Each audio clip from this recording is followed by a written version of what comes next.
Down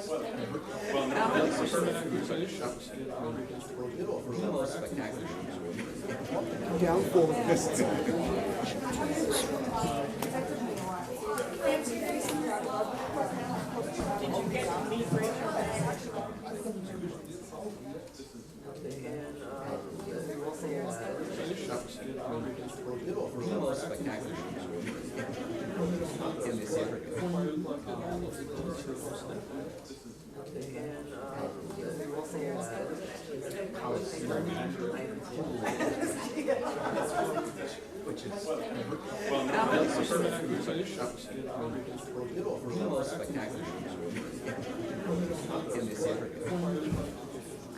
Good morning. My name is Erwin Chemerinsky, and I have the thrilling opportunity to be the founding dean of the law school here. And my role this morning is simply to welcome you to UCI Law School. I know that no one comes to a conference to hear the dean's welcome, so this is going to be really brief. But I did want to take a moment to thank Rick for planning the conference, thank all of the participants for traveling and being here, thank all of you for spending the day here. We're so incredibly fortunate to have Rick on our faculty, and I'm very grateful to him for planning this symposium. Couldn't be more timely. All of your presence indicates couldn't be more important than the things that we're going to be discussing today. I thought I would just take a moment and invite you to take advantage of the facilities here at UCI Law School and to let us know if there's anything that we can do to help you during your time here. The law school is the first floor of this building, all 4 floors of the building that's just that way, and then half of the building that's behind me, just the other side of the front of me, and the other side of the parking lot. The library is the first 2 floors of that building. Please feel free to use the resource of the library and make yourself comfortable there. There's a student lounge with a big screen TV on the 4th floor of the building across the parking lot. And please, again, use that, as well as all of the resources of the campus are open to you and available to you during the time here. Just emphasize, if there's anything that any of us can do, please let the staff know. I want to make your stay here as comfortable as possible. I hope that this is a productive conference for everybody. Again, thanks to Rick for planning it. Thanks to all of you for coming.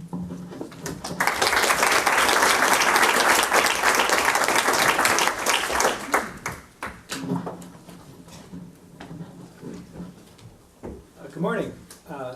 Thank you for coming. I'm Rick Hassan of UCI Law School. It's my pleasure to welcome our panelists, guests, and web viewers to Fox's, Hen Houses, and Commissions Assessing the Nonpartisan Model in Election Administration, Redistricting, and Campaign Finance.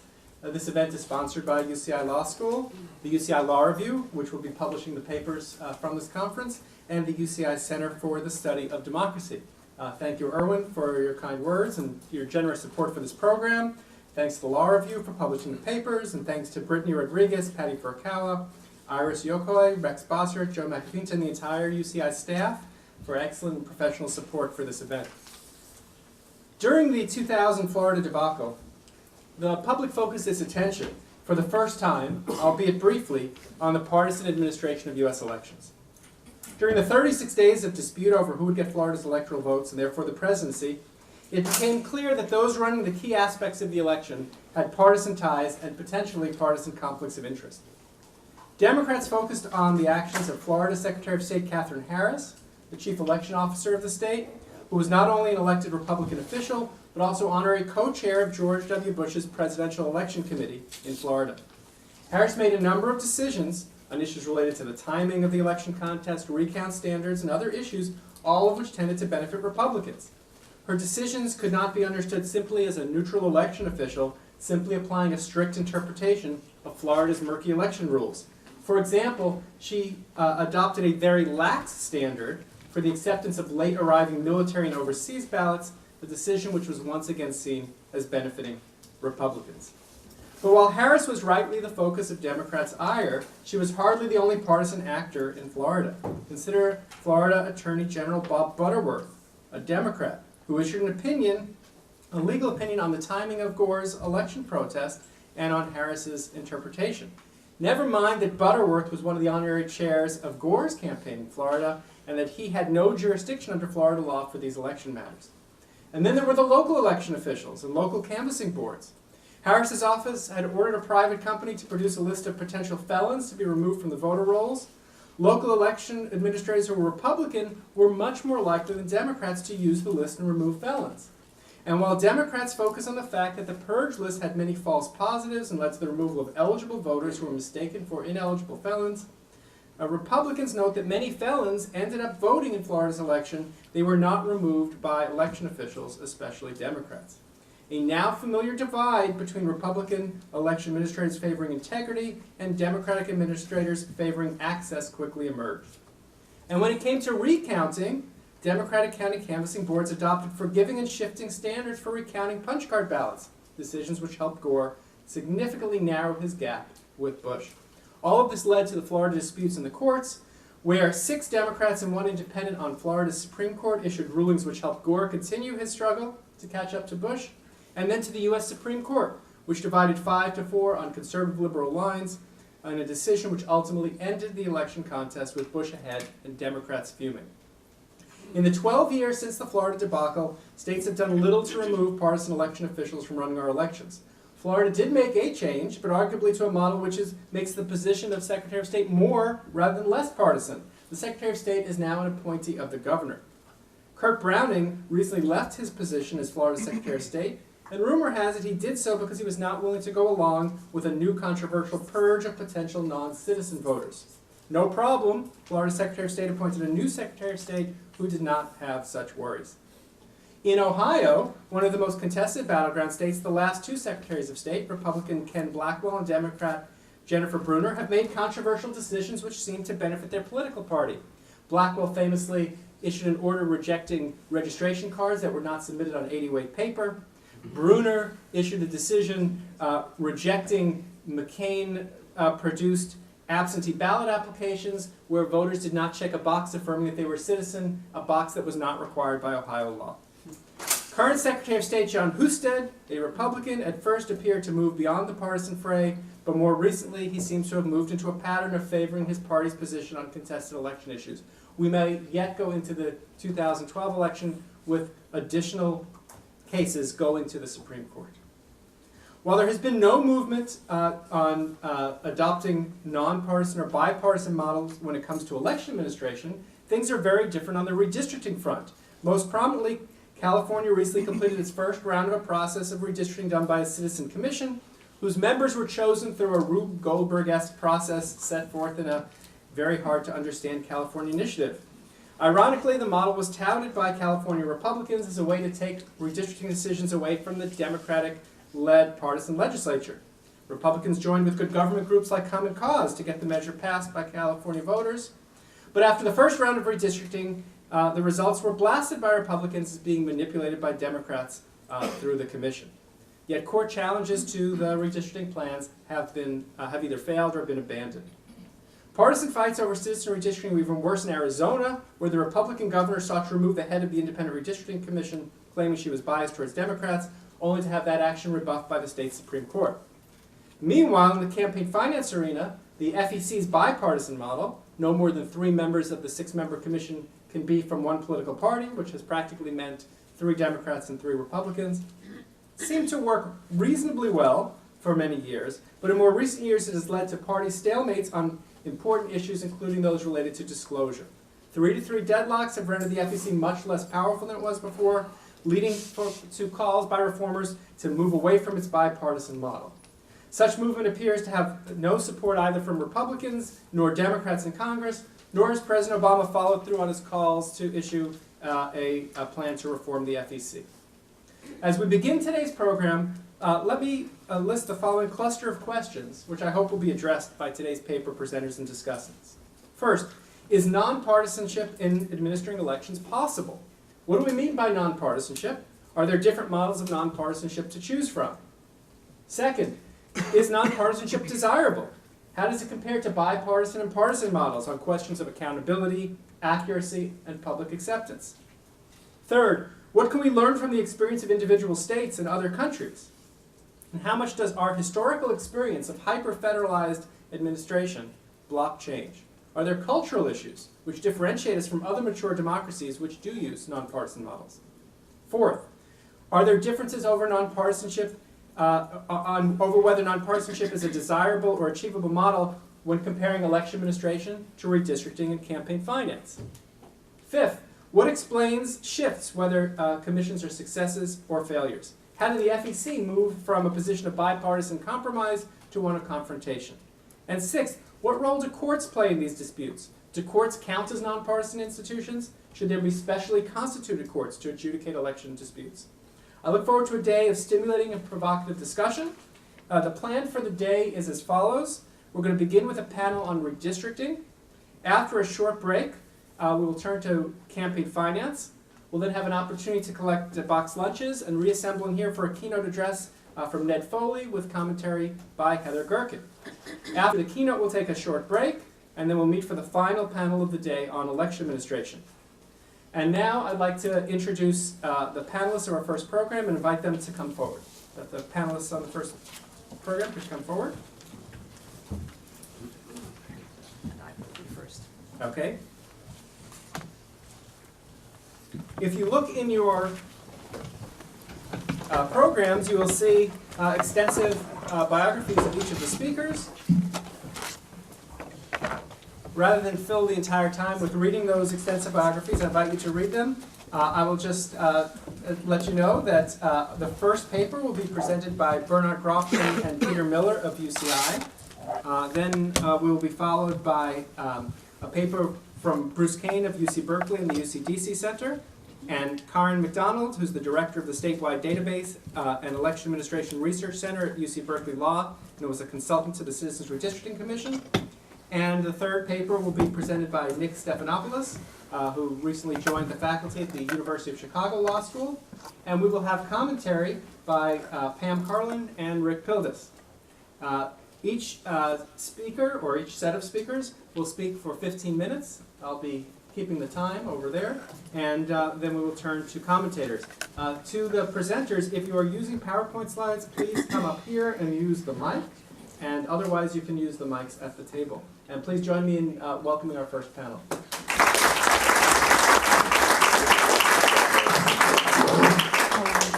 You start and I'll do it. I know, okay. Yeah, I know.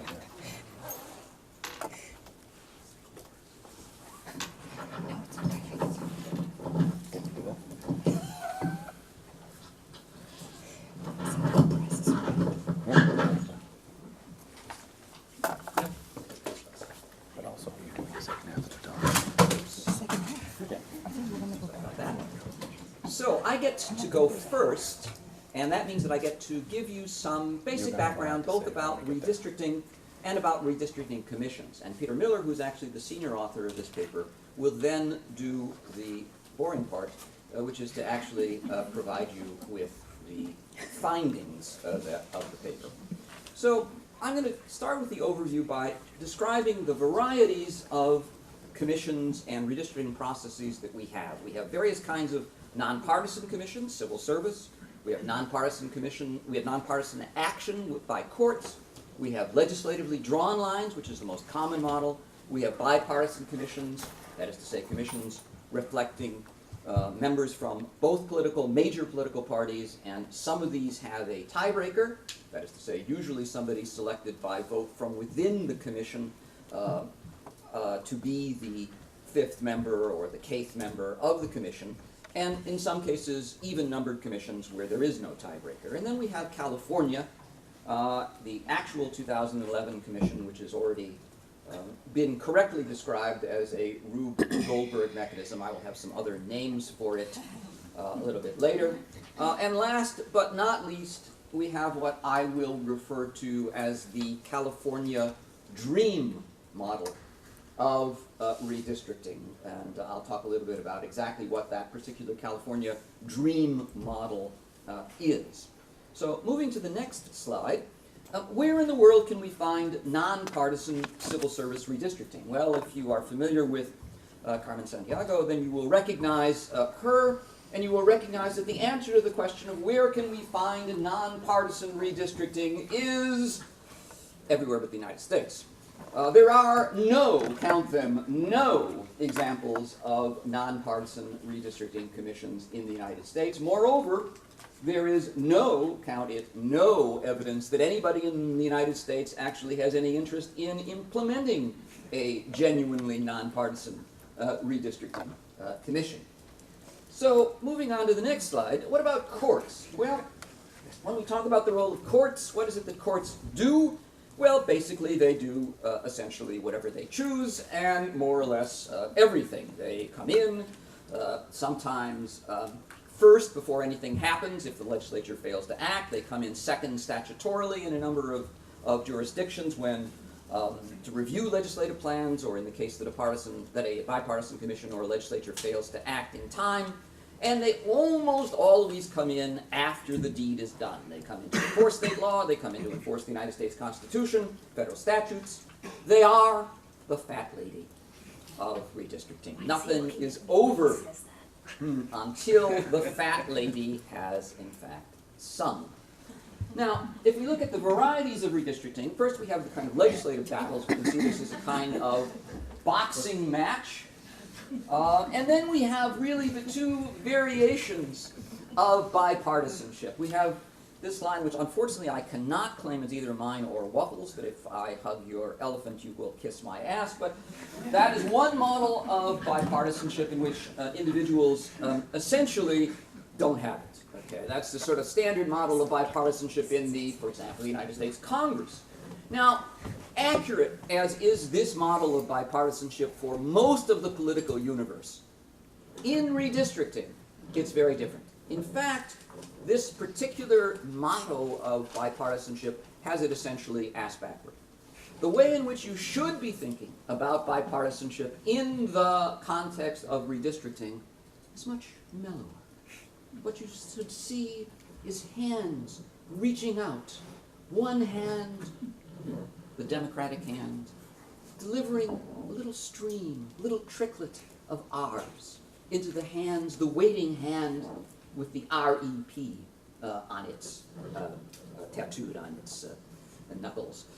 And what is happening here is that if you have two representatives, one a Democrat and one a Republican, they have a lot in common. They're good economists. They're believers in an exchange economy.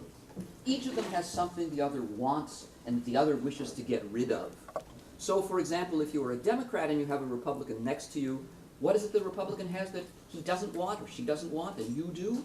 Well, Democrats. And similarly for the other way around. So each side can benefit from, if it's only a matter of my ability to be reelected, each side can benefit from essentially transferring members of the other party to the adjacent incumbency district. So this has led my colleague A. Wuffel to describe truly bipartisan redistricting in the United States as partisan cleansing. Okay, so now moving right along to how the different redistricting commissions operate. You have a bipartisan commission without a tiebreaker, and essentially the winner is the person who ends up seducing somebody from the other side. That's one way to win. You see the Adam and Eve picture here. And then the other option, or another option, is the sweetheart deal that I've already alluded to, where essentially partisans on both sides agree to exchange and basically preserve a status quo, or, and quite likely, as an outcome, the process simply breaks down. Then you have a bipartisan commission with a tiebreaker, and the tiebreaker really does change the dynamic of so-called bipartisan commissions. When you have a tiebreaker, generally speaking, the tiebreaker is in a position to bargain between the two parties and to essentially impose the tiebreaker's own criteria, or the statutorily provided criteria, on the parties, and the winner is the one who ends up closest to the referee, otherwise known as the bipartisan tiebreaker, the neutral member or independent member of the commission, who is standing at the net using his criteria to determine which of the two parties has a plan that comes closer to the preferences or the net location.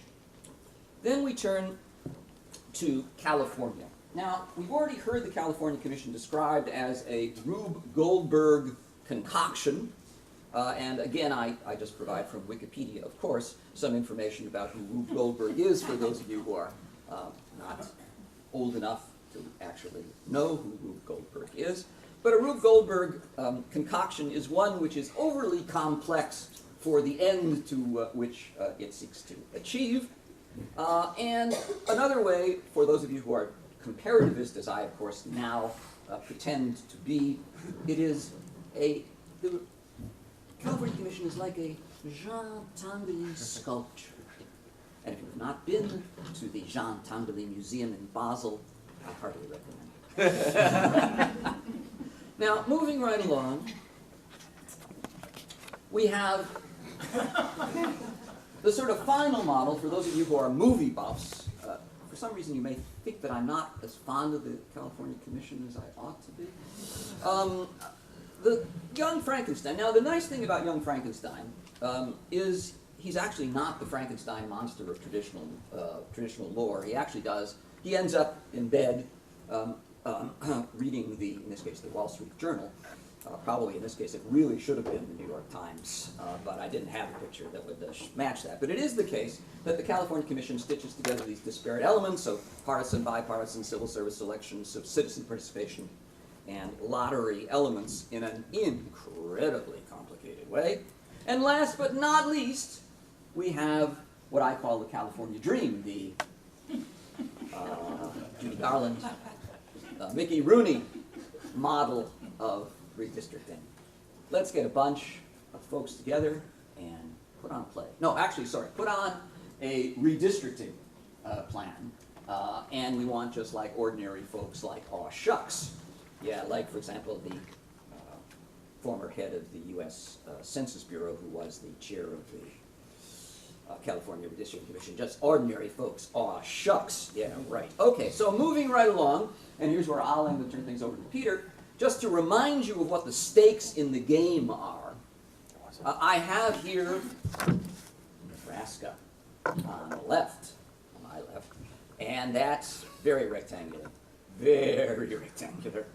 really pretty looking districts. And then I have the infamous North Carolina 12, which from some decades ago, and that shows you not quite the limits of what can be done, but it does show you some opportunities for creativity and modern art.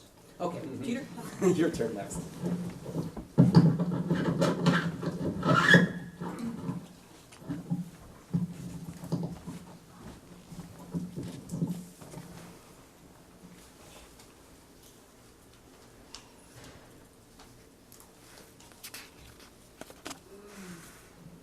Okay, so as Bernie indicated, I'm here to just talk about the boring bits. Thankfully, this will be brief. So we can look at redistricting, much as Bernie has done in an institutional framework, but we can also look at redistricting as a set of outcomes, the sort of the results, what comes out of the Rube Goldberg machine, or young Frankenstein goes for his walk. So I'll just focus on three potential outcomes. The first, the integrity of political subdivisions, usually city and county boundaries. Second, the creation of competitive districts. And third, you're trying to look at whether the public has any influence on what goes on in redistricting. First, this is a table of city and county splits from the 1990, 2000, and 2011-12 redistricting cycle.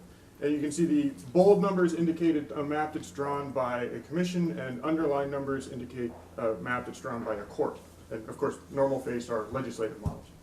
Two important points to identify here is that there's a general decrease in divisions over time, with the exception of the state of Utah. Second, we can see that there's a large decrease in divisions in cities and counties with commissions in 2012. So if you look at, say, the California Commission, for example, did a remarkable job relative to the California legislature in the 2000 cycle. Similarly, the Washington Commission was able to reduce the number of split counties. However, if we then take that information and say, well, look, QED, the commissions will reduce divisions in political subdivisions, that may not be the correct interpretation, because if we look at Arizona and Washington in 2002, we actually see an increase in county subdivision splits. So it's not entirely clear that when we say what the outcomes that we ascribe to commissions are actually because they're commissions, they could be because of other factors. Second, Now we can look at competition in congressional seats. And this is just a table of a count of congressional seats with a 10-point margin between the winner and runner-up. So effectively, this is a roll call of the 45-55 congressional races. And here we can see, obviously, California has a decrease in competitive seats over time. Of course, this is the 1990 cycle. And that there is some degree of competition in Washington under a commission model. Yeah. When things change in the 2000s, though, we see that there aren't very many competitive seats at all across any of the western states. So it's not entirely clear, again, that we can say that commissions will, by virtue of their existence, create competitive district seats. Lastly, we're looking at a public comment into the redistricting cycle. And this is a graph showing some data that Bernie and I are working on another project, looking at the rate of what we are referring to as feasibly mappable comments that are adopted by redistricting authorities in a number of states. What's a feasibly mappable comment? We basically says it has two qualities. First, it has a location, and second, it has an instruction. And this is something that someone then says to the redistricting authority in the state. So for example, if they said, I want the city of Irvine to be kept whole and contiguous in a particular district, that would be a feasibly mappable comment. If I got up and said, I want my voice to be heard by my elected officials in my state capital, that's not a feasibly mappable. So we just took to the next step and said, well, what happens to these comments when they're delivered to a redistricting authority? And as we can see, you're right about 50% for most of these comments in terms of you can flip a coin to figure out if the comment is going to be adopted or not, with the exception of California. And California seems to be slightly above the other western states in terms of adopting what the people are saying in these commission meetings. So the bottom line, just 3 points to wrap up. The lack of competitive congressional seats could be due to a number of factors, campaign finance and all the other things that I'm sure we'll be talking about in the course of the day. But it's also the fact that competition is often a lower order criteria for redistricting. So once you get around to satisfying population equality, the Voting Rights Act, contiguous districts, these sorts of things, there isn't much leverage left in a district map in order to account for competition. Secondly, at least on these two areas, the redistricting commission model doesn't seem to be a radical departure from what we've seen with what legislatures can produce with district maps. However, there is some indication that the California Commission is different in this regard based on the public comment. And we'll soon see in a couple of months how the election turns out as to whether or not the commission had accomplished the goals that everyone ascribed to it when they passed these propositions. So in that spirit, I'll just leave you with Zhou Enlai, who is the Chinese premier. In the 1970s, he was asked his opinion of the legacy of the French Revolution, and he had said, it's too early to tell. And so I think in that regard, we can think of the redistricting experiments in institutional reform with redistricting as, it's a little too early to tell, but in the fullness of time, we'll find out. Thank you.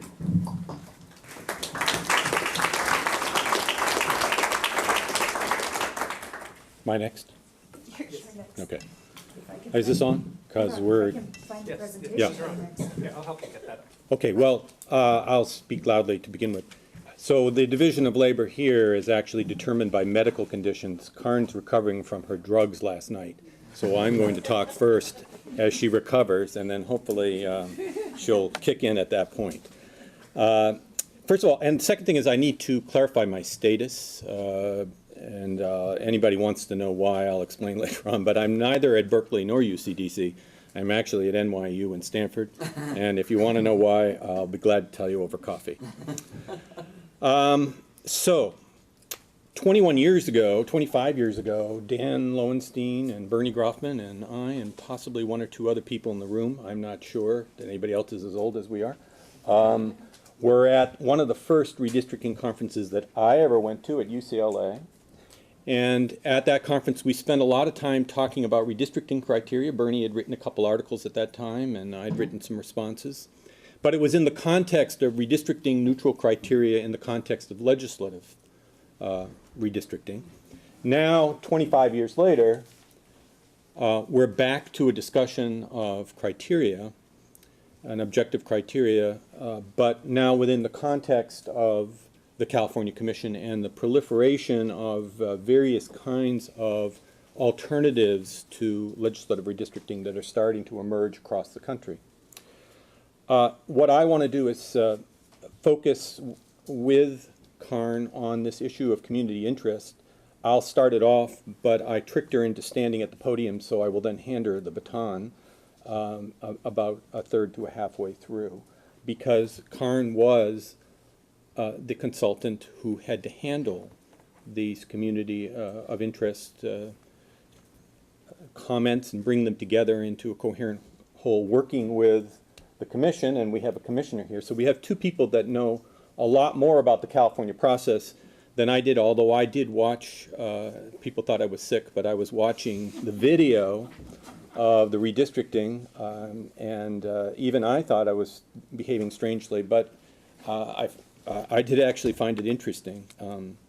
So, three things. One, what is a community of interest? Well, it wasn't one of the criteria when Dan ran his conference that we spent a lot of time on in those days. We were much more focused on city integrity, county integrity, compactness, etc. And community of interest, I think, was left sort of to the side because it was hard to define. And you know, and there's a literature, and Nick in his trilogy of articles discusses the history of community of interest in statutory and constitutional context in terms of articles that Bernie and others have written about it. And the basic idea is that there's some homogeneity of interest within a territorial boundary. Has a perceptual component, to be sure, but possibly when you look at it objectively, you can also say that it has measurable qualities to it in terms of income or race or whatever. But it's a fairly diffuse concept. Now, we might not be thinking about it except that in the construction of the commission through two separate initiative measures, the community of interest criteria was put into the rankings. And so suddenly now voters had decided that this was this was an important criteria. And it's kind of interesting because a community of interest criteria is a homogeneity criteria, and homogeneity actually tends, if you take it very seriously, to breed electoral safety. So built within the coalition that put this commission into place was a tension right from the start between many who wanted the redistricting reform to yield more competitive districts versus others who wanted it to have this kind of community of interest orientation, which, by the way, is the major methodology of local redistricting. And Karn and I had seen that in various redistrictings we had done at the local level, and I'm sure Doug has seen it too, that neighborhoods and neighborhood groupings and their perceptions of the neighborhoods are, number one, what's on the mind of constituents when you go around there. So now you have two ways you could determine it. You could determine it objectively. You can determine it subjectively. We'll start with the objective. The idea would be, well, you know, maybe you can collect some indicators prior to the redistricting, and you can use those objective indicators to sort of guide the way you draw boundaries. And Nick has suggested a way of doing this. So I'm going to pick on Nick. He's a nice guy and we're friends, so I've already told him that I'm going to be a tease. And basically, Nick's idea is that you go to the ACS and you get the indicators, socioeconomic indicators from the ACS. He also has a second measure which takes initiatives and works with that. That, of course, was problematic from the point of view of the commission because they were not, or at least they decided through some combination of what they were told to do and what they wanted to do, not to look at political data except for voting rights matters. And so his idea is you take these ACS indicators and you run a factor analysis. Now, again, Bernie and I came into the profession when factor analysis was all the rage. It's kind of not used anymore for various reasons we don't have time to go into right now, but it makes assumptions that people found very hard to deal with, and then we got into increasingly more complex ways of making these factors endogenous, and it led to ever more complex ways of measurement, and so the profession has kind of walked away from that. But let's just say that what factor analysis does is it takes a cluster of indicators and it makes the assumption that underneath that is some unmeasured variable. So you might think of an intelligence test as you take your test and you have a bunch of answers on that test, and underneath that is your verbal or your mathematical intelligence. And so what you're analogizing is the community of interest to that underlying intelligence, and intelligence exam is the way to think about it. And so that's basically what he does, is he takes these factor scores, he then, you can then take them and create a weighted measure of homogeneity or difference, I forget what term Nick uses, and you can then compare different regions and areas. You can even compare districts in terms of the degree of their homogeneity or difference, etc. And so his suggestion, and there are two Nicks, there's bold Nick and there's hedged Nick. Bold Nick is usually at the beginning of the papers, and you read it and you think, whoa, he wants everybody to do what? And then hedged Nick is after he's talked to a lot of other people and he's kind of said, well, okay, it's in the mix there. Basically, bold Nick is more fun, and hedged Nick is more like the rest of us. So since he's new, I'm going to deal with bold Nick, and he will come back and tell us more about what he really believes. But that's no fun.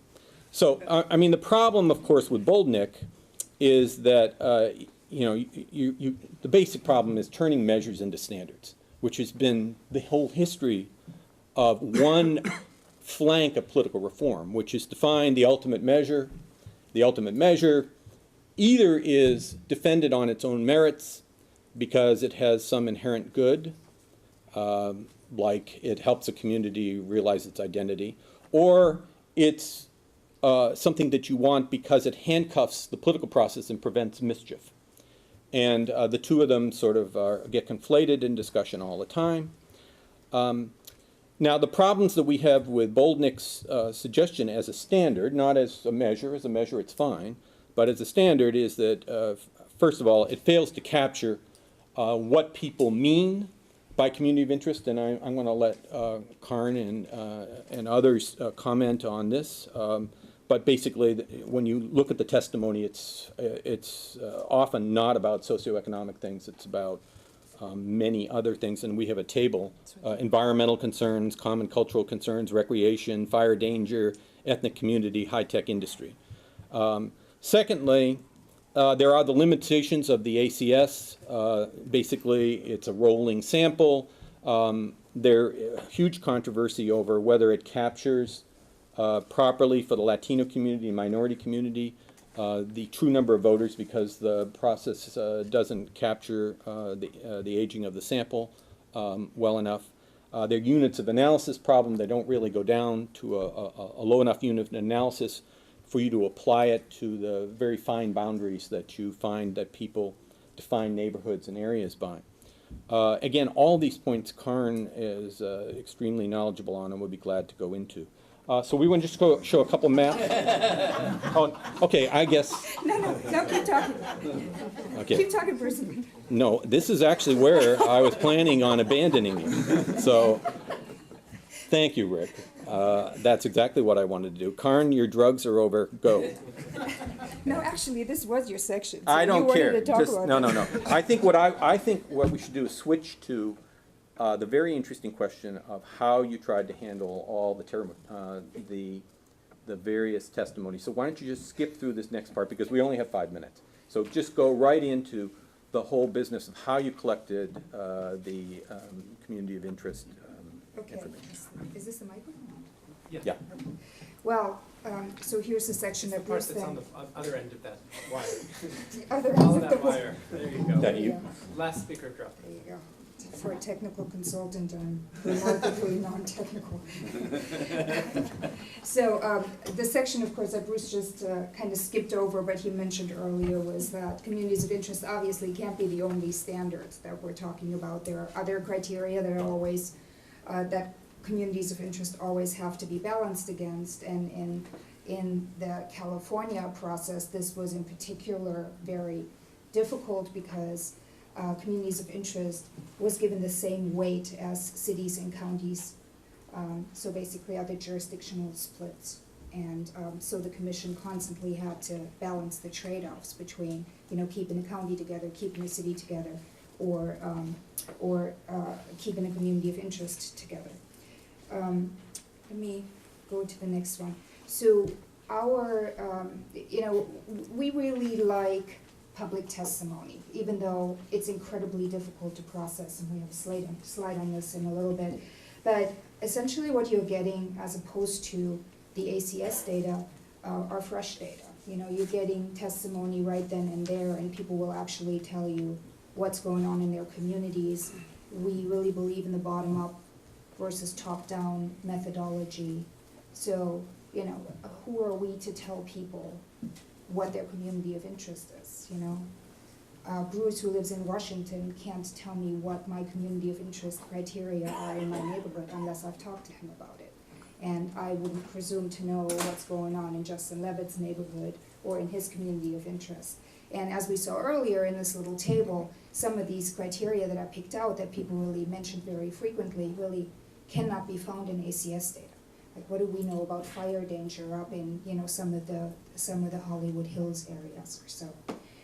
And then, of course, variations cannot be perceived with raw numbers, and we have some maps that we wanted to show. So first of all, this one here, this map actually goes back to how communities actually grow outside of city and county boundaries, so other jurisdictional boundaries. And, you know, you find this all over California, and this is also one of those maps where you see how oddly shaped these communities are. I mean, there's just some fabulous maps you can make for California with these like really odd shapes, and this always goes to my favorite criteria on quote-unquote compactness. When people are talking about compactness and they want to also keep jurisdictions together, this is what you run into. So a lot of these dots that are outside of these jurisdictional boundaries, these are all people that actually affiliate with people that are within. Sometimes there's communities that grow outside of the city boundaries, and you will never find that out unless you actually talk to people. This particular map is a map of San Francisco, and it actually shows neighborhood boundaries.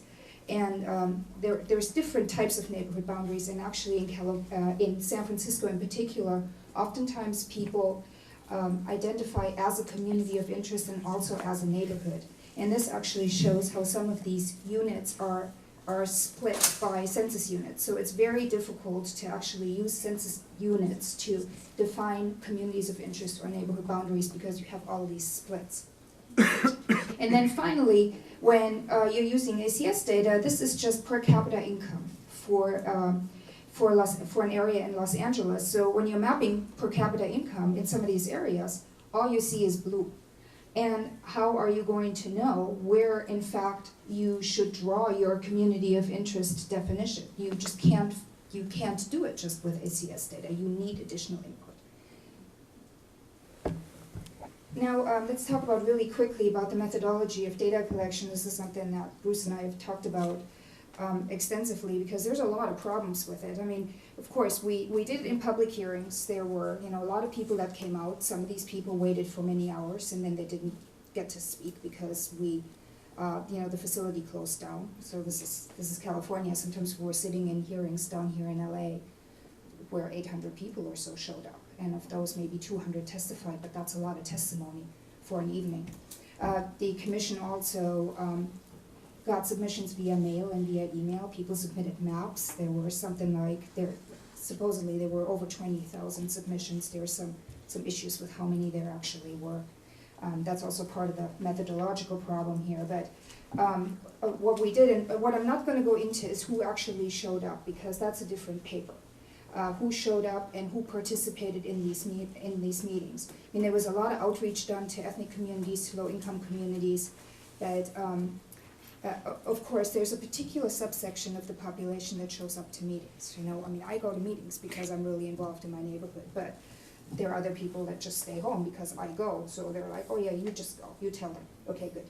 So people were asked to define their community of interest, to give geography, basically give the major streets, and then the reasons for staying together, why did they need to stay together, what kind of electoral benefit would they have. And people pretty much really complied with that. It was really good information that we got. Problems with the data collection are it's really, really time consuming, of course. It's very expensive because if you're really talking to people, you're holding a lot of meetings.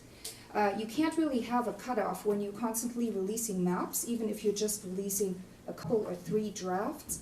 As you're moving the lines, you are going to potentially interfere with a new community of interest. And as people are paying attention, if the line moves closer to my community of interest, I'm going to come out and I'm going to testify. And you may not have heard from me before because the line was just not close to me. And then, of course, there's processing time. It's a really constrained time frame that you have with with redistricting in general. And even though the California Commission is going to have a little bit more time now, I don't think there's ever going to be enough time to actually process all of this. I mean, you just have to basically be able to scale up. And of course, it could all, now that we know the problems, it can be done better next time, but I'm not sure that you'll ever be able to really do justice to everybody that comes out. Want to summarize it? No, I think that's perfect. I think we should let the next speaker speak. Right. Thank you. Nick, I don't know if you also do. I have some slides also. So, You can have my, Yeah, no, I'll just take my seat. that's fine, I'll be up there. we'll all run. Oh, you're all gonna be in slides. All right.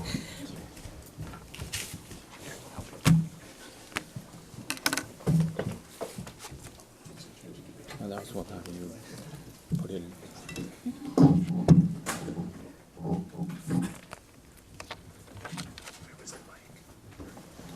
Right.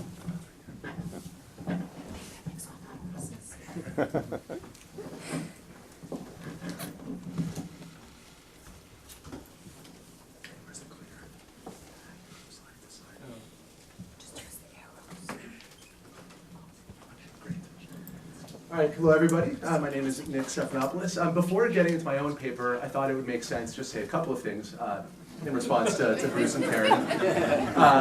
And I guess I'll do so more with the cautious Nick hat on, although I'll try to leave a little bit of boldness in what I say in response. So first, I completely agree with Bruce and Karen that techniques using ACS data are not the only way. They may not even be the best way to identify communities of interest.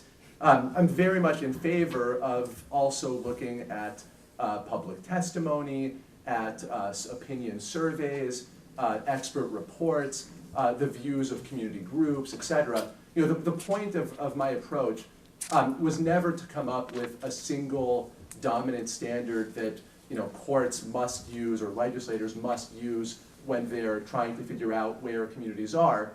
The whole purpose behind it was just to come up with some quantifiable proxy for figuring out how well districts do or don't correspond to underlying communities.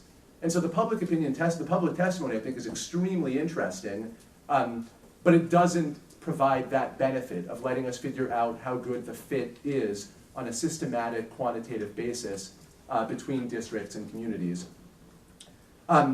With regard to the ACS data, I also agree that it's problematic for all the reasons that Bruce and Karen told us. It would be wonderful to have more recent data, more accurate data, more comprehensive data, but we just don't. However, I do think the ACS data is a little bit better than they give it credit for.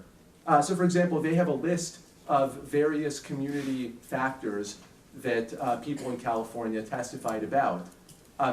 In my view, most of those issues that they identify are covered by the ACS data. ACS data is not just race, income, and then it's done. It covers dozens, hundreds of different categories. So looking through their table, common culture, there's lots of data in ACS about ethnicity and language. Ethnic community is covered by the ACS data. High-tech industry, aerospace industry, that's covered as well. There's all sorts of data in ACS about profession and careers. So in my view, the ACS data actually is quite a bit more robust, more comprehensive than you might think from Bruce and Karen's presentation. And also, I'm not actually sure if the results on the ground are that different from using ACS data versus using public testimony. So one of their examples is that the people really testified that the San Fernando Valley is very different from the LA Basin. And that's actually exactly what the ACS data shows you as well. I didn't come up with a new slide, but this is showing the old congressional district in the San Fernando Valley and its much better replacement. And you can see the San Fernando, this is a map showing socioeconomic status, where the deeper reds are more affluent areas and the lighter colors are more struggling areas. And you can see the San Fernando Valley is clearly distinct from the areas to its south. It's a much more struggling area than the very affluent regions directly to its south. So, you know, is this all you would need to identify communities in that region? Of course not, but it does seem like a very useful start and not one that it would make sense to just close our eyes to.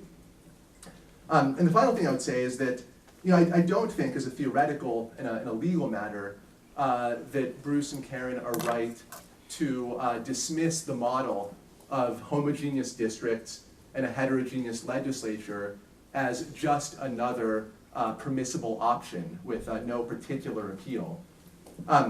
I think that model is especially consistent with our system of geographic districting. It's especially consistent with multiple lines of Supreme Court precedent. And here in California, it's especially consistent with the actual language of the amendments that the people themselves voted in favor of a couple years back. But that theoretical dispute is a broader one that I won't get into now. So instead, I'll stop responding to Bruce and Karen now and dive into my own paper. I'm sorry your time's up. This might be the more exciting part of the comments anyway. So my paper is about American exceptionalism in the arena of redistricting. I argue the US is exceptional when it comes to redistricting institutions, redistricting criteria, and minority representation. And I also argue that this American exceptionalism is very problematic in all three of these areas, and we would be well served to follow the lead of the rest of the world and consider changing some of our own policies. Because this is a panel on redistricting commissions, I'm going to skip the latter two topics and talk only about redistricting institutions. And I'll do so in three parts. First, I'll talk about what the actual institutions are that are involved in redistricting around the world. Second, I'll offer a conceptual framework that can be used to classify different approaches and to track changes in those approaches over time. And then finally, I'll make the normative argument that the usual foreign approach is in fact preferable to our own on a variety of metrics. Okay, so I won't describe things in too much detail, but in the US, most states allow the political, the elected branches, political actors, to draw district lines. There are states that use commissions, but they're a distinct minority. The other notable institutional feature of American redistricting is the extremely high level of judicial involvement. As Justin Levitt has compiled some data, there were close to 200 lawsuits in the most recent cycle in 40 states. Something like 10 states' plans have been invalidated by the courts. The numbers might be higher because I think I last updated the slide a few weeks ago. So the hallmarks of the American system are this extreme political and extreme judicial involvement. Abroad, several countries used to redistrict in the same way that we do now. So through political actors drawing the district lines with extensive judicial supervision. That was the Irish model before 1980. It was the Japanese model before 1994. It was the Canadian model in certain provinces before 1996. And it was the French model before 2010.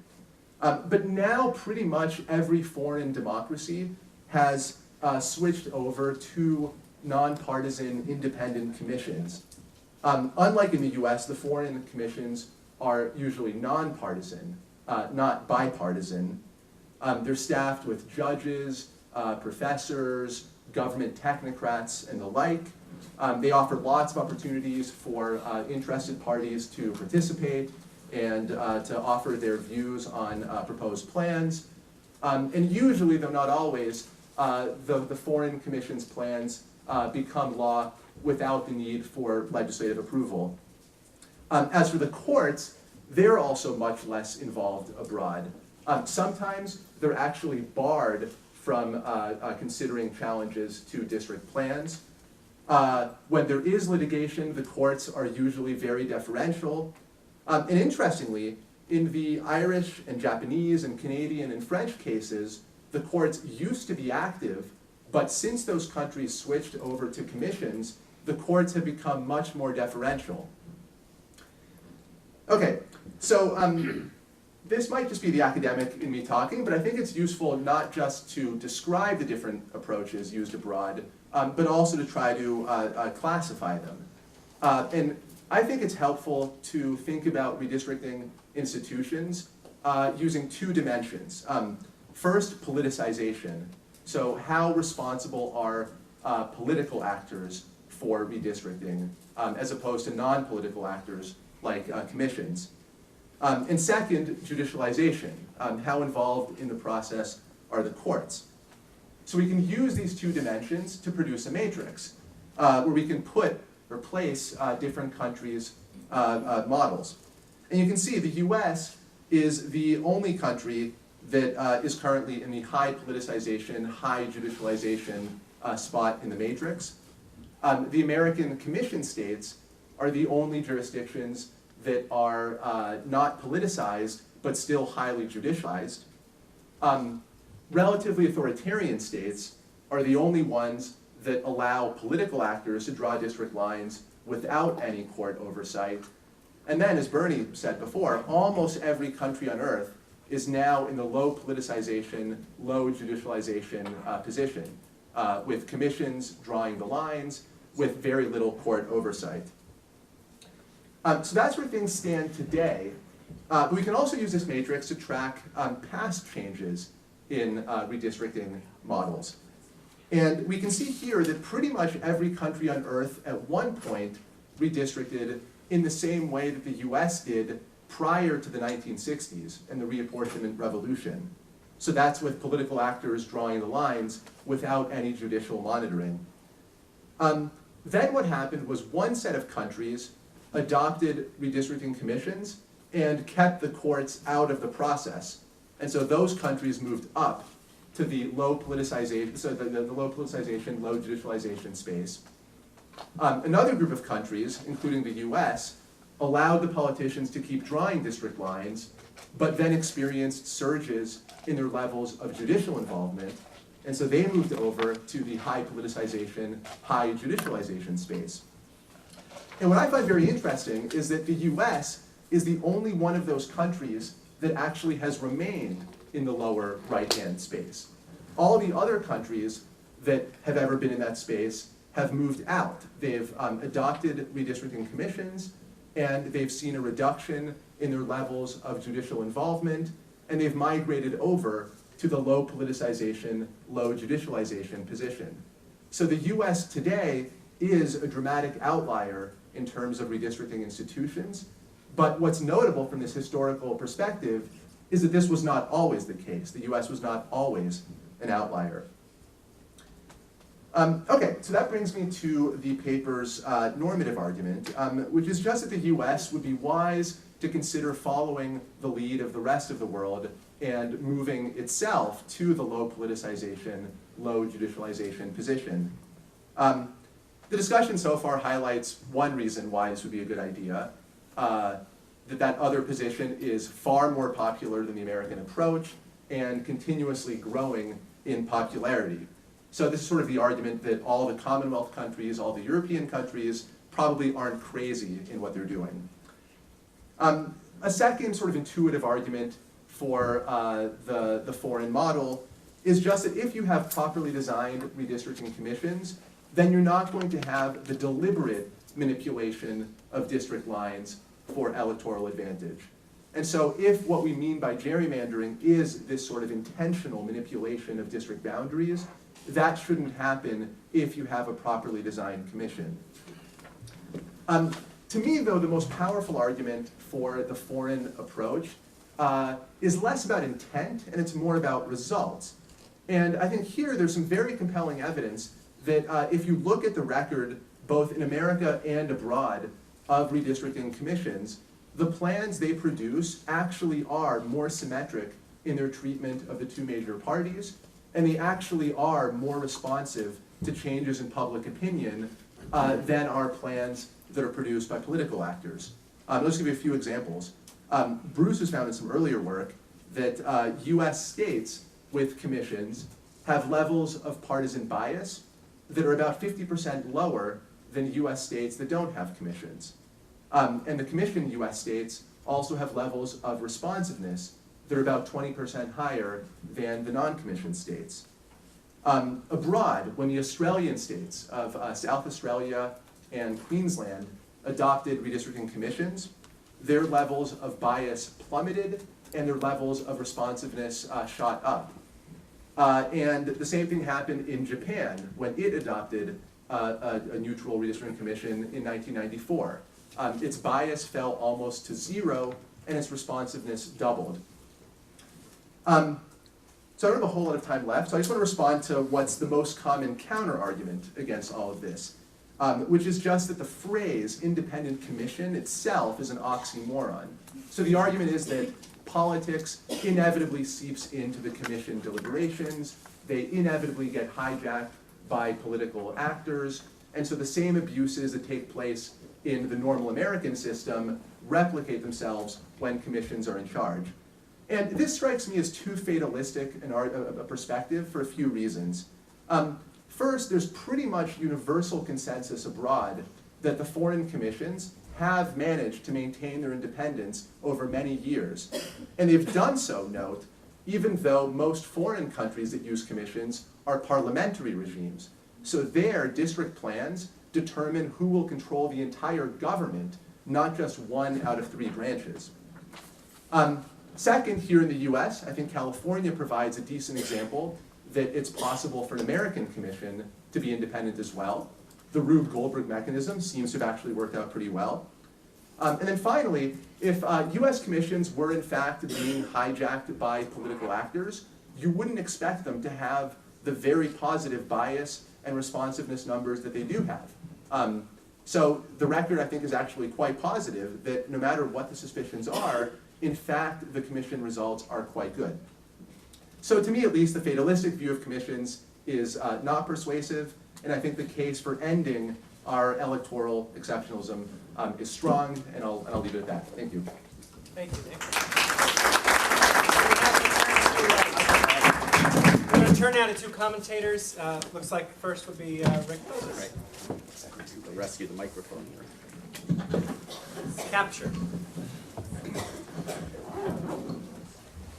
So first of all, I want to thank the University of California Irvine Law School for even existing. Just a brief anecdote connected to that. For many years I was on the University of Michigan Law School faculty. I had a colleague who was asked to advise Princeton University about whether it should adopt a law school. I think this was in the early 1970s or so. He advised Princeton against doing this because he didn't think there'd be a sufficient demand for a law school at Princeton. One of the things he neglected to take into account, as it turns out, is that women would want to go to law school.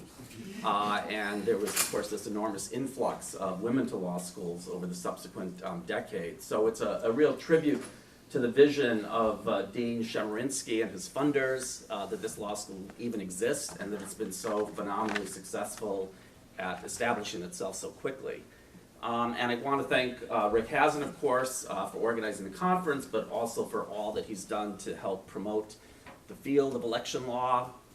Rick's a great example of the proposition that you can do good and also do well for yourself at the same time in promoting the field, and he's been tremendous over the last 15, 20 years in the field. And I want to thank the paper authors. I'm going to comment on Nick Stephanopoulos' paper. I'm going to let Pam sort out the fights between the various co-authors here for the other two papers as to who's responsible for the good parts of those papers and the bad parts and the boring parts. So let me start off in saying about Nick's paper, commenting about Nick's paper, that I I think it's a tremendous piece of work. It synthesizes an enormous amount of information, not just on formal matters of institutional design across different countries, but the empirical data on the performance of these institutions. He organizes the information into sort of various topologies. You only saw one of them here that are very lucid and useful in providing comparative insight into how different systems deal with this basic question of the organization of democratic institutions and their design. And all of this work is in the service of one overarching theme, which comes across very, very powerfully in the paper, which is the theme of American exceptionalism, and how unique the American approach to designing democratic institutions, particularly with respect to redistricting, although it's not true only there, but how unique the American experience actually is. Now I want to tease Nick just slightly by noting that his comparative zeal lets him examine countries like Zimbabwe and Belarus and include data about their redistricting systems in his study. Countries which, between them, I think have had one democratic election in the last 50 years. So there's a little bit of excess zealotry here, but it's really a tremendous accomplishment here. And I do think he succeeds in demonstrating the central point of his argument, which is how exceptional the American structures are. Okay, Nick's paper is primarily descriptive. He's primarily trying to establish through positive and comparative inquiry this point. And the obvious question the paper and the project raises is what accounts for this dramatic American exceptionalism when it comes to the peculiar way we design our democratic institutions, our uniquely politicized process with this intensive judicial review component. And that's the question I want to focus on, in part because I think it provides not just a window into Nick's paper, but an overarching theme for the conference, because the question of understanding what accounts for American exceptionalism in this area implicitly has to inform our thinking about what kinds of alternative institutional arrangements might be designed, which ones might be possible, what are the obstacles that stand in the way of the prescriptions that Nick is pushing. So let me turn to that as I try to kind of move my computer along here. Let me start with a couple of possible explanations for American exceptionalism in this area that I think do not hold up, and I think Nick's paper helps demonstrate why they don't hold up. So one possible explanation for our unique system of democratic institutional design is that it's a consequence of us having the oldest and most successfully enduring constitutional democracy in the world. Most modern constitutions, by which I mean constitutions created after World War II, and particularly the ones created in what's called the third wave of democratization, in the wake of the fall of the Soviet Union, the transition from authoritarian government in South Africa to democracy. Most modern constitutions actually build into the constitutional text itself a commitment to a series of independent electoral institutions to oversee various aspects of the democratic process, election administration, resolution of disputed elections, sometimes the districting process to the extent they use districts, and other aspects of the democratic process. And the reason for this is the reflection on the experiences that led to World War II and the emergence of the notion after World War II that one of the important commitments that modern democracies had to make is to what was called by some theorists militant democracy, or the idea that democratic systems had to be militant in preserving their own democratic character, that all democracies, given that it was countries like Germany and Italy that had transitioned from democratic to fascist governments, yet all democracies potentially faced the risk of capture from within by authoritarian or anti-democratic forces. It became a shared commitment to try to design constitutional democratic systems in ways that would reduce the risk of that prospect occurring again. And so among the institutions of militant democracy were courts that applied aggressive forms of rights-based judicial review, but also independent institutions to oversee the democratic process. Now, since the United States had its constitution created over 200 years ago, before this experience had occurred, we do not have in our Constitution any kind of commitment to independent institutions to oversee the functionings and operations and mechanics of the democratic process. We do eventually have a Supreme Court that begins to take on that role, but it wasn't designed specifically for that role at the outset. And we don't have any set of independent electoral commissions or equivalent entities that these modern constitutions create. So is that an explanation for why American exceptionalism exists in the way it does? Well, I do think it's a partial explanation, but it can't be sufficient because as Nick's paper demonstrates, there are many democracies that were created before World War II or that do not actually operate under written constitutions that used politicized redistricting for a long period of time, but then actually transitioned away from that system to the independent commission-based model of redistricting. So it's not only modern democracies formed after World War II that have these institutions, but democracies like the UK or Canada that existed long before World War II and did not have these institutions created from the outset in their systems. Those countries have in fact moved in this direction.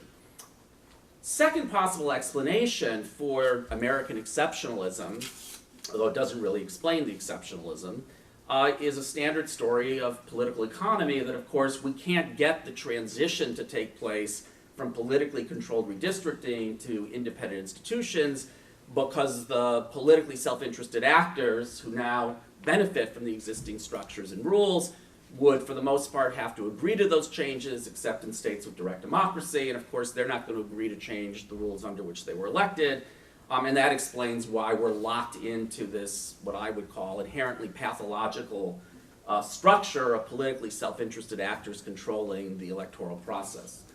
Now, that also can't be a very convincing explanation, particularly once you look at Nick's survey of comparative experience, because again, his story helps identify the moments at which, probably starting with the UK after World War II, and then moving even to the 1980s to Ireland and Japan and France more recently, various countries, despite the same political economy, presumably, have nonetheless made the transition away from politically self-interested districting. So I want to suggest a third explanation for the electoral exceptionalism that is the theme of Nick's paper, and that is what I think of as a kind of cultural explanation that more materialist or hyper-realist friends of mine are likely to be more dismissive of, but I think the exceptionalism resides fundamentally in cultural traditions and practices and self-understandings about the nature of democracy in the United States that are fairly unique to the United States and do not exist to the same extent in other democratic countries, even in Western European democracies that might be thought to be very similar to the United States. We believe, rightly or wrongly, in a what I think of as hyper-democratic kind of understanding of what democratic self-government means. We have a unique distrust. It's a good thing I can't see without my glasses how much time I have left. 5 minutes. We have a unique... I'll take another minute at the end to get a jibe in Bruce. We have a unique distrust of expertise, of independence, of the possibility of impartiality, and a unique obsession, I would say, with the need to have what's perceived to be democratic control over most of the institutions of governance or institutions that are exercising significant amounts of public power. There are lots of manifestations of this unique hyper-sensibility, hyper-democratic sensibility in the United States. For example, our administrative state, our administrative bureaucracy, is far more under the control or subject to the control of political actors, the President of the United States, the Congress of the United States, than the administrative bureaucracies of most other modern or mature, I would say, democracies, particularly European democracies, especially if you want to make the comparison with a place like France. We had a brief period of time in which we flirted with some commitment to a belief in independent technocratic expertise, partly in the progressive era, partly in the New Deal. We created some independent administrative agencies. And then we quickly walked away from that model and that experience, and we've essentially not created any independent administrative agencies of any major significance since the New Deal era, because of the democratic critique in the United States of these kinds of institutions and the suspicion of these kinds of independent or neutral or technocratically run institutions that exists in the United States. This story helps explain, I think, or this explanation helps explain why the few reforms we've had in the area of redistricting commissions are particularly effective when they take the form not of turning over redistricting to people who are considered legitimate independent experts in other countries, as Nick talked about, the judges, the academics, the technocrats, but in California, which first rejected all of those alternatives, finally the voters approved a commission that was going to be a citizen-run commission. So even when we make the move toward a commission, there seems to be a tolerance for commissions only if they're at least perceived to be citizen-controlled commissions rather than technocratically or expert-dominated sorts of commissions. Now, there are two major independent institutions the United States has created historically, and in some ways we were innovators for a period of time in creating independent institutions within democracy. And one thing I want to address is why we no longer are innovative in those ways. So think of the US Supreme Court, number one. That's the best example of an independent institution that the United States created and that countries around the world creating modern constitutional democracies have accepted. If we can create a US Supreme Court, give it this power of judicial review, accept its role, why is there so much resistance to other forms of independent institutions? But I think the story with the American Supreme Court and judicial review is much more complicated in the United States. So although the Constitution in the 18th century created the Supreme Court, by the 1830s, in Jacksonian America, that model was completely abandoned. And all of the state judiciaries that were formed from that period on were made elected judiciaries. And even though every country in the world looks at us and thinks this is the most bizarre way to create a judicial system, ever since Jacksonian democracy, we have had elected judges subject to democratic control. Moreover, the debate about the US Supreme Court in the United States constantly involves these issues of the relationship of the court to democracy, the counter-majoritarian difficulty, should the court be taking on any of these sorts of issues? And that is a debate that is uniquely American as well. Because in the European democracies which have constitutional courts, they simply accept much more active and aggressive judicial review than anything we have in the United States without this democratic critique. So my closing thought is, we have a hyper-democratic sensibility and culture that may have perverse consequences.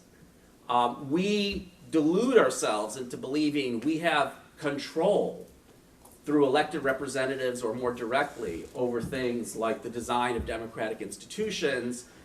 We distrust experts or neutral parties, and therefore we leave these processes in the hands of political actors who are free to manipulate, in fact, the democratic system for a variety of their own purposes. But at the bottom, it's this cultural belief, which may be self-defeating and perverse, that fundamentally explains the pattern that Nick identifies in this terrific piece about America's electoral exceptionalism. Thanks, Rick. I'm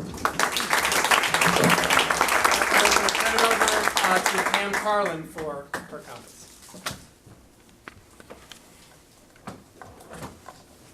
How do you just get this off?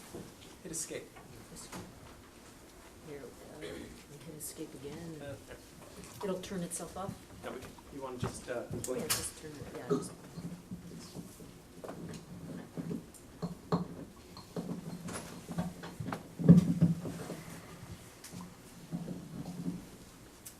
Well, thank you so much for inviting me to the conference, Rick. It's always such a pleasure to go to a voting rights conference, an election law conference, because it really is one of the most marvelous communities of scholars.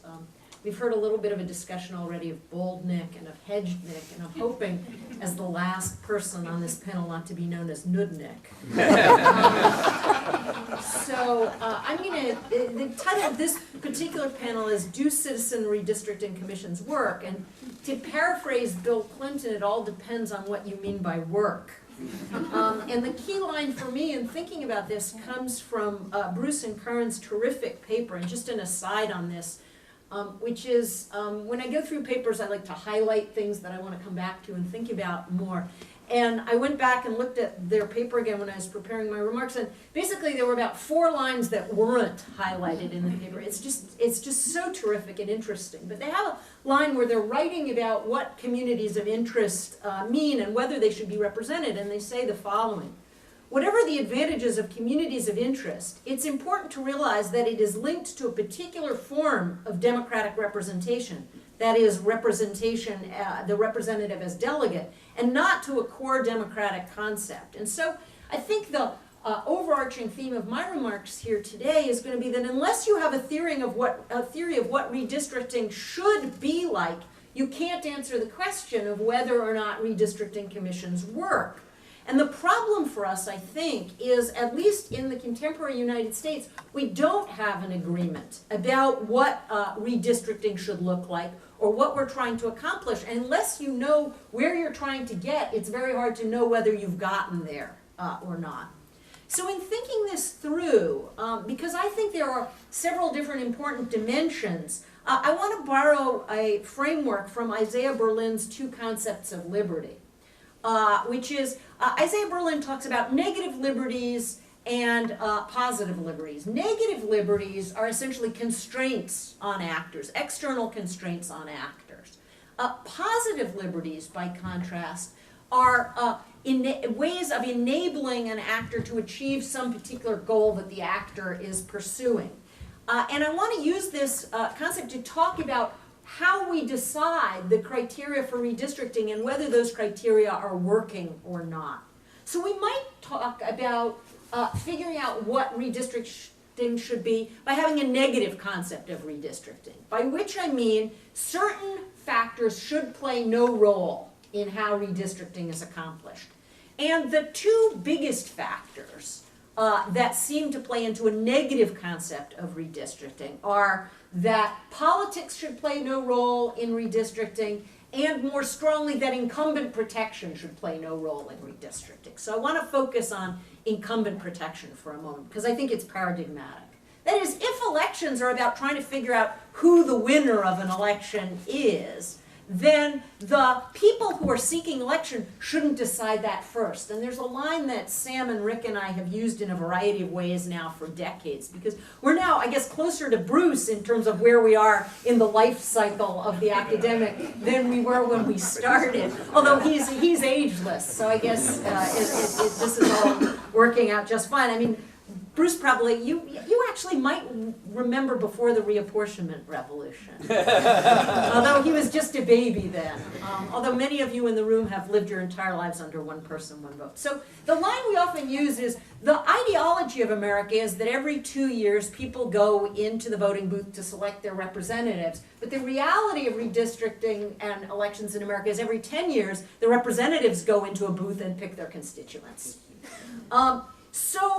The idea is that's wrong, and preventing incumbents from redistricting is important to getting rid of incumbent protection as a criterion in redistricting.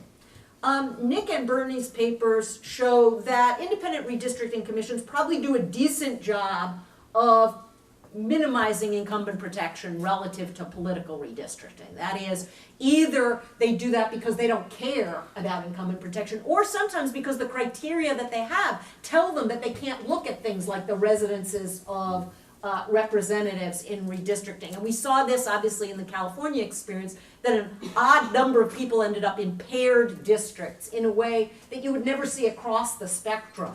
You would see it in partisan redistricting with one party's representatives, but not with both. Now, one question I have here is whether the commissions do a better job here because of the criteria they're given, or whether they do a better job because of the attitude they bring to the process.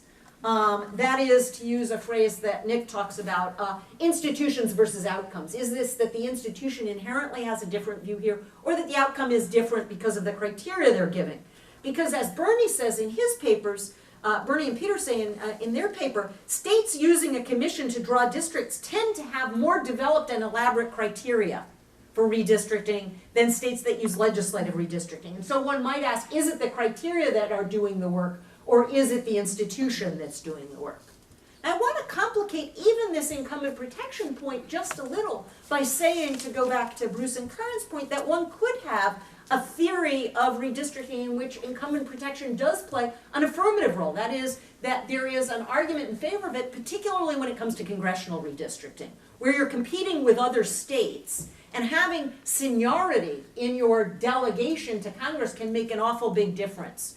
I mean, the reason why every square inch of Dan Rostenkowski's district was repaved several times over was his seniority. And one might imagine that Illinois decides that it's a good thing to have senior members of Congress or like. So although it might be a zero-sum game in some sense, you could imagine a state saying, we want incumbent protection to be taken into account at least to some extent in the way we redistrict. So that's a kind of way of thinking about the minimalist or the negative conception, which is we just want to get rid of certain things in redistricting. We don't know what's good, we just know what's bad. Redistricting commissions may do a pretty good job if all we're trying to do is eliminate the worst things by taking certain criteria off the table. Although, of course, one could imagine taking those criteria off the table and having a judicialized approach to seeing whether they've been taken into account.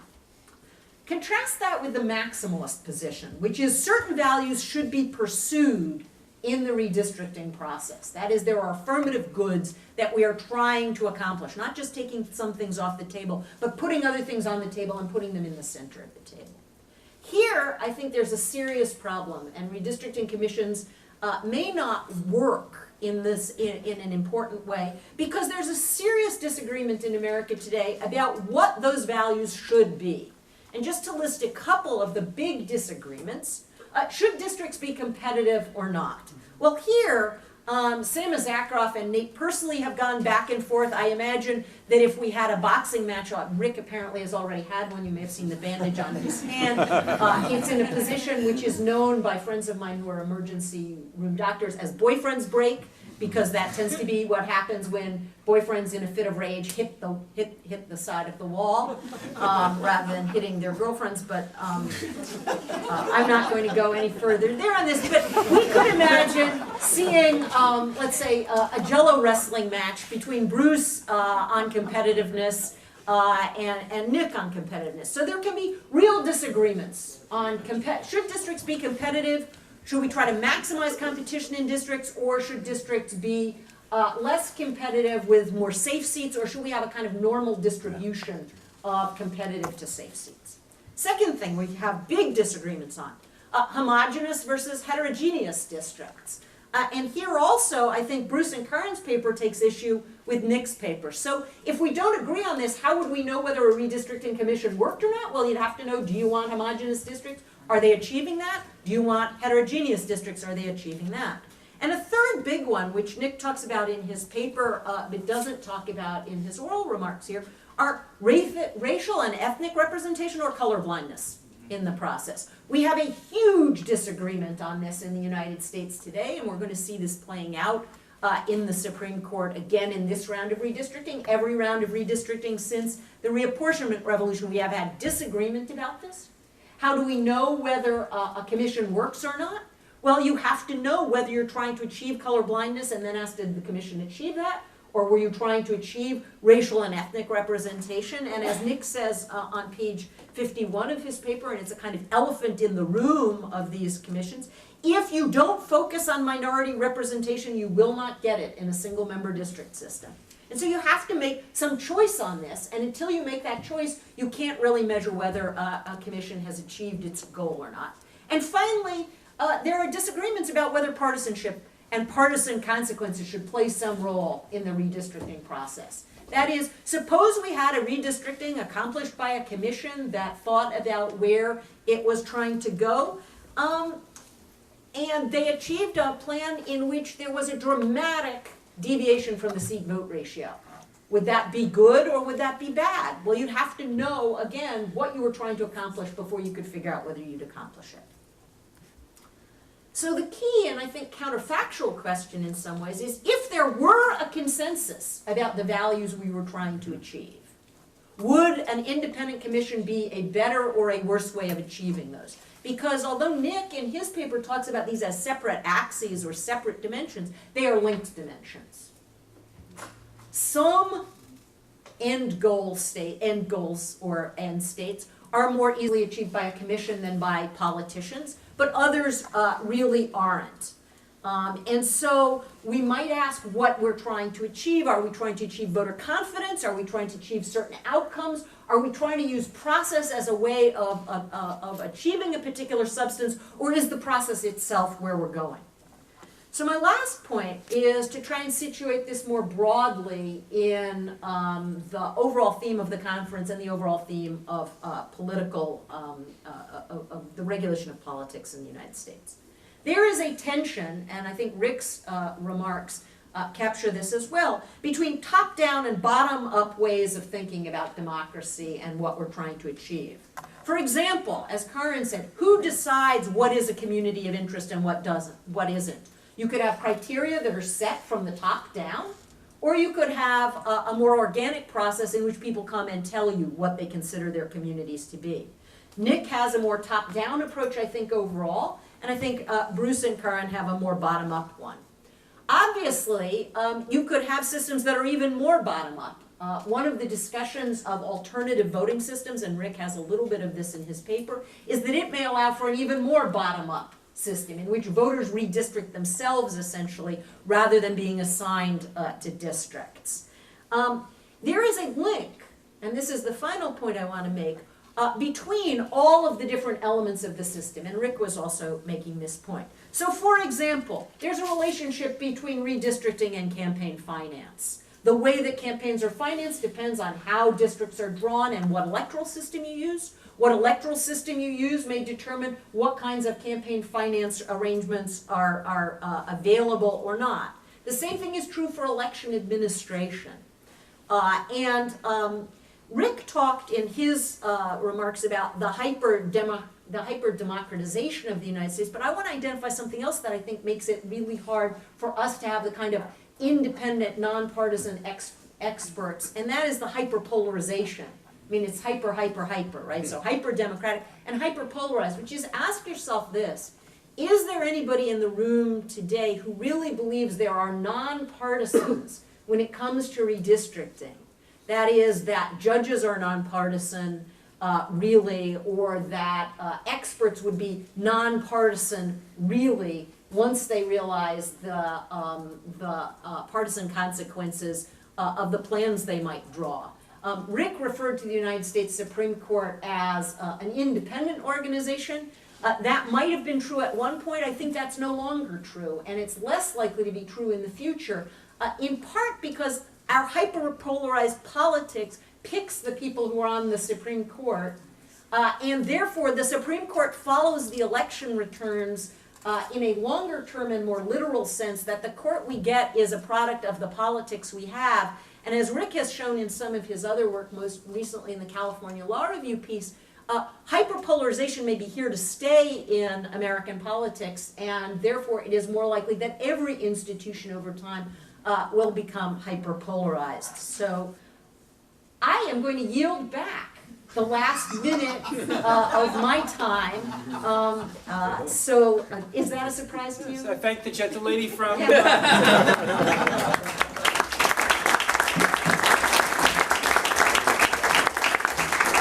We have about 15 minutes. I thought 16 now. 16 minutes. I thought we'd start if any of the panelists want to address any of the comments that were made, or I will open it up. Open it up.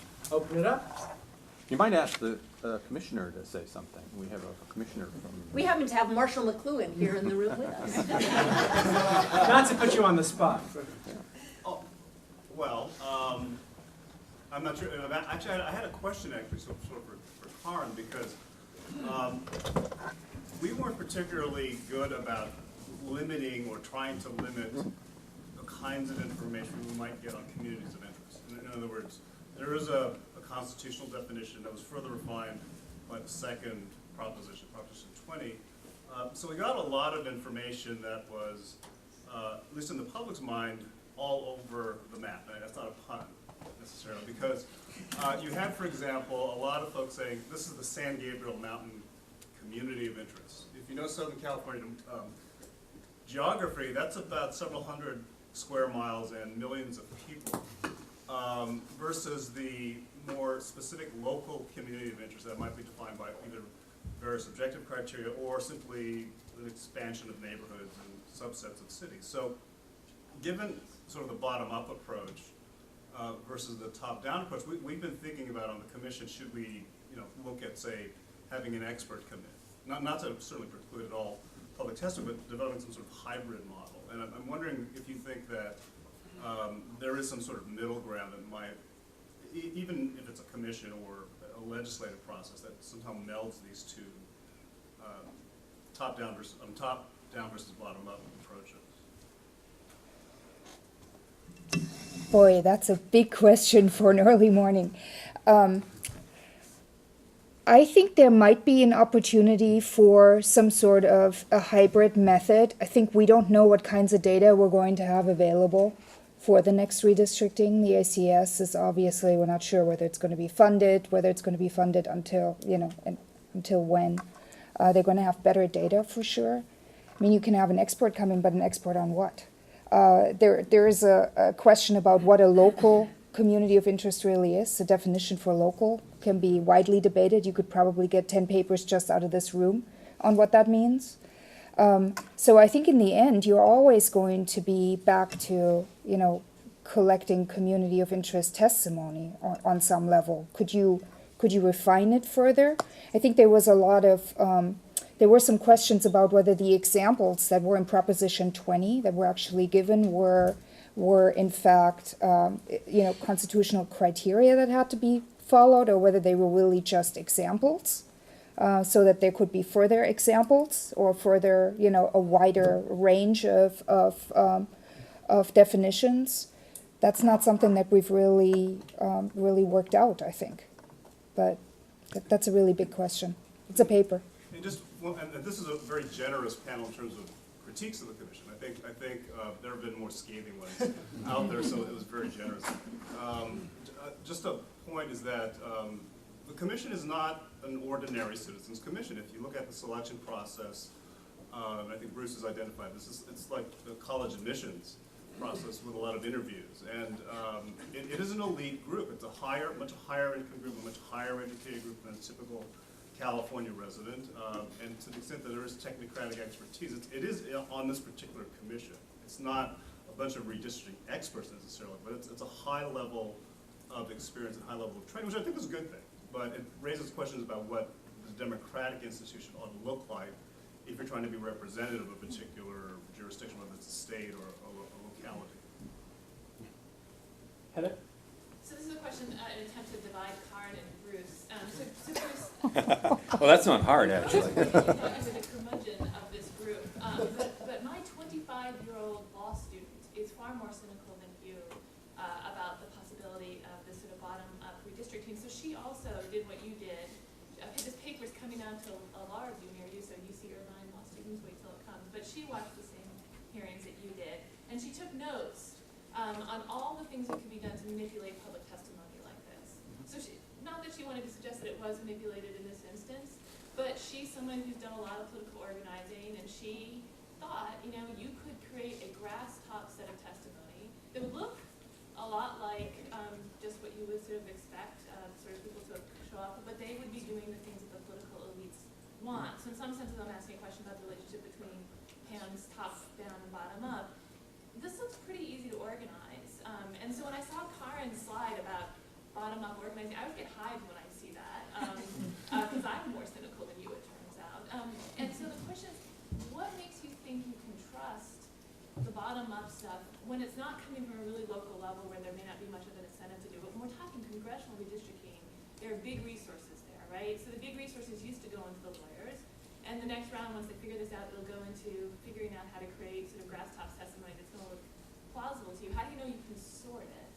And then just to defend Nick a little bit, the reason why we always come for objective criteria, you may not think he's found the right one, is because at the end of the day, when Karen says there are a million different definitions, and there's quadrillion different things that are being said to me, and I just sort it out and find the communities of interest, well, it's great when it's Karen, right? And if we could reproduce Karen and send her across the country to do this, I feel pretty comfortable about the redistricting process, but we can't, which is why we're often looking for these objective backstops, is just at least a check on whether or not Karen is your hyperpolarized, crazy partisan person who's going to manipulate the process to help her party, a la Pam, or whether someone who's really engaged in an objective process. And so that's why we look for these criteria. It's a backstop as much as rather than completely rising. Well, it's not like I don't understand why people are looking for objective criteria. I'm just saying that it doesn't work. And this particular method does not work at all. And there are many reasons for why it doesn't work. And I think we're going through some of them in this particular paper. And after I heard Nick's comments, I could write another paper for why it really doesn't work. But anyway, in terms of public testimony, I mean, this is what your student is doing is basically, she is doing the academic version of the ProPublica piece that was actually widely criticized in the California media. I've actually rarely seen as much media attention, negative media attention to a colleague's piece than to this ProPublica piece. It was really discredited. No, but just to push back on that, right? She didn't actually. Her paper's not claiming that this round had it. Her intuition, although it was that actually it was reasonably clean. But she just said, "Look, I've done political organizing, and there are 1,000 ways in which you can get the right people out to talk about the right things in order to get this congressman's district here, or to create this kind of district there." Sure. So it's not a question about whether it happened this time, not a knock on the commission. It's just simply sort of a cynically, political elites are pretty good at manipulating these processes over time. So what kind of guarantees do you Sure, have? I'm sure, but this is one piece. I mean, the other piece is basically you select a commission that weighs the public testimony. I mean, these guys were not naive. They looked at some of this public testimony, and some of it was a little bit more obvious than others. But on some of it, it was pretty clear that people were really, grassroots actors that came out. I mean, there's obviously a problem in getting a representative sample into these hearings, absolutely. But, what's the alternative? I just don't think that the Nick version is really the alternative. I mean, it's always a struggle of coming up with a more better or more perfect system. And, hopefully we can cook something up here that will improve upon it.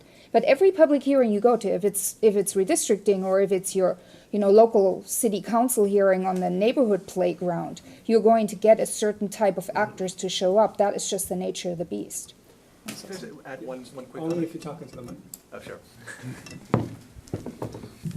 I think it's also interesting, the foreign... You're right. after this is Not happening. I like what I say the foreign experiences confirm Heather's suspicion that when you open up these redistricting hearings to various parties in Britain, in Australia, etc., the parties that are most involved, that have the resources to present district plans, with detailed alternate configurations, it's always the major political parties. And so, you look at what happens with public testimony in Britain, it is completely dominated by the Conservative and Labour parties. The way they avoid sort of just becoming hijacked by the parties there is that the commission itself has a lot of resources to come up with its own independent appraisal of where community boundaries are. So there are, demographers, statisticians, social scientists who work for the commission. I don't think those experts on the commission have to follow my model or anybody else's, but I think it's very important that they actually have some real expertise in identifying geographic patterns, figuring out what the underlying political geography of the nation is like. And it's that permanent expertise in the commissions that allows them not just to be the puppet of whatever testimony comes in from outside observers, because those outside observers are very likely just to be the self-interested political parties.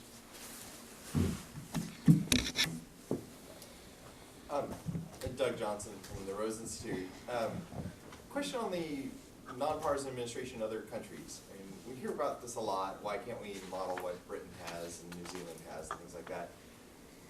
And I think, especially the Commonwealth, they have an administrative state.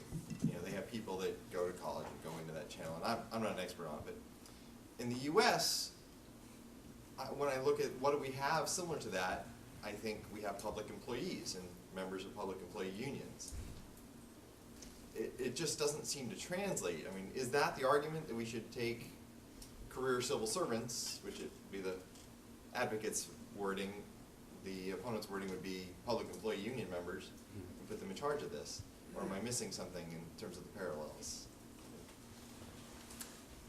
Don't kneel, you can. Yeah, don't kneel. I thought I would do it one more time. So it's not like the foreign countries have this massive stock of trained redistricting experts. You know, there's no redistricting school in Britain or Australia or Canada that churns out these commissioners. The people who sit on the foreign commissions tend to be, as I mentioned before, generalist judges, political scientists, statisticians, demographers, government officials who work in departments focused on sort of political geography issues. So we have analogs to all of those sorts of people here in the U.S. You know, political scientists sometimes are appointed as special masters, as are law professors. We have generalist judges, just like the Commonwealth countries do. And we do have some neutral government officials in sort of pretty obscure backwater departments that are just in charge of statistics and geography and demography and things like that. So I take the point that our administrative state is quite different from that of a lot of other countries, but I don't think those other countries are relying on that administrative state to staff their redistricting commissions. I think they're relying on the sorts of people that do exist in the United States. Last question. To underscore a point that Rick made earlier, it is possible to say that in certain circumstances, experts can be captured, administrators can be captured, independent bodies can be captured. They may not maintain their independence forever. They may succumb to political pressures. And the fixation, and California is a great example, seems to be on doing everything from the bottom up. Now, it's an odd move to hear this discussed by political scientists, because if public choice teaches us anything, it is that as soon as you invoke the public as a single resource that is going to express its will, it is going to be overwhelmed by special interests who will exercise the powers that public choice tells us that they will have in this circumstance. And it's just an erosion of the demand, this faith that we have that the public has a sense of redistricting. I hope not. I hope that they have families. I hope they have this is lunacy. Look, you have two kinds of people who really passionately care about redistricting. People who have a stake in the system, and lunatics. And what you describe about these public hearings confirms that. So you want bottom up, you're going to get the combination of special interests disguised as the public, and you're going to get deranged people. Watch the cable access television about city council meetings. Come to a fairness hearing and a class action. You go to any place where there's a public arena offered, it's an excuse for lunatics to rail about whatever the latest conspiracy against the minority. So, we don't want to confront the hard problems, which is, look, you do have to make decisions about the criteria. Pam is absolutely right. You do have to decide what are the important values you want to promote. And then you have a metric to decide. You also have to decide fundamentally whether the insiders control the game or you put a buffer between harder, not impossible, but harder for them to control the game. And then you can have metrics to determine whether it is working or not. In order to avoid the hard question of what are the objectives, what are the metrics we want to use, we valorate participation, which is a nonsense variable. If a bad plan is produced with every lunatic in Southern California testifying in a public hearing, what do I care? What do I care? Why is that the guarantee? And that's, I think, that the participatory side of this, especially on something technical like redistricting, can't overcome the question of what are the objectives that we're trying to realize. I just wanted to clarify something. It sounds like this was when you guys are talking about it, it sounds like this was a complete bottom-up process, and it wasn't. I mean, communities of interest is one of the criteria, okay? So we have equal population, we have compliance with the Voting Rights Act, and by the way, you do need some public testimony for compliance with the Voting Rights Act. Then you had contiguity, then you had criterion 4, which is the famous one, that had everything on the same line, so everything was weighted the same, cities and counties, so those are jurisdictional boundaries that are already given, so that's not bottom-up, obviously. Then there's communities of interest, and then also neighborhoods. Some of the neighborhoods were collected from the jurisdiction, so they were actually not necessarily bottom-up, they were actually top-down. Yeah, I was going to make that point, that we're just talking about the one component in all of this that was bottom-up. Most of it's been imposed down by the courts and others, by the voters through the redistricting initiative. But there's a second point, which goes back to Heather as well, which is insofar as you're going to have this bottom-up component, then the answer is not that we're seeing it through the lens of a public interest framework. We're seeing it through the lens of a pluralism framework. And so the answer is always in American democracy that we expect manipulation, we expect self-interest, but we set up mechanisms that allow them to compete with one another. So the problem would be if only one side did the manipulation. But that's not what you expect. You expect organization on both sides. You've got people like Doug, who are very smart and very knowledgeable, that were testifying regularly at the hearings, and you had a whole bunch of Democrats that were in various guises showing before the hearings. Well, so, you get both sides. And I would think that the commissioners would try to look for the places where the two views overlap, but there are sometimes that they don't. Their first hearing was all about whether the north should be done east-west or should be done north-south. Well, underneath that is fundamental questions about whether you preserve environmental interests or whether you have this kind of north-south rivalry going on. Well, that's a tough one, and there may be no overlap, but there are a lot of other areas where there are going to be overlaps between the interests of, and I think you just can't take the judgment out of redistricting. And the attempt to find, and again, this is the point that we ended the paper on, and my 25 years of listening to these, it all boils down to this. We need to have measures. We need to have metrics. We don't need to try to have imposed standards, which is to take one of these measures and impose it as the answer to the whole process. We cannot deny that there's lots of judgments that have to be balanced. Redistricting happens to be a small, repeatable example of political design problems, which are that all political design is endogenous. All of it involves choosing values.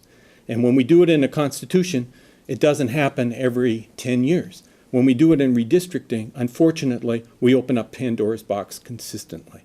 And that's the problem. So let's say, yes, we need metrics, but let's not try to find simple, take those metrics and turn them into simple standards and think that we've solved the problem. What you've done is imposed value judgments on the process. Anyone else on the panel? I'll just say one thing.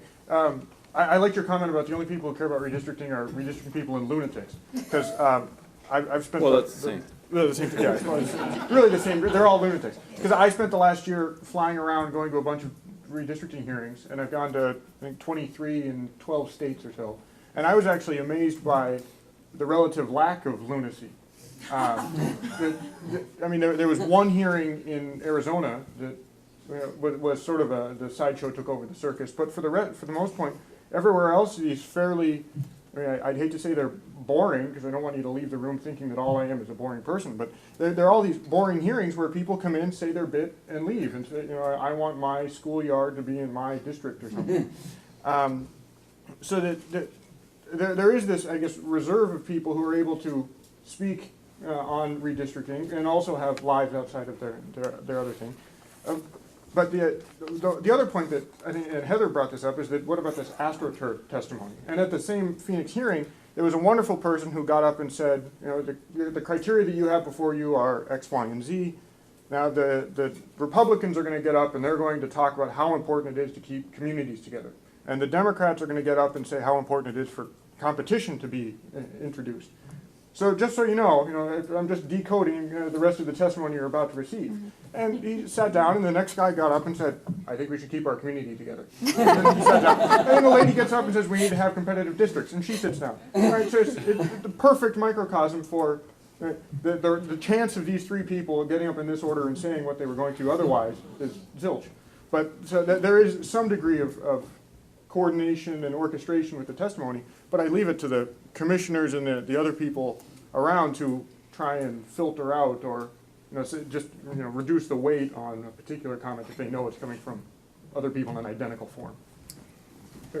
Last word. Last word is, there is no such thing as democracy, there is only guided democracy. And the California Commission is a marvelous example of guided democracy, as was the case with all the citizens commissions in Canada that are so much touted. When you look behind the scenes, you see a lot of very smart people and people who are very knowledgeable or become very knowledgeable about the particular subject area, taking a complicated topic, taking public input, taking statutory requirements, taking bad advice from lawyers in some instances, witness the comment in the Carnan and Bruce paper, and trying to turn it in the best way they can into something that looks sensible. And I think that's about as much as anybody can realistically expect. And I agree with all the comments that suggest that we are talking about a multi-valued process in which we are never, ever going to get agreement. But in California, the people, rightly or wrongly, spoke, and they listed criteria in a certain order, and at least in whether it's Frankenstein stitched together or not, the commission did its damnedest to actually implement those criteria in the order that Californians told them to. All right. The next panel is going to be on campaign finance. It's going to be we're going to start at 11:20. In the meantime, the restrooms are that way. The coffee and snacks are that way. Please join me in thanking the panel for this.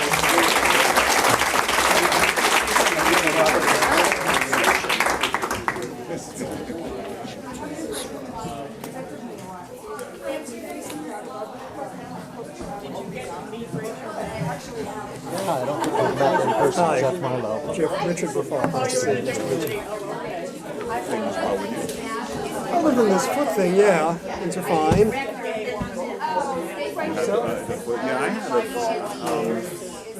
It was stupid. It was an accident. A year ago last May, I fell down a flight of stairs and really hurt my leg.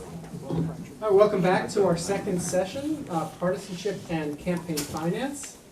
We are going to hear two papers. The first by Michael Franz of, am I going to say this right? Bowdoin? No, Bowdoin.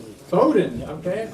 I mispronounced Waukesha County yesterday, so I can't get on anything past the West Coast. Michael Franz will be presenting the first paper, and Jeff Milo of the University of Missouri. Is that right? Missouri, if you're running for office. All right. That's how you pronounce it. We'll be presenting the second paper, and we will have two commentators, Richard Berfault of Columbia Law School and Dan Lowenstein of the UCLA School of Law. We're going to let them go just a few extra minutes because we have just the two papers on this panel. And we're going to start with Michael.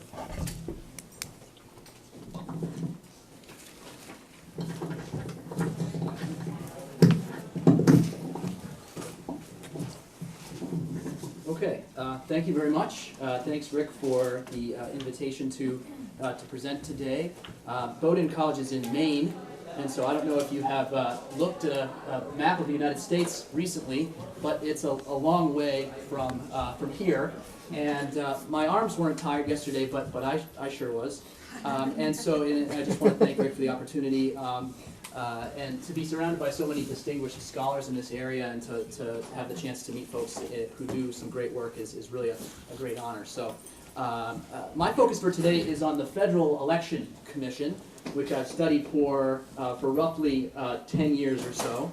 And I'm going to talk a little bit about advisory opinions that are issued by the FEC and offering some legal guidance to people who are sort of confused about what they're allowed to do. Now, I have a friend who studies the bureaucracy, and he's prone to saying that he, as a result of studying the bureaucracy, loves bureaucrats. And I wouldn't go that far in terms of the Federal Election Commission, but I do like the Federal Election Commission. I probably like it a little more than I could Facebook like it, if they had a page. And I don't like them, but I do like them, so somewhere in the middle there. And the reason why is because I'm actually quite sympathetic to the challenge of enforcing and administering campaign finance laws, especially at the federal level. There's actually a lot in the law that's ambiguous in terms of congressional intent, especially as the technology develops and changes. There's the ever-present gargantuan challenge of balancing free speech rights and civil liberties with the goal of preventing corruption. And then, of course, there's the very bitter partisan conflict that exists in Washington these days. And my suspicion is it's actually not very easy to be a commissioner, and so I do have some sympathy in that regard. Now, this ambiguity in the law is what motivates me to study the advisory opinions, because these are actual requests that people have about whether they can do some sort of proposed campaign activity. And they concern areas of the law that are gray, and actually quite fascinating. Many of them are quite fascinating. And so the FEC has issued roughly 1,500 or so advisory opinions since 1977. This is the total number they've issued by year. They did some in 75 and 76, but my paper today is going to talk, or my talk will focus on the 77 through 2012 period. And you can see here that the frequency in the early years of the Federal Election Commission, they considered quite a large number of requests every year. And then that number has tended to decline over time, such that by 2012, we're still ongoing. We'll get a little close to 30, a little past 30 perhaps, but that'll be about it. So now as these frequency of opinions has actually declined, and what these represent are actually letters from requesters to, or from the FEC to a political actor, giving them legal advice on whether they can pursue some campaign activity. They haven't just gotten shorter, they've actually gotten also longer. And so these are the average length per year in words for advisory opinions issued by the FEC to the requesters. And so in the early part of the late part of the 70s, early 80s, they were less than 1,000 words.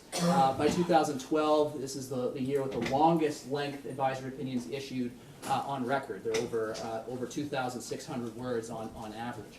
And not only are they getting longer, they're also treading more legal ground. This is the average number of other advisory opinions cited by the Commission in issuing their opinions in a given year.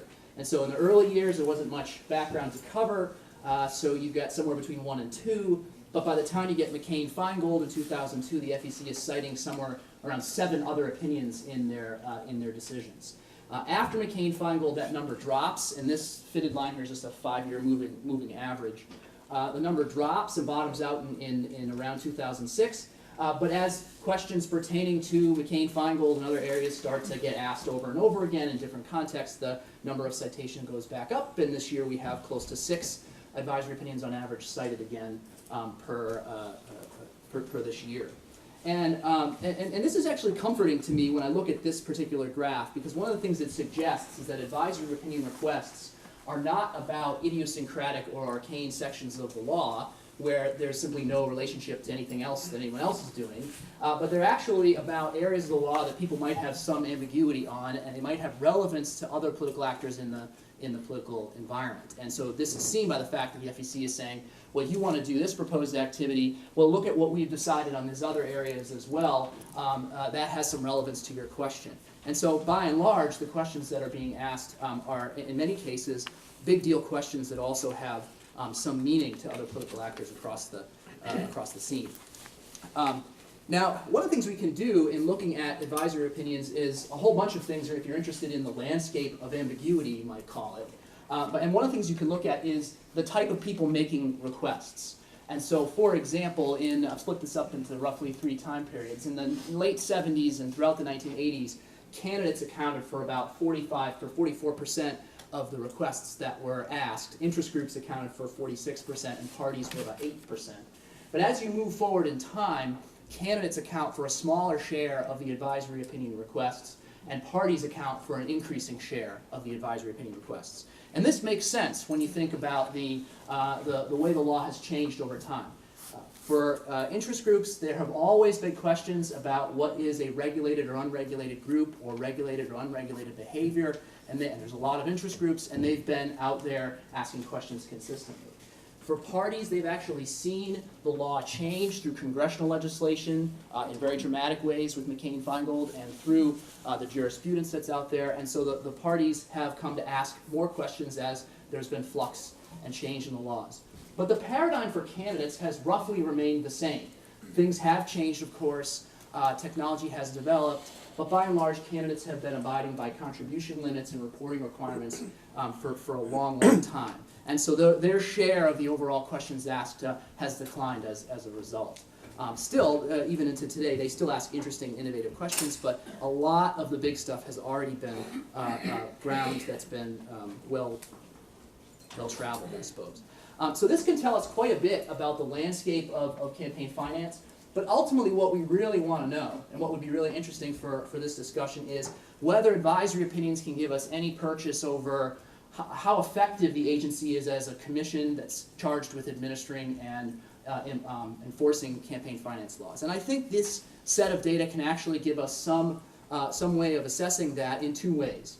One, we can look at the votes that commissioners take on advisory opinions to see if there's been an increase in conflict. The other thing we can do is look at the actual content of the FEC's advice and to see what kind of guidance they're giving. And then from that, we might be able to make a judgment about the effectiveness of the commission overall. So the FEC has issued or made public its votes on advisory opinions back to 1990. And so, for example, this graph is the percentage of registered votes on the final vote taken on an advisory opinion request that are dissents. So what the FEC has before it in this particular case is a letter that it wants to send out to the requester, and they register their vote on that letter to send it out, and this is the percentage in any given year of commissioners that say, I don't like this letter, I don't like this opinion, I'm going to say no.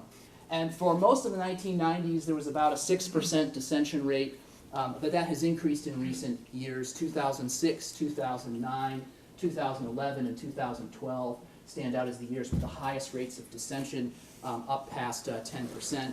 2011 was the highest one on record. There's more conflict in the way that commissioners are resolving these requests. This is the rate of unanimity in advisory opinion votes. For a long time, and we don't have the data into the 1980s, the commission decided things on a relative consensus model across party lines, and even into the 1990s, on average, about 80% of the advisory opinions were issued unanimously.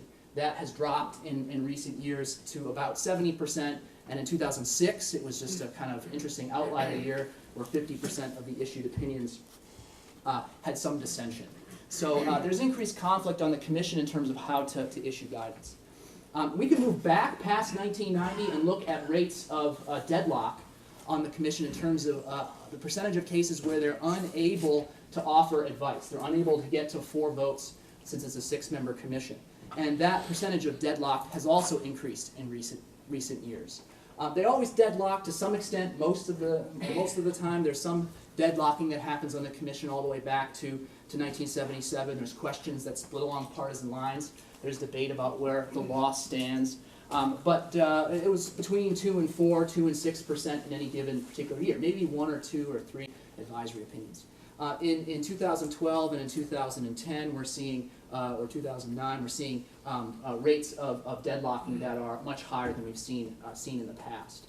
And so overall, we're seeing more deadlocked opinions and more conflict.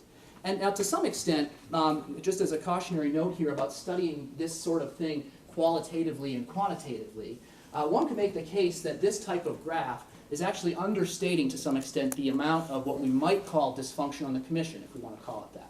Because what I'm doing here by aggregating up by year and looking at all the opinions together at one time is comparing some opinions which are probably apples and some opinions which are probably oranges. And what's actually happening in an era when the conflict is increasing is that they're going to conflict over the areas that have some major consequence politically. And so in 2012, they're deadlocking over things about super PACs, they're deadlocking about things over disclaimers for ads. This stuff is really important, and they're not deadlocking over whether or not the Alaska Free Liberty Party is an actual party.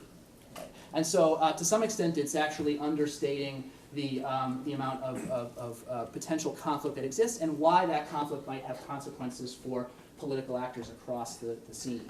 And that's important to keep in mind here. I'm doing mostly a quantitative analysis of this, but the qualitative assessment here is really, really powerful. Now, of course, you could take the flip side of the coin and say, well, 16% deadlocks is great. They don't deadlock on 84% of their cases, and they issue 70% of their decisions unanimously even today. The FEC works fine. And so we can have that debate about how we want to assess the power of the data. So that's sort of the votes that the FEC has taken on these matters. But another way to assess the commission is to look at the actual advice that they're giving to the people that they issue opinions to. And so they've done this 1,500 different requests back into 1977, and I coded them on whether or not the opinion they give is one of three outcomes. One, do they approve of the request that a requester makes? In other words, does the FEC say, you want to undertake some political activity, we've looked at the law, you can do it. And in that sense, about 60 to 61% of the issued opinions have been approvals. They've been wins for the requester. Another way to code this is to look at losses. FEC says you want to do some sort of activity. No, the law does not permit you to do that. And about 15% of decisions have been decided that way. Or the FEC might offer mixed outcomes where they say you can do X, but you can't do Y. And so I coded that on a 3-category scale, -1 to 1, with mixed outcomes being 0. And if we look at the pattern over time, I think we see what I would classify as 3 distinct FEC eras. The first era, into the late 1980s, was an era where the commission actually took a fairly aggressive stand at enforcing campaign finance laws. If you read them qualitatively, this was a period where it seemed as if all the commissioners had some agreement that congressional intent was important, and we want to put up somewhat of a wall to innovation, and their approval rates for requesters actually declined into the late 1990s. Then the game shifts and approval rates skyrocket up to a much higher rate, doubling between the late 1980s and the late 1990s. The FEC is much more permissive. They're saying things like, sure, go ahead and do it. Innovation is important. Who are we to step in the way of the political process and people who are asking questions with, with innovative and interesting ideas. And then it looks as if in this third period that the FEC has returned perhaps to a much more or slightly more aggressive stand. But that's actually misleading because this recent downtrend is not the consequence of increased aggressiveness at saying no or trying to tamp down on FEC, on innovation or on innovative requests. It's actually something I didn't expect when starting to code this. It's a consequence of there being much more mixed outcomes, but those mixed outcomes not being you can do X or but you can't do Y, but mixed outcomes that say you can do X, we can't agree on Y. And so, for example, in the last 4 years, the FEC has issued 21 advisory opinions where they've offered what I code as mixed outcomes or mixed advice. 14 of those have been opinions issued with a deadlock embedded in the opinion. So you can do X, we can't agree with 4 votes to do Y, and so as a result, it's pulling down the success rate since those are coded as zeros. And so it's an interesting third period of FEC decision-making where this sense of what is happening in the commission is a conflict that's reaching into the content of the decisions themselves. Now there's a bit of an asymmetry here in success rates across requester types. There's a lot of information on this graph, but this shows success rates for interest groups, candidates, and parties in a 7-year sort of moving average. And you can see in the 1980s, late 1980s, interest groups faced the most pushback from the FEC, where candidates and parties do quite well relative to that. Then the increase in success for interest groups is quite stark, such that by the end of the 1990s into the early 2000s, interest groups are winning at higher rates on average than candidates and parties. And then you see the sort of turn back, the fall off the plateau, so to speak, for interest groups, and you do see a decline to some extent for candidates. A lot of that a consequence of the increased partial deadlocks that are out there. Although I should add as a footnote that reading these case by case, the decline here noted for candidates in the early part of the 2000s is a consequence of the FEC, at least in this particular case, attempting to try to restrict what candidates can do with their campaign funds. They're a little bit more suspicious of candidates in recent years. That's the only instance we have, perhaps, of an FEC that's a bit more aggressive. By contrast, a lot of this larger trend here that's happening is the consequence of what I call partial deadlocks in their opinions. And so what we end up having here is an FEC that has a lot more conflict on votes, a lot more deadlocks, and a lot more partial deadlocks that are offering to requesters some mixed set of guidance here. Some mixed set of guidance and some muddled advice, perhaps. And we might interpret that as a sign that the commission just doesn't work anymore and we need to change it. And so as a final point in the last few minutes that I have, I want to offer just a quick reconnaissance into sort of state campaign finance and enforcement. Jeff's going to talk about state ethics commissions in a much more systematic way in just a minute. But I tried to look at how states enforce campaign finance laws as a form of comparison. And by my best estimate, 20 states assign enforcement to what I call a top dog enforcer, or a single person like the Secretary of State or Attorney General. In a few states, there actually is a top dog enforcer that's neither of those people. 21 states have enforcement mechanisms that are made up of an odd number of commissioners, and 9 states have commissioners that are comprised of an even number. And one of the things this tells us is that the FEC is sort of an outlier in terms of how states do these sorts of things, and it's sort of instructive. But how do we know how successful these different states are? It's very hard to measure. Well, the Center for Public Integrity tried, and I'm going to use their outcome measures a bit in this final point, and then we can decide whether we want to accept their methodology. But they asked experts in the 50 states to assess the enforcement mechanisms for campaign finance on 3 questions applied to candidates and applied to parties. Gives us 6 separate questions.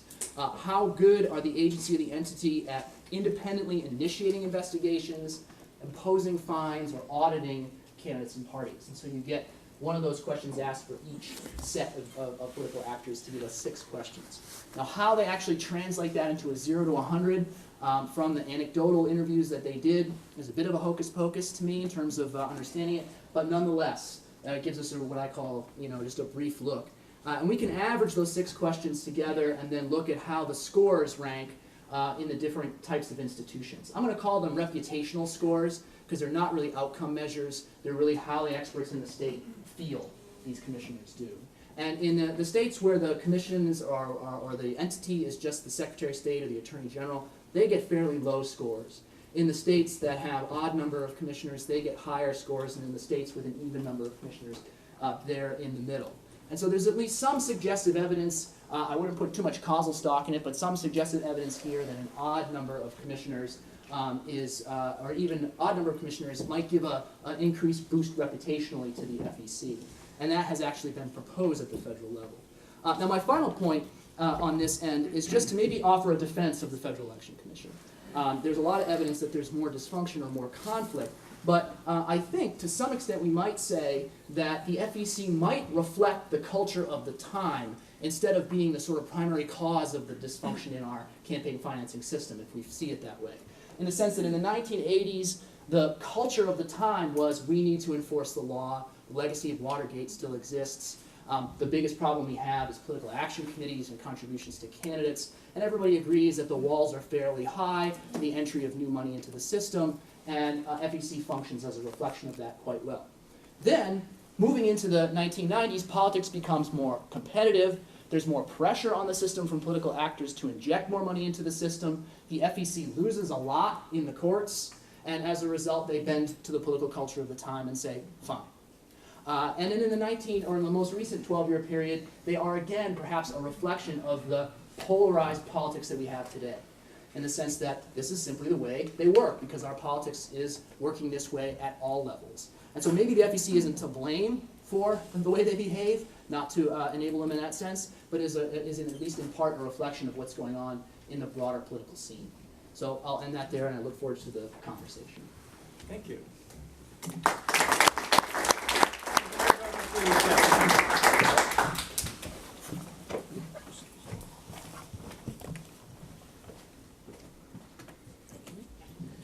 I've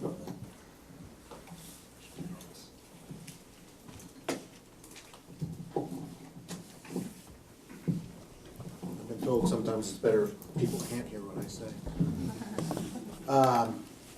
Rick said I'm from Missouri. The only people who pronounce it that way are running for public office. I want to make clear, though, I currently reside in Missouri. I'm from Connecticut. There's no mud on my boots. I'm familiar with indoor plumbing.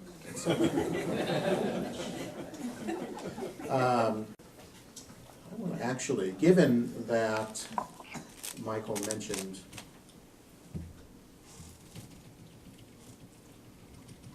something tells me we're not getting through all those. Given that Michael mentioned the state integrity scores from the Center for Public Integrity, and Public Radio International, I believe, was involved in there. Maybe they had General Mills involved too, I'm not sure. But these state integrity scores, they were made quite a splash in the media, and a lot of people have referred to them. So this was a bonus slide I threw in at the end. I'm going to start with it. And I don't want to spend too much time on it, but if you look at these state integrity scores, and so I'm looking at the entire list, right? So it's a Google wish list of everything that's going to make the world better in terms of politics, and rate the states on them. And then the states that score high, more toward 0.9 overall, they have the lowest risk of corruption. And the states that score low, toward 0.5, they have the highest risk of corruption. And that's based on the powers of introspection of various experts. No attempt to say, are this wish list, are the components on this wish list at all related to actual corruption? Have there been evaluation studies to support these presumed effects? And so I just want to show you this picture. If you plot corruption rates in the 2000s, this is state and local officials convicted of official corruption per 10,000 state and local officials. If anything, it's a perverse relationship. Now, it could be that those states that are particularly corrupt are adopting all these things, like New Jersey and Connecticut. But if you look at the changes, you also see a non-negative relationship. So this, and my pet peeve among many, is that when it comes to political reforms, unlike, say, with economic reforms, that... Slideshow. Right there. Slideshow? From the beginning? Yeah. Okay. I can't think and act at the same time. Rarely can accomplish one. So when it comes to economic reforms, whether, say, it's increasing tobacco taxes, changing the minimum wage, it's quite natural to say, what does the research tell us? What are the effects of this? Let's go out to the evaluation literature. And there's actually an evaluation literature because there's some demand for it. When it comes to political reforms, this may be overstating it a bit, and this conference, I think, stands as the exception that proves the rule, perhaps. When it comes to political reforms, there's more of a tendency to judge the effects of things by what we wish would happen. And so-called experts use, again, the power of introspection to evaluate things rather than going to an evaluation literature. Often that's because there isn't an evaluation literature because there's no demand for it.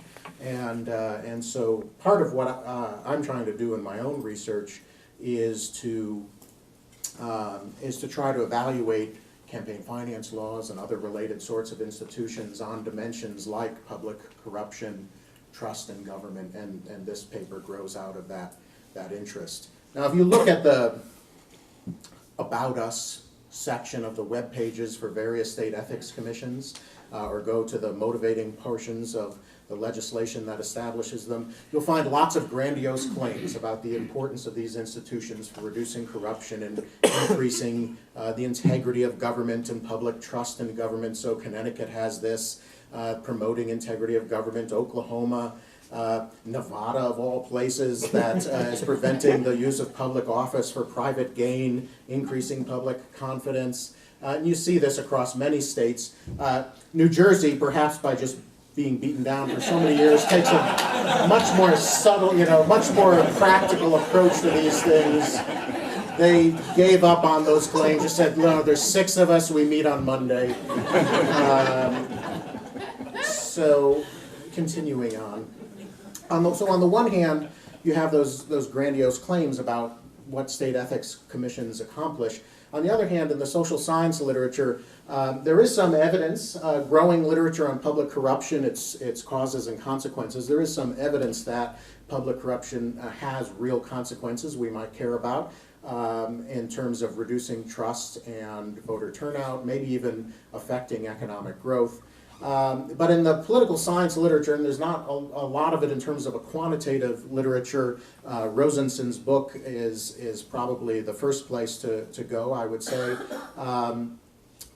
What do we know about ethics commissions from this literature? Well, they seem to be established in response to scandals, but there's a lot of questions about whether they actually do anything. But what I want to point to here is that there's this disconnect between the grand claims made on the part of political actors, judges, policymakers, pundits about the importance of ethics commissions, and we can say the same thing about campaign finance regulations as well, and how they're vital for the integrity of democracy. And when it comes to the social science literature, their opinion about ethics commissions is meh. Not too many people are really studying them, so some sort of disconnect, and the first hint that maybe we don't think those effects are going to exist. But if you're going to evaluate state ethics commissions, it's actually quite feasible. There's a lot of variation across states and over time in these commissions, both in when they were established, how people are appointed. Now, one thing, I believe it's every case, the majority of commissioners to state ethics commissions are appointed by political actors. So nobody's being dropped from the sky, at least in terms of the majority of the commissioners. In their jurisdiction, their investigative powers, the particular resources they have, many commissions have restrictions on party membership. What kinds of outcomes should we look at? For me, the first place to look, since no one else has done this, let's start at the first place, would be corruption and trust in government. Today I'm only going to talk about corruption. And so this is very much an initial exploration. Do state ethics commissions serve to reduce political corruption? Maybe some of you already know the answer, but let's not use the powers of introspection. Let's actually look at the data. And does it matter whether those commissions are structured as bipartisan, nonpartisan, something else? It's quite a feasible project. I get data on the composition and characteristics of commissions from COBLE. I had to join COBLE, and National Council of State Legislatures, and public corruption convictions. I'm going to use a data archive at Syracuse called TRACK. In terms of state ethics commissions, what they look like over time, most of them have been established prior to 1980. And you see sort of a mix of those that have some sort of bipartisan or nonpartisan restrictions. They're not the same thing.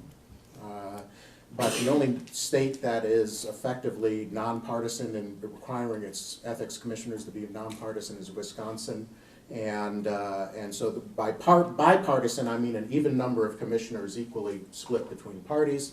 No party majority, that means there's some sort of restriction that prevents one party from having most of the commissioners. And not all the same party, you gotta have some token representation from the other party on there, or effectively there's that requirement by who appoints. And then we have some states that don't make any restrictions. So what we see over time is an increase in the number of states that have these commissions, some variation in the types. In other words, a natural experiment to use the states as laboratories. If we go for public corruption, and since I have a room with people who know things about the law, I'm going to point something out here.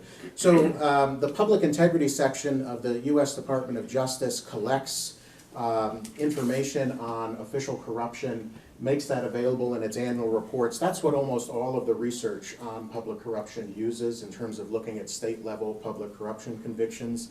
And that data is based on a survey done by the public integrity section out to the federal districts. You also have the executive office of the U.S. district attorneys. They have an annual report where they post data. That should be the same thing. TrackFed is a good government transparency group that uses FOIA requests to make available to the public data like this. They should have the exact same data. So there's 4 sources of data. The PIN, there's 2 tables in their reports that should give us the same numbers. All I did was plot these data from these different sources. And so those lines are exactly the same, as we can see. This is the number of convictions over time. The bold line would be the public integrity section survey data that most researchers use. The dotted line is from the same annual reports, and until about 1995, they couldn't get the numbers to add up across 2 different tables. And then the lower lines would be the administrative data from the executive office of the U.S. district attorneys and from TrackFed. That's the data I'm going to use. Another advantage of that data is you can disaggregate it. Oh, so this is why I was glad there were lawyers here. So I've tried filing FOIA requests to say, can I see what the survey asks for? And as best I can, I showed them this picture and said, can anybody explain this? What's going on? Why this is? And no one will talk to me. So if you use the TrackFed data, I think this is the more reliable data. I think what's going on is with the survey data, what's being included would be things like drug charges, things that are not related to official corruption. And I've done some searching through media reports to try to verify that. That's my best guess. Using the TrackFed data, what we see here is that, of course, not surprising, most of the activity of the feds is aimed at federal corruption. What's nice about the TrackFed data, and unlike the data source previous people have used, is I can focus in on just state and local officials' corruption. And so that's what I'm going to do. So that's unlike pretty much every other published study on corruption in the states that uses this data. Okay, we want to see this picture. Yes, Montana really is that corrupt. Okay, so what are we going to do? We've got a dependent variable, corruption among state and local officials, and a key independent variable that varies across state and time, and in the existence of commissions and the type of commission that's established. For now, that's all I'm going to look at. Again, this is a first analysis. And I'm going to sort of do the analysis 3 ways. One is just to show you some raw correlations over time, and they pretty much tell the story. The next would be a regression analysis, so for those who have ears to hear, let them hear. What I do is I take the annual data, and because convictions have a lag, and it's really important if you want to know the treatment effect of creating an institution or changing an institution, you need to get the timing right of when the bad stuff was happening. So what I do is I match the right-hand side variables in the regression to convictions that occurred over a 5-year period in the future, and create 5 non-overlapping waves of the data and run a regression on that.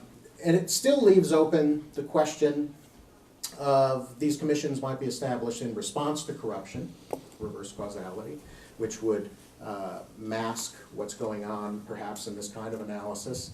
And so I do use annual data, which is going to allow me to show you some time trends over time. What was happening to corruption within states that had reforms before and after the reforms. And that'll address that concern about endogeneity or reverse causality, if you will. Okay, the first picture here. This is for state and local government officials. In order to compare them across states, I calculate convictions per 10,000 state and local government officials. There's not many, right? The numbers on the vertical axis range between 0 and 1. And this is by the timing of commissions, whether they were established prior to 1980, or in the periods after that, matched again with conviction rates in the 2000s. So what we're seeing is more corruption in those states that have had ethics commissions longer, and less, with one exception, North Dakota, in the states that have not established state ethics commissions. Now that's in the levels. We can look at the changes. Oops, what's this one? Oh, this is, rather than putting state labels on that diagram, I put a little bit of information about restrictions on the composition. Does that make all the difference? Maybe the commissions where Democrats can have all the membership, maybe they're totally corrupt themselves. And so B would be for bipartisan, NM would be no majority party, and I don't think you see any pattern there with the party restrictions on commissions. Okay, this is the looking at changes in corruption rates from the 90s to the 2000s, and this is just to convince you that there's no strong pattern here either. If anything, it's perverse, and then this is with the labels signifying which ones have no majority party restrictions and which ones have bipartisanship, and again, doesn't look like anything's going on there. Well, let's control for other things, and state demographics will be included as controls. Other kinds of institutional factors that will be controlled for will be the presence of legislative term limits, appointed judges, Republican or Democratic control of government. And the one thing to point out from this graph is that the mean and standard deviation of the dependent variable, that helps you to judge whether the effects are big or small when you estimate them. The mean is 0.13 convictions per 10,000 state and local government officials, and the standard deviation 0.17, so keep those in mind. When you run the regressions, these are, again, for those who have ears to hear, these are absolute values of t-statistics in parentheses. I'm not reporting everything in the regressions. There's also demographic controls, year controls. We cluster standard errors on state. And in the first model, column 1, the key independent variable is just, do you have an ethics commission? What is the effect of having one? And in the second model, I break it out by type of ethics commission. And I have liberally used asterisks to show you all the statistically significant effects. And that's really all you need to see. There's no asterisks there. And so these things are not individually or jointly significant in this kind of fixed effects regression analysis, so a within state analysis. The next and last statistical analysis says, well, let me take that data, let me do a similar regression but with annual data. And now what I'm going to do, in order to worry about the timing of convictions and ethics commissions and is it corruption that causes us to have an ethics commission, is I'm going to estimate separate time dummies for before and after a state adopts an ethics commission. And so there's 11 separate time dummies estimated. The bold line is the coefficient estimate. The dotted lines are the 95% confidence interval. And notice that the confidence interval always bounds 0. So none of these are statistically significant, with one marginal exception right at the year of adoption. Got it. How long have you been holding the 1 minute sign? 15 minutes. So right at the year of adoption, there's a significant increase in convictions in a state. Remember, convictions happen after the bad stuff. The way I interpret that is there's some transitory scandal. You get a commission, and otherwise nothing was happening before, nothing was happening after. And it's not the case, I think it's worth pointing out, that we see states that have chronically high corruption adopt commissions, A, and then B, it's not the case that that changes anything going on in the states, at least in terms of convictions. So, of course, failure to reject the null hypothesis is different from proving no effect, but given these small estimates, it's as likely that these state ethics commissions are increasing corruption a little bit as decreasing it. I'm going to be a little provocative and say no support for hypotheses that ethics commissions work. We should argue about what does it mean for them to work. And that's about it. Thank you.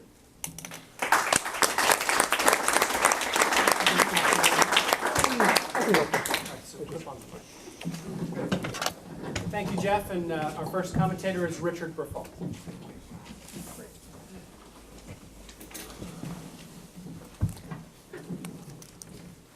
Thanks very much. It's a pleasure to read these two papers. It's very rare that you find papers that either change your mind about something that you thought you knew or that shake up your thinking about something. And I find that both of these papers did, or one did one and one did the other. We'll get to that in a second. Let me start with Michael's paper. He does a very nice job tracking advisory opinions over the years, by topic, by length, by style. We see they become more court-like over time with a lengthier recapitulation of the request, the law, the facts, prior opinions. The feel of them is really quite different over time, as your slide points out, by the presence of unanimity or dissents and of deadlocks. We also get a nice sense of the changing nature of campaign finance law and of campaign finance refracted through these advisory opinions, the rise of parties as initiators, the change in topics, the more modern focus on things like the internet, bundling, the use of phones and text messages to make donations. All of these things we can see the changes in campaign finance technology and campaign finance practice refracted through the advisory opinions, as well as his particular slide about the growing complexity of the law. We can see exactly when BICRA kicks in. We can see what gave rise to BICRA and the rise of party-related advisory opinions. We can see BICRA kicking in the spike in the number of opinions right afterwards, and we can see the going down. And in terms of the growing number of deadlocks and division within the commission, in a sense we knew all this before, but it's actually nice to see it shown. It's actually nice to see it proven, and again, the tracking of opinions is very useful.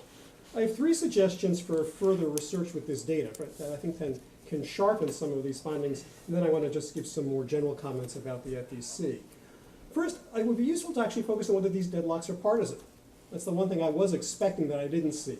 We know who they are, these commissioners. They're all appointed with a partisan background. They're specifically set up so that there'll be 3 Republicans and 3 Democrats. We know who they are. We know the president is one who appoints them, but it's always on the recommendation of one side or the other. We know what their affiliations are. That should be knowable. So it should be interesting to track how they're voting and whether in particular there's been change, whether there's greater partisanship over time. What we're getting is more deadlock over time and more dissents, but that doesn't necessarily mean there's more partisanship. I suspect that we'll find that there is, but I don't think it would be that hard to go back and find out who these people are. Something about the dissents, I actually don't find the dissents problematic. I actually find the dissents actually quite positive, because if you're getting a 5-1 or a 4-2 vote, that suggests to me that there's some party member crossing lines. And I actually would be more troubled by the decline of dissents or the shift from dissents to deadlock. But I think the presence of dissent shows that there are some hard cases where they're not dividing on party lines, or at least one party member, possibly 2, is crossing to vote with the other one. So it'll be interesting, again, to track the interplay of party with the dissent to see what we're seeing in terms of what's the majority coalition and to what extent is it. It has to be cross-party if it's a 5-1 or 4-2 vote. And then another thing, which would be a little harder, but I think is doable, is the importance of the questions which are generating the deadlocks and the dissents. It's not entirely subjective. To some extent it's subjective what's an important question, but there are some objective ways of measuring it. One would be the number of outsiders writing in to give comments. Generally with the advisory opinion, it's not just the requester. You often see additional letters from other parties in the nature of amicus briefs. If you could probably correlate the number of additional participants is one measure of talking about the importance of the case. Another would be the number of draft advisory opinions circulated. As you watch these things, you watch the folder develop, in a hard case, you're going to see the opinions are drafted by the staff and then approved or not by the commission. Or you may often see multiple opinions. You'll see advisory opinion 2111-10, and you'll see draft A, draft B, draft C, draft D, draft E, as they look to see if they can find some kind of consensus or at least a majority.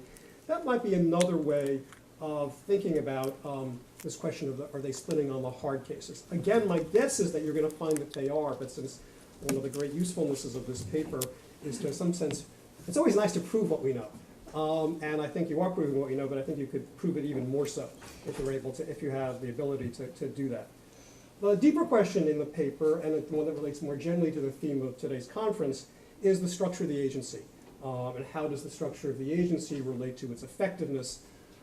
Problem in campaign finance regulation, and indeed in, I think, other aspects of election regulation, is the tension between effective decisive action in real time, prevention of misconduct before it affects the election, versus the concern about disruptive politicized enforcement, the use of law enforcement to actually change the election outcome by stopping certain spending, stopping certain contributions, or even by stigmatizing one of the parties as a violator. Obviously, in the federal system, we have chosen the avoidance of disruptive political enforcement and use that to accept the fact that we're not going to have effective decision-making in real time. Perhaps this reflects some distaste for enforcement per se, and a compromise in campaign finance reform. Congress created more aggressive campaign finance regulation in 1972 and 74, but then, and a more aggressive enforcement process than existed previously when there was no independent agency at all, and enforcement was actually given to the Secretary of the Senate and the Clerk of the House. This was a step forward, but it was designed very much to be a limited step forward, and the fear in particular of what a partisan majority might do. There is a concern, you see the judgment here is that we're better off with indecision than with partisan control. I think, though, that trying to map the effectiveness, think through the effectiveness of the design of the FEC through the prism of the advisory opinions may not be the best way to get at it because of the nature of what the advisory opinions are. They're not, when you give a comparison with the Center for Public Integrity's measures of the effectiveness of other agencies, the things they were talking about there were like size of fines and conduct of audits and completion of audits. Those are somewhat, they can be partisan. The decision whether to audit the Republican National Committee or the committee to re-elect the president obviously has a partisan judgment, but they're closer to mechanical and they're closer to being post-election in many of these cases. What the advisory opinions are pre-election, typically. Somebody files an advisory opinion now so they can start spending next month. And they involve not enforcement of the law, but determination of what the law is. They are interpreted, the advisory opinion is kind of a hybrid of a legislative and judicial action. They're kind of rulemaking, filling in the interstices of the law, of which there are many. That's a very gap-filled statute, especially in light of changes in the campaign finance practice. So in fact, the advisory opinion process comes close to a legislative process. And it's different, I think, from some of the things we're comparing it to. It's not a bad thing to focus on, but things that you're comparing it to, which I could think of as more truly administrative and more truly implementative, if that's a word, which I think it isn't, rather than the kind of new rulemaking that advisory opinions really are. And I think what you've got here, and again, what your data nicely show, is the tensions within the law, the shifting currents of constitutional law debate. This is where in the world in which if the Supreme Court hasn't done a 180 since the mid-2000s, it's at least done a 130 in terms of how it looks at the law. This is the world of Wisconsin Right to Life and FEC versus Davis and Citizens United and Arizona Free Enterprise, and also for good measure Doe versus Reed. And in the lower courts, it's the world of Speech Now and also Green Party of Connecticut. This is a world where the amount of doctrine is being generated at a rapid pace, often with great changes from what came before, often with the effect of curbing, if not undoing, the law that's on the books. So one can see why confusion and variation reign. You just think of the most recent, the current fights, the division within the federal courts of appeals, the conflicting opinions of the 1st, 8th, 9th, and 10th circuits on the question of the standard of review of the scope of mandated disclosure by independent groups. The Minnesota versus Swanson case, which came down this week, is one example of it. So you've got a really complicated area. And then the other area that you've nicely focused on where the greatest level of problems emerges is in the groups which were not in the main body of the law. As you point out, candidates were the focus of the 1972 and 74 laws. And to some extent parties were some of the focus of the 2002 amendments. Much of the conflict today is about groups that were not really thought about as being at the heart of campaign finance practice. The 527s, the super PACs, the 501Cs. Where the law doesn't really address them clearly because they weren't really thought. People knew that there were independent committees out there. Independent committees were active in the 1920s. Pro and anti-prohibition groups were eagerly supporting candidates. So they've always been a part of the process, but I think they were not so much the focus of the law. As they become more central, you're going to get more uncertainty and more division. And then the other thing, and I very much in agreement with the points you raised at the very end, part of what's happening is the hyper-partisanship in this area, as in so many others. We've got a situation now where we've got conflicting doctrine, new practices which are not easily covered by the law, and more partisanship, which here, and I think there if you go back and look at the data on which commissioners are voting which way, There are no more Trevor Potters on this commission. There are no more Republicans. There's no more, well, the John McCain who was, and not is. There is the Chris Shays is no longer in Congress. Trevor Potter is no longer on the commission. So the sense, and there may have been Democrats who went the other way. What you're getting now is they're being asked to resolve questions on a situation where the resolution of the issues maps more and more on in which party maps more and more on the views of proper campaign finance regulation. There was a time when the philosophy of campaign finance regulation and political party weren't congruent. They overlapped, but they weren't congruent. They're moving much more of a congruence now. And so I think we have to think about that. We're really the line between administration and policy making. It may not be, it may be too much to expect this to be a cross-partisan, decisive agency when the rest of the law in this area is neither cross-partisan nor decisive. So the part of me that becomes surprising to me is really where your conclusion was, which is the fault with everyone dumps on the FEC, but the fault may be not necessarily with the structure of the FEC, but with the partisan schisms and the doctrinal tensions in campaign finance law itself. We turn to Jeff's paper on the state ethics commissions. Do state ethics commissions reduce corruption? Is the question. Political corruption. The question. The answer he gives us no. And the paper gives a very useful summary of the principal features of state commissions, their years of creation, the role of parties, their composition and size, and whether or not they have any impact on corruption. I don't think there's anything surprising here because I actually don't think that ethics commissions are about corruption, and at least in the sense of the way you're going to get corruption reported in the Department of Justice. Federal corruption prosecutions deal with crimes, bribery, illegal gratuities, mail-and wire fraud, until recently theft of honest services, although that's been cut back. Bribery is narrowly defined in federal law to require something a near explicit exchange of money for favors. Illegal gratuities were narrowed in the Sun Diamond case. Honest services was gutted in Skilling, even before its scope was limited by the lower federal courts. State ethics commissions deal with something called ethics. I'm not quite sure I know what ethics is, and I think we're all struggling with it, but the main thing it is I would call it subcriminal. It's about the appearance of impropriety rather than necessarily impropriety itself. It's about conflicts of interest rather than actual bribe taking. It's a prophylactic set of rules designed to prevent situations in which misconduct might happen rather than actually proscribing misconduct. So if you look at what state ethics rules address, they address things like gifts, honoraria, entertainment and travel, the outside employment activities of elected officials who are part-timers, which is the vast majority of state legislators and local legislators, actions which affect pre-existing personal, family, and financial interests, conflict of interest, which are not illegal.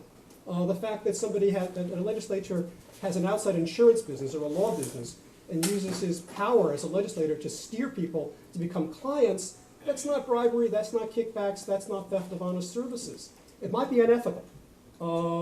Use of public office for political purposes, Secretary Sebelius was just censured by the Office of Special Counsel in Washington because she gave a political speech while traveling on government time. Wasn't a crime. It was unethical. Revolving door rules, anti-nepotism rules, disclosure rules, lobbying regulation. They deal with a lot of stuff, but mostly they don't deal with crimes. If we're talking about corruption as criminal, that's the province of criminal prosecutions. What these guys are dealing with, these gentlemen and ladies, are generally dealing with are non-criminal, subcriminal, or neo-criminal, but not criminal things. So I don't think I would be surprised if there was necessarily a connection between public corruption and ethics, because I wouldn't go so far as to say they're apples and oranges, but they're like mandarin oranges and grapefruits. They're in the same domain, but they're really quite different, and they have different focuses. And indeed, most of the commissions, and they vary considerably from state to state, they're not set up to be criminal justice agencies. They focus on things like training, opinion giving. They're not generally investigators. They're reactive. Some have some sanctions. But the sanctions are more in the nature of slap on the wrist. They very rarely have the power to do anything serious to officials. Which is not to say I think that they're accomplishing anything. I mean, to go back to Jeff's last slide about what does it mean to say they work, it gets back to Pam's question at the end of the prior panel. Why do we have them? What do we want them to do? And do they succeed? We do have to focus on what it means. The part that I found was very provoking is the question of what does it mean for an ethics commission to work? What does it mean what are they supposed to be accomplishing? I don't know that they're supposed to be addressing corruption in the outside world. They're supposed to be addressing government ethics. But until we have a better handle on either what that is or more so, how to measure it. I think Jeff's asking an extremely important question, which is, how do we measure the success of these agencies? We can measure some inputs. How long does it take to respond to a complaint? How many briefings do they give? How many employees do they get their financial disclosure forms from in a timely fashion? How many ethics counseling do they do? But these are kind of internal metrics. In terms of the external metrics of in what way are they making government better or the world better, I don't know how to measure them. And so I think, it was a nice question we want to ask ourselves. Jeff is showing us that 41 of the 50 states have these commissions. Why do we have them? I think he's right. It's almost always the response to some scandal. It might not even be a scandal in that state. It might have been Watergate. But what we want them to do exactly, and even more unclear, is how we know if they're doing a good job, I think is a hard question. And it does bring me back to where I want to end is Pam's point at the end of the first panel, which is, and maybe it's a little bit of a challenge to the theory of this day, which is that we can break out administration and judge administration and see how well it works. I think both of these papers are really asking questions, bringing us to the fault line where administration meets policy making, where administration asks the questions about what we want our public goals to be. And I think to the extent that I'm criticizing them, I think it's because it may relate to the deeper challenge of the design of the day, which is, I think we have to break everything up into its parts, otherwise we can't take on everything simultaneously all the time. But yet I think what these papers are showing us is the interconnection between administration and policy, in the case of the advisory opinions, and that maybe even the harder interconnection of administration and what exactly we want to happen and why we think these things are useful.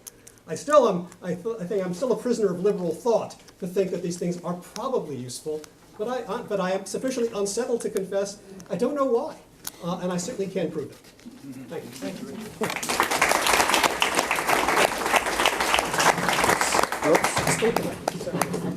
I'm not giving up the podium that easily. Podium's not giving you right.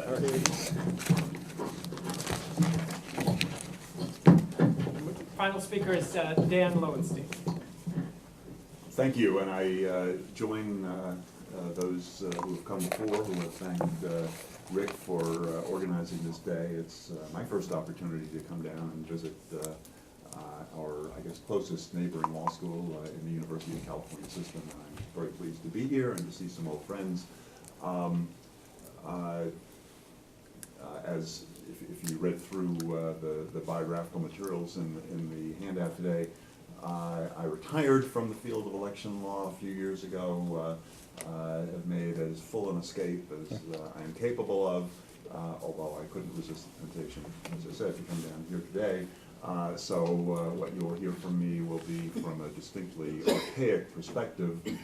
Those of you who've known me for a while won't regard that as anything new, but it's even perhaps it was. I think in most respects, my response to these papers was actually pretty similar to Richard's. So I will do my best, I don't know how good that will be, to avoid too much repetition of what Richard has said, and try to just point out where my perspective on it may be just a little bit different, but I doubt if I'll be able to avoid all repetition. I thought I'd just make a few comments on some of the graphs that Michael France, it is France, isn't it? France. Presented.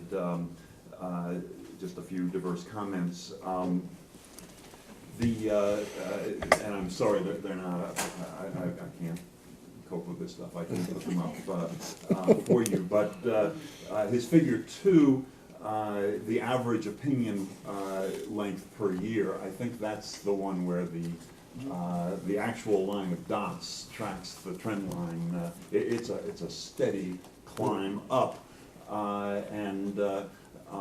Michael, and this one, by the way, some of the graphs start more recently because of the availability of data. This one goes back to 77, and Michael points, as he does with all these, to what these may reflect about what's going on in the commission. I would say that if the average length of the opinion has been steadily increasing over this long period of time, and these opinions are drafted by the lawyers, often young lawyers, that the FEC hires, this may actually be an indication of the deteriorating quality of legal education in America.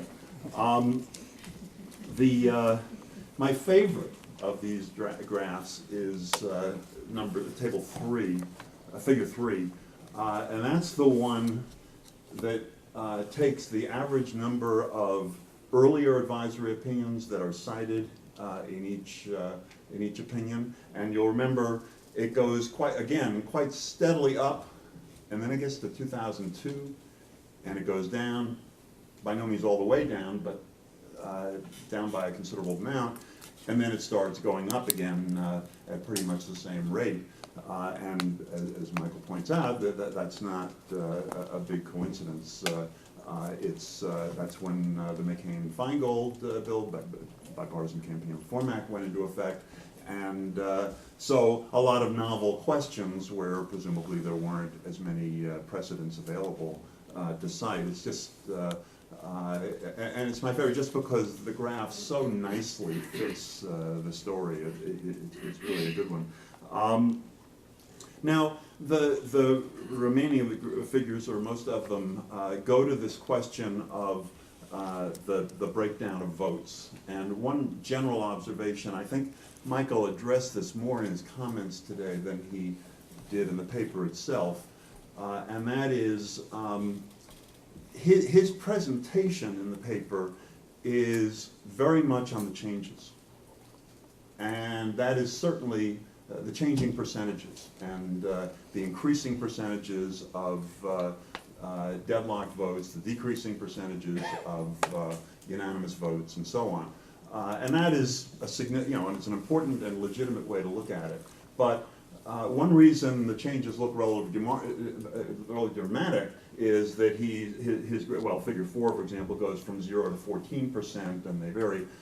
If it was 0 to 100%, these changes would not look nearly as dramatic, and and I think that an equally important and legitimate perspective is to look at the changes as a whole. Now, Michael said today, well, yeah, but the deadlock votes and the non-unanimous votes may well be in the more significant cases, so that therefore to just go by the percentages might understate it. And I agree with that, and if I had to predict, I think I would probably predict that if he can figure out a way to quantify that, that's the result he'll reach. But he doesn't have data that show that, and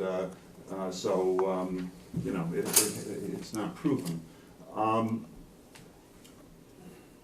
And then on the normative question, he said in his comments today, he's talking about here, this is on deadlock votes, he says this suggests dysfunction, if you want to call it that. But he doesn't have that qualification. In the paper, he just describes it as dysfunction in the expository portion of the paper.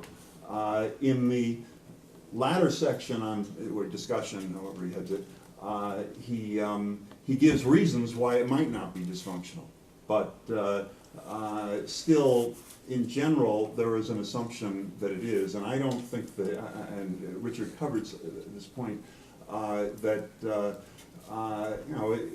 it's not good, obviously, if the commission can't provide advice because it's deadlocked. But on the other hand, if these are significant questions, it's also not good necessarily if one party just dictates in this area of law. So that it's a difficult problem, and either approach, I think, is not entirely satisfactory. But if you don't like it, you should have gotten born into a different world. And just one last comment on that, just on the paper itself as a whole. I think that the one part of it that could use some beefing up, I think this is much more cosmetic than it is substantive. But in that last section, the discussion section, it's really hard to know what to make of it, because what Michael does is he goes through each issue, and it's sort of, well, it's this, it's X, and then it's not X. And I don't know what to make of that. It's perfectly okay if he says this is, there are different ways to look at this, or there's competing evidence, or various considerations, and this is what's on one side, and that's what's on the other, and he can leave it there. Or he can say, well, there are these counter considerations, but this is the conclusion I draw. But too much of it just you know, you're just throwing all this inconsistent stuff at us without really telling us how to understand it. As I said, I think that's pretty easily remedied. In terms of the study here, and Richard talked, you know, maybe other aspects of this that might be included perhaps in a later paper. I agree with Rick. Yeah, you're focusing on 3-3 votes and 6-0 votes. As Richard said, you don't even show how many of the 3-3 votes are breaking down on party lines. I think intuitively we probably all expect a very, very high percentage, but it would be nice to know that. But also, I wouldn't, I think 5-1 and 4-2 votes can be very, very interesting. And how many, on the 4-2s, are they always 3 from one party plus 1? Or are there sometimes, you know, 2 dissenters, 1 dissenter from each party? And I think there's more that you could do with that even than looking at those kinds of votes. I don't know how easy it is to deal with the data and how available they are, but if you can do it by member, then you, I mean, my understanding, I think, as far as I know, one of the greatest advances in political science in the last quarter century was the DW nominate method of developing ideological, well, cleavages within a voting body without having to just go rely on ADA or ACU or something, but to actually tease it out from the data. And I mean, maybe I'm just mistaken here. I certainly don't have any understanding of exactly how this is done. But if my understanding is an understanding and not a misunderstanding, I think it could be used for these data too. And that might be very interesting. And one reason it would be interesting is this. Let's just take the extreme case. Assume for the sake of argument that all votes are either 3-3 or 6-0, and the 3-3s are always 3 Democrats versus 3 Republicans. That still leaves open, I think the congressional literature is very much aware of this, it still leaves open a question of what is underlying that so-called partisanship. Are they following party lines? Or is it just that Democrats have one view of these questions and Republicans have another view, so that each one is following his own opinion, but they break down this way. And it may be that by tracking individual members more than just the aggregate vote, you might be able to get some insights into that.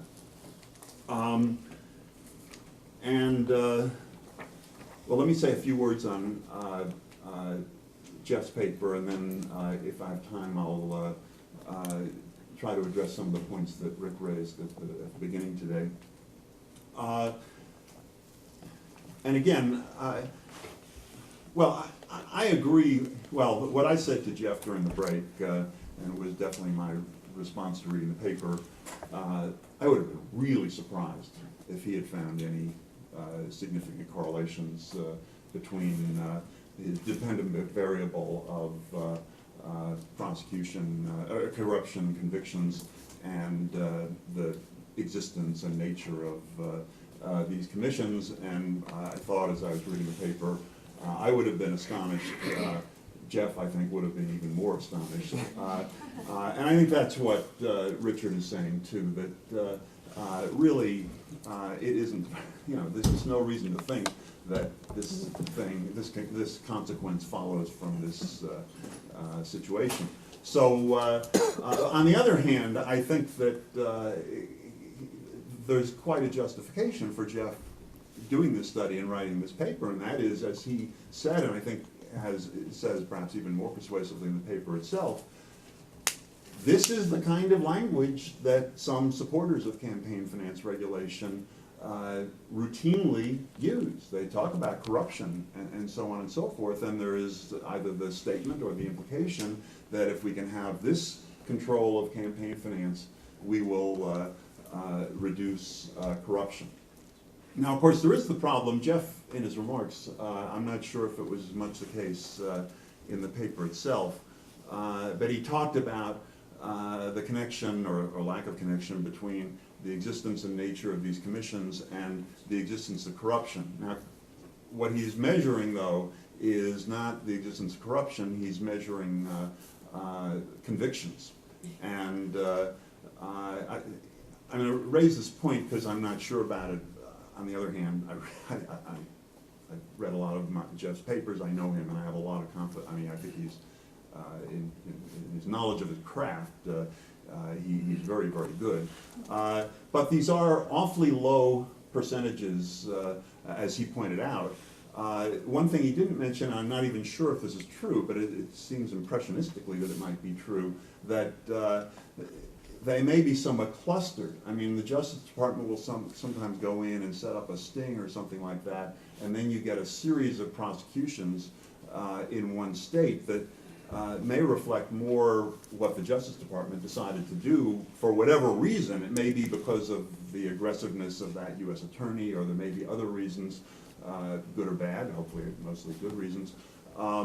But I'm not sure whether that might affect the results here. On the other hand, even if that's a problem, and I'm not saying that it is, I wouldn't expect to find these kinds of consequences. Now, Richard, in going on from that, talked about a whole range of things short of the kinds of crimes that the Justice Department prosecutes, that all these regulations are intended to deal with.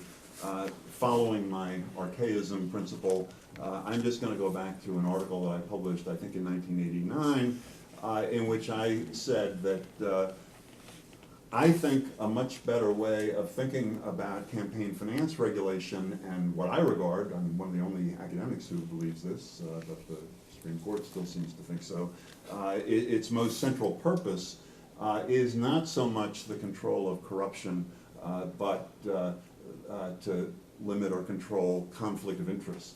And just a few observations along those lines. One, I don't know why academics don't study conflict of interest more.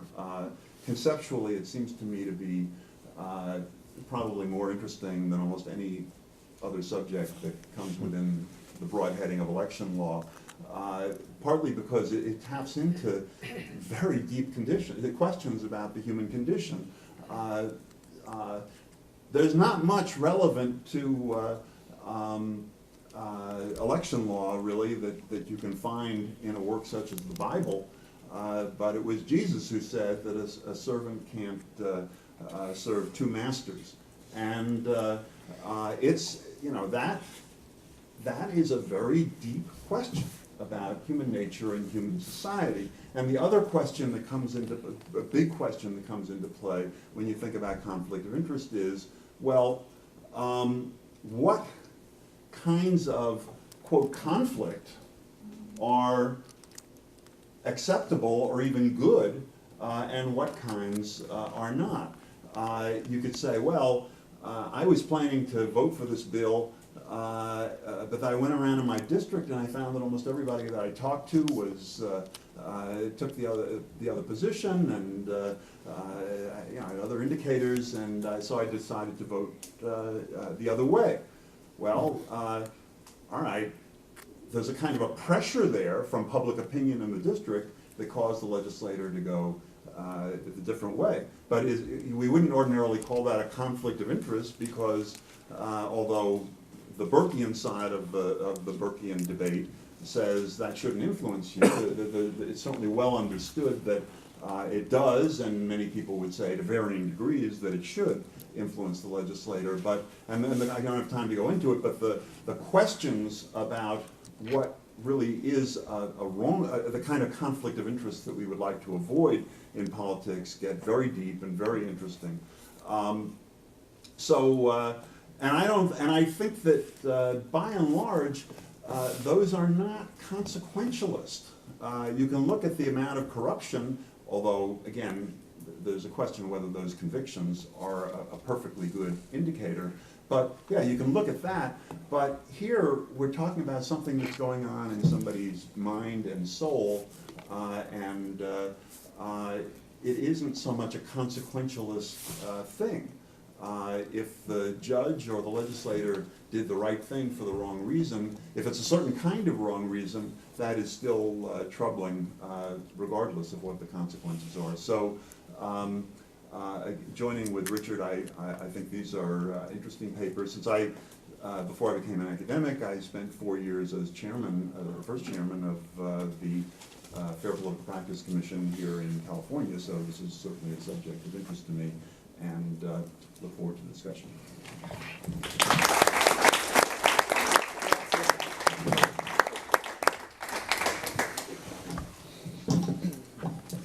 It's going to be the end to us all.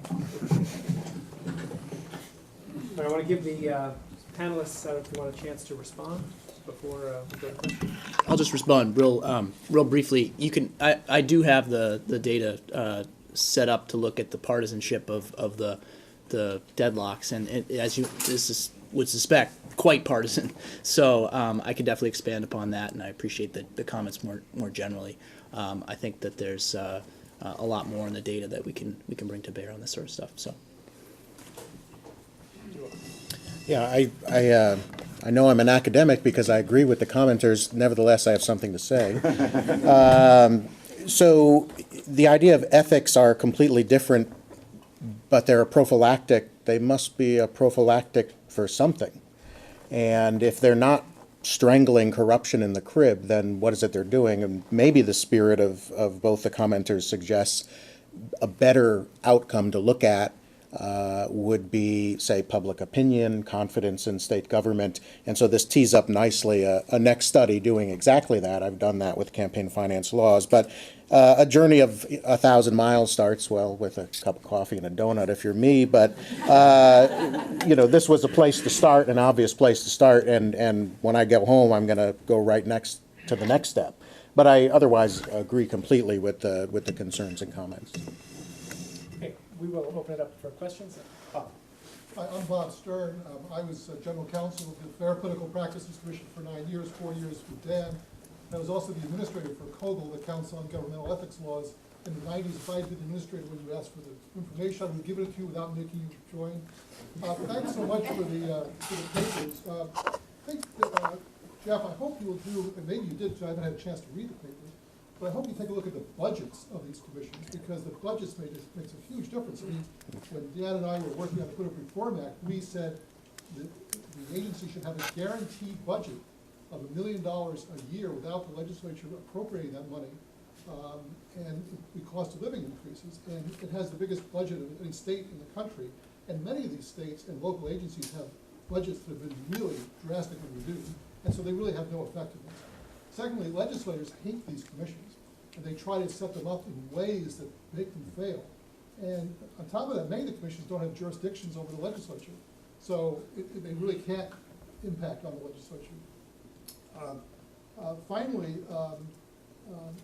in Ohio and Pennsylvania, I know that they have had many, many cases where the commissions have gone to the federal authorities or the state authorities and said, here are problems in our states, you should be investigating these, and they've investigated these things jointly. So some commissions, in a sense, have increased the number of convictions because they have looked into it and have referred the cases over to the authorities. So those are some of the comments I hope you could look at those.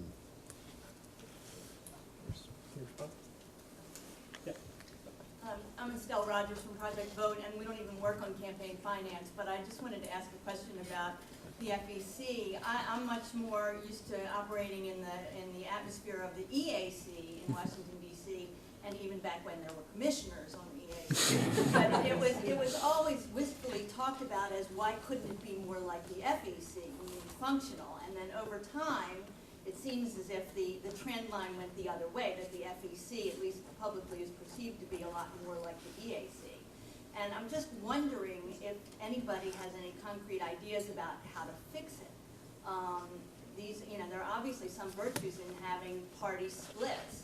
And, I agree with you, and it doesn't surprise me that your majority counts have been very much along partisan lines, because I think hyperpartisanship has definitely infected the issue of campaign finance, and anybody who reads the listserv we commonly call Rick Hassen's list would know that on those subjects it's much more apt to be hyperbolic and pretty venal at times. Yeah, in terms of just real quickly what we could do to fix it. This is where I always run into problems, because I have this sort of balance between wanting to make a recommendation about a policy change and understanding that what I'll propose will never happen. So in the case of the FEC, one could suggest, as a number of people in Congress have put forward bills to do, changing the structure of the commission over to 5 members. How you appoint them, you could adopt some strategies from how states do that, using recommendations from judges and so forth, and all of that is interesting, and you might even say would accomplish something, but it's hard for the Senate to even approve new commissioners to replace old ones, and some of them have been on there far longer than they should be, and that just makes me a little less enthusiastic to propose anything. I'm a bit pessimistic when it comes to that sort of structural change. And in fact, Obama tried to appoint 1 commissioner in the last 4 years and had to pull that one back. So I think that we face that first obstacle before we could talk about in a world where John McCain doesn't vote for more disclosure, and all you need is John McCain to pass the Disclose Act. Changing the structure of an agency which monitors elected officials is hard to imagine. On the question of structure, it's also the relationship between the formal structure and the de facto structure can be quite different. Of course, as you may know, in the original model of the FEC, the one that was before the Supreme Court in the Buckley case, members of Congress directly appointed members of the Federal Election Commission as a way of protecting their interests, and the Supreme Court struck that down as a violation of separation of powers. They all had to come from the president. But by the time Jimmy Carter was there, the president couldn't make any appointments unless they were pre-approved by the relevant parties in Congress. So technically, we don't have partisan appointments, and we have no partisan reservations in the seat. But in fact, that's what we have, because the actual system that has grown up around the formal system is this bipartisan system, with the president having just about no discretion to pick anybody he's told to appoint by the relevant parties. And even then, he can't get them through sometimes if their seat is too enforcement-minded by the Senate. Okay, so I want to make a couple of comments about the FEC and Michael's project. The first comment is that your story might actually be a general story about agencies and how they change over time, because it's often the case that there's a specific problem for which there's a good deal of consensus about the need for change at the birth of one of these agencies, and so it's not surprising that the agency that initially reflects that consensus for a period of time, like with the creation of the FEC, and then over time the agency gets away from the core things about which there was consensus and starts dealing with more and more challenging and controversial problems. So take the Voting Rights Act, the administration of that by the Department of Justice, lots of consensus for a period of time, and now the voting rights section is an incredibly politicized body that reflects the larger conflicts in the society as the issues have changed.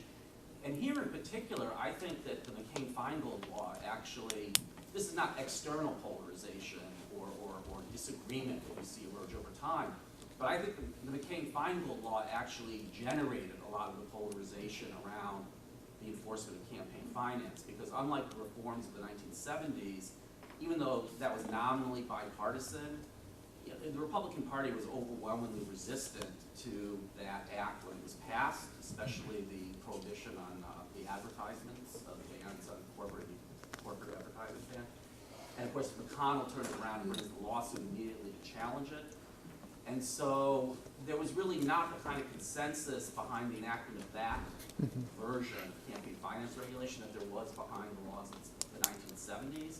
And so it wouldn't be surprising at all that the agency is going to then reflect that underlying consensus. It's not just the simple story I was telling initially about change over time, but here in particular, the intervention of the McCain-Feingold law, I think really polarized these issues even beyond the larger polarization in American politics. Yeah, that's true. And just as a brief add-on to that, it's also reflective on the actual members themselves. So I haven't told much of a story about the actual people who are the commissioners, but who is getting appointed to the commission after McCain-Feingold are also the people who are considered to be more of that from the polarized pieces of each party, and that's happening on purpose for all those reasons we've discussed. And so there's a story to be told here also about the personnel. If I can just add a point, I think those are very astute comments, and I agree with them. There's another thing that's going on here. This particularly might affect Michael's table or graph figure on how often the requesting party is getting the answer that he wants. And that is that I think that probably many of the people who request opinions have gotten increasingly sophisticated. This is anecdotal, but I've been in a small number, 2 or 3 situations in which people I was working with sought an opinion from the commission, and a lot of thought went into that. And and there are a lot of things. I mean, first of all, a lot of thought goes into whether you're going to do it in the first place, but then what question are you going to ask, and how are you going to phrase it? And one of the considerations, and this could affect some of your findings, would be if you are confident that the 3 members of one party will go along with what you're asking, then it's kind of a no-risk thing, because you might pick up at least one of the other members of the other party, and even if you don't, you got 3 to 3, and how likely is it that you'll get prosecuted if you do something, where there was a 3 to 3 vote? So that and the 2 could also it could be a self-reinforcing kind of thing, because to the extent that for various reasons the reactions of the commissioners become more predictable, then it becomes easier for requesters to become more sophisticated. So I think that might be something to add into. In the back. Hi, my name is Todd Spanier. I'm a graduate student here in political science. My question is for Jeff. I'm interested in the reasons why states might create ethics commissions, and you cited Robertson on this point. I wonder if there's specific scandals that, if there's variation in scandals that lead to ethics commissions. So something happens in a state, and then the legislature the next day decides that they can win some political points by establishing an ethics commission that's designed to prevent the kind of thing that just happened and was reported. And I wonder if that could give you some analytical purpose if you look at what scandals they're responding to. And the second point is, it relates to Bob's in that maybe there is a connection between what ethics commissions do and convictions for corruption. And maybe you can find a direct connection, like Bob was saying. But what is it that ethics commissions do? I mean, in the legal area, if you get slapped by the legal ethics commission in the state, that's bad news. You're going to lose some nights of sleep. You're going to have to go before the Supreme Court, and you don't want to do that, right? That's real bad. But if you're a politician and you get nailed by a state ethics commission board, so what? Do you have to pay a fine, maybe? But the question of so what may be interesting for your work. If somebody, certainly it's going to be fodder for your opponent in the next election. They're going to say, oh, look, this guy was investigated by the state ethics commission and got nailed. Well, maybe it hurts your incumbency rates for those who have been brought before a state ethics commission board. Maybe there's a story to be told about sort of recidivism in that area. If you've been nailed once by a state ethics commission board, are you ever going to go before that board again as an elected politician? Well, if not, then the ethics commission has done something. They've exposed your corruption. Either you don't get elected again, or you never go before the board again. So you've been nice. So I don't know. I don't know if it's so easy to say, oh, the one thing, the apples and the oranges don't work. Good suggestions. Well, my comment is actually related to what Dan just brought up, and that is, it's for Michael.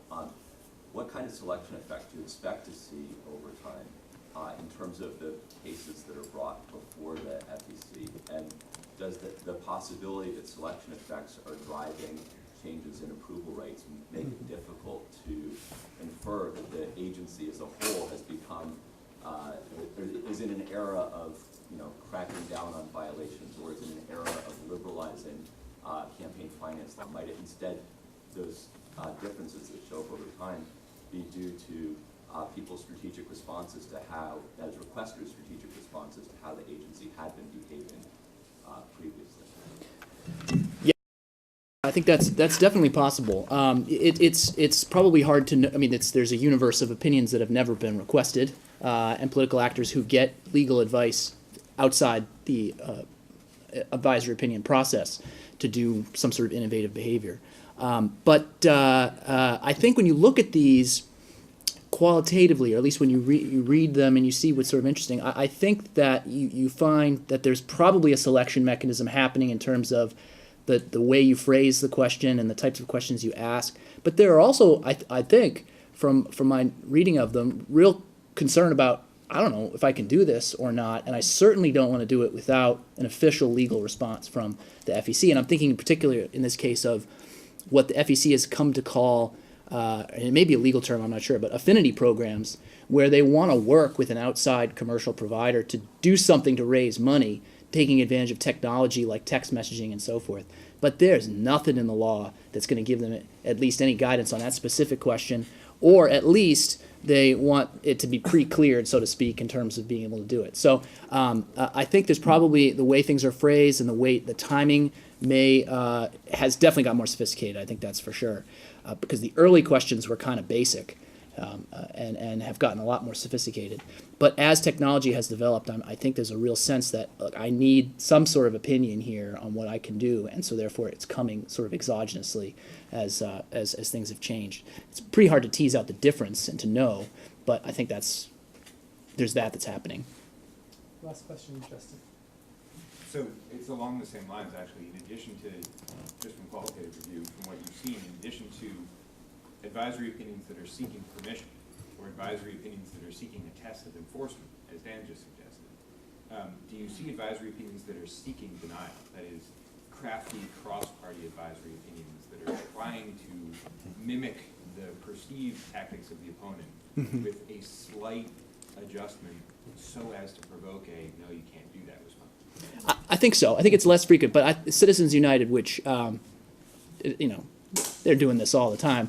They, for example, did ask in 2004 for an opinion, which sort of was the germ of this whole thing about advertising their documentaries, and it came, I believe, in large response to, or at least they were motivated in part by Michael Moore's distribution of Fahrenheit 9/11 and the advertisements for that documentary. And they said, well, if he can do it, we can do it. And maybe we will hear a legal opinion here about whether or not I can advertise this documentary. Now, FEC in that particular case, the Citizens United advisory opinion on that issue said no.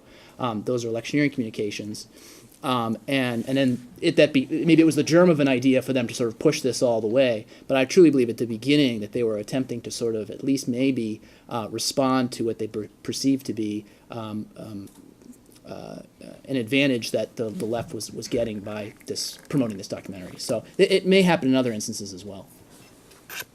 Okay, Rick Poulos said really nice things about UCI Law School. What he didn't mention is that the air conditioning system is atrocious. I'll see if we can get it a little cooler. The plan now is that you should go out and get a boxed lunch, and we're going to reconvene here at 1:15 for the keynote. Please open up all those noisy packages and cans before we start, because nobody likes to do that. I want to thank our panelists very much for a very interesting. In fact, she's got to be over in Sydney sometime in December.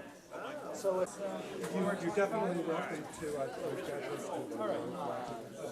I've been going around on my book tour and talking about my proposed solution to some of the problems with our elections, and I talk about nonpartisan election administration. And I say that what we want is somebody who has the integrity of the election process rather than the allegiance of a political party as the primary goal. And that the goal should be to ensure that all eligible voters, but only eligible voters, can cast a vote which will be accurately counted. And when I was presenting, I think it was in Chicago this week, and somebody said there's nobody like that could actually do that. How could you even have that kind of system? You couldn't name a single person. And I said, actually, I can name two, and one of them is sitting right here. The other is Doug Chapin. Ned Foley, I think, epitomizes what it means to be a professional, nonpartisan thinker about the field of election administration. I'm so glad he's here to give us the keynote today.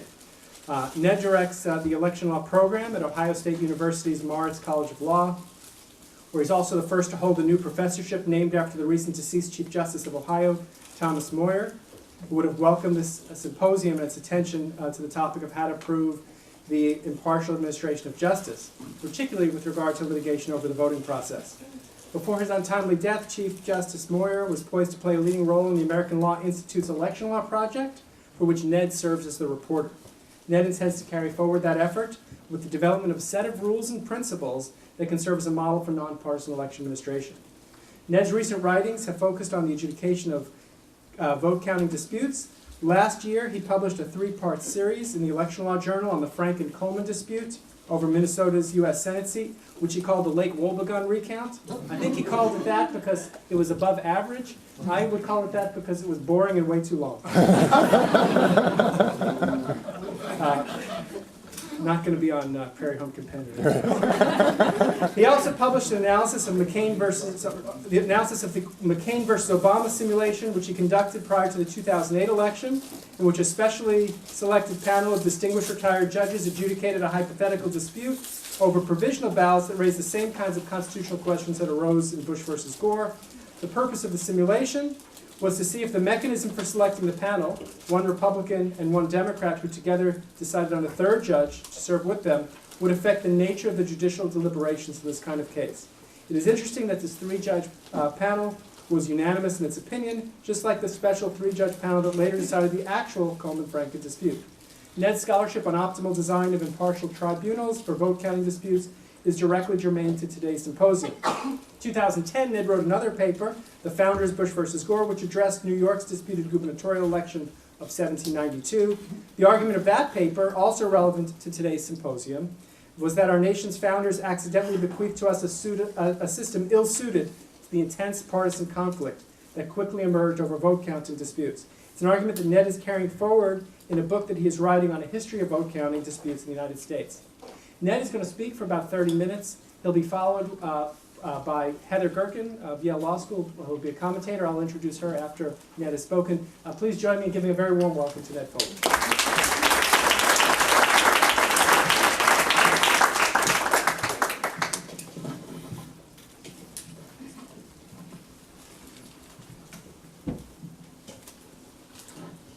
Thank you so very much, Rick. As his kind introduction indicates, I'm someone who believes strongly that the United States needs more nonpartisan institutions for the governance of the electoral process. He mentioned my work on the design of institutions to adjudicate vote counting disputes. And in a companion paper for today's presentation entitled The Separation of Electoral Powers, I invoke the familiar 3-part distinction between legislative, executive, and judicial functions to sketch out 3 distinct institutions to address the problem of partisanship that affects election administration. In particular, most relevant for today's talk, I advocate a nonpartisan director of elections instead of partisan secretaries of state to enforce all the voting rules like early voting that we see for the implementation of the voting process.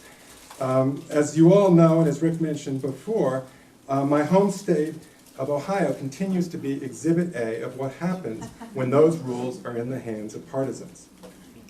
Still, what I want to say today is that nonpartisan institutions are not enough.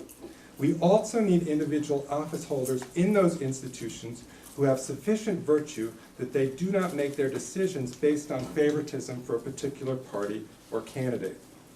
Let me illustrate with a hypothetical.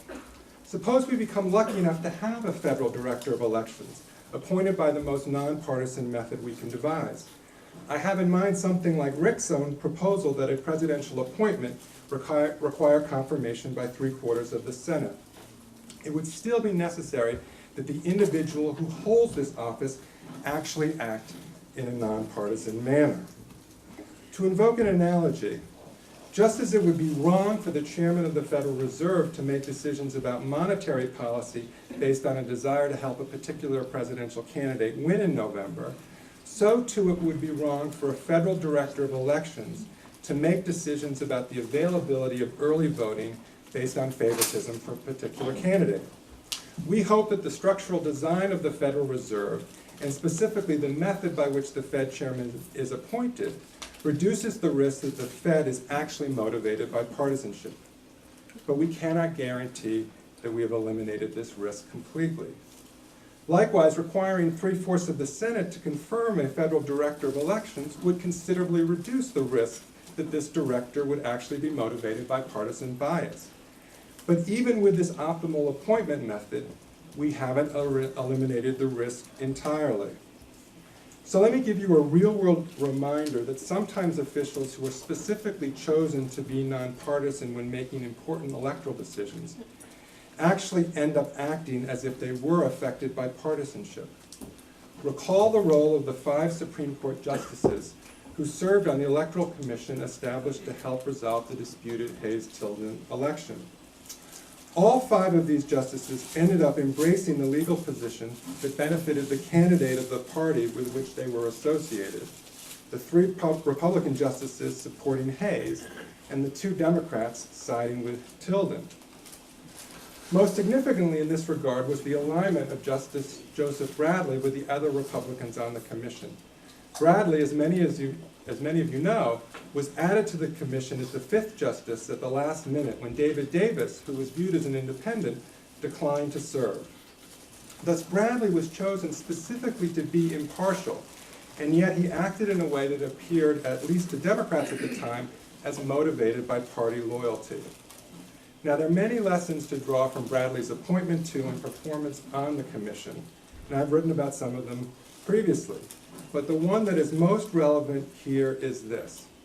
It is not enough to appoint someone to be a nonpartisan tiebreaker, whose role is to be the single impartial vote if all other members split along party lines. It is necessary, too, that this designated neutral actually possess the psychological disposition to be neutral, and then act according to this virtuous disposition rather than from a motive, conscious or not, to favor one side or the other. Put more succinctly, in order to have genuine electoral nonpartisanship in practice, it is necessary to have virtuous office holders in addition to well-designed institutions. There's more to this necessity of virtue. We must consider, too, the role of the legislature in the governance of the electoral process. The legislature enacts the voting laws. If these voting laws are partisan in their motive, then the inherent bias of these laws is not negated just because they are administered by a nonpartisan director of elections instead of a partisan secretary of state. We all know about the recent enactment of restrictive voting laws by Republican-dominated state legislatures. Many observers suspect that the desire to secure a strategic partisan advantage, rather than a sincere policy preference, is the underlying motive for these laws. This suspicion, of course, was validated, at least to some extent, in Pennsylvania, when the Republican leader of the State House of Representatives, Mike Turzai, gloated to fellow partisans that the passage of that state's new voter ID law would secure Romney's victory in the state. This example vividly shows that to remove inappropriate partisanship from the governance of the voting process, it is hardly enough to put in place a nonpartisan official to administer the voting laws that the legislature enacts. Yet the legislature is going to remain a thoroughly partisan institution. It's not going to be reformed to be some sort of nonpartisan body, nor is the authority to enact laws for the governance of the voting process likely to be completely removed from the purview of partisan legislatures. To be sure, we may be able to remove redistricting from the legislature's authority, as California did and as we talked about this morning. If we're especially fortunate, we might be able to assign the authority to promulgate many election administration rules, including voter ID rules, to some form of independent nonpartisan body. But as my colleague Dan Takaji's paper for later this afternoon on Wisconsin points out, the independent commission may end up at the mercy of the partisan legislature anyway. Now also, we may be able to use constitutional law to protect against the most egregious instances of partisan favoritism in the enactment of voting laws by a legislature. Although in Pennsylvania, in the voter ID litigation, the trial court refused to invalidate that law on the basis of a partisan motive. In any event, bottom line, we are unlikely to eliminate entirely the authority of partisan legislatures to enact laws for the governance of the electoral process. Therefore, if the electoral process is to be protected from legislation motivated by partisan favoritism, this protection will need to come in part from the willingness of legislative leaders, at least somewhat, to be virtuous and to set aside such partisan motives.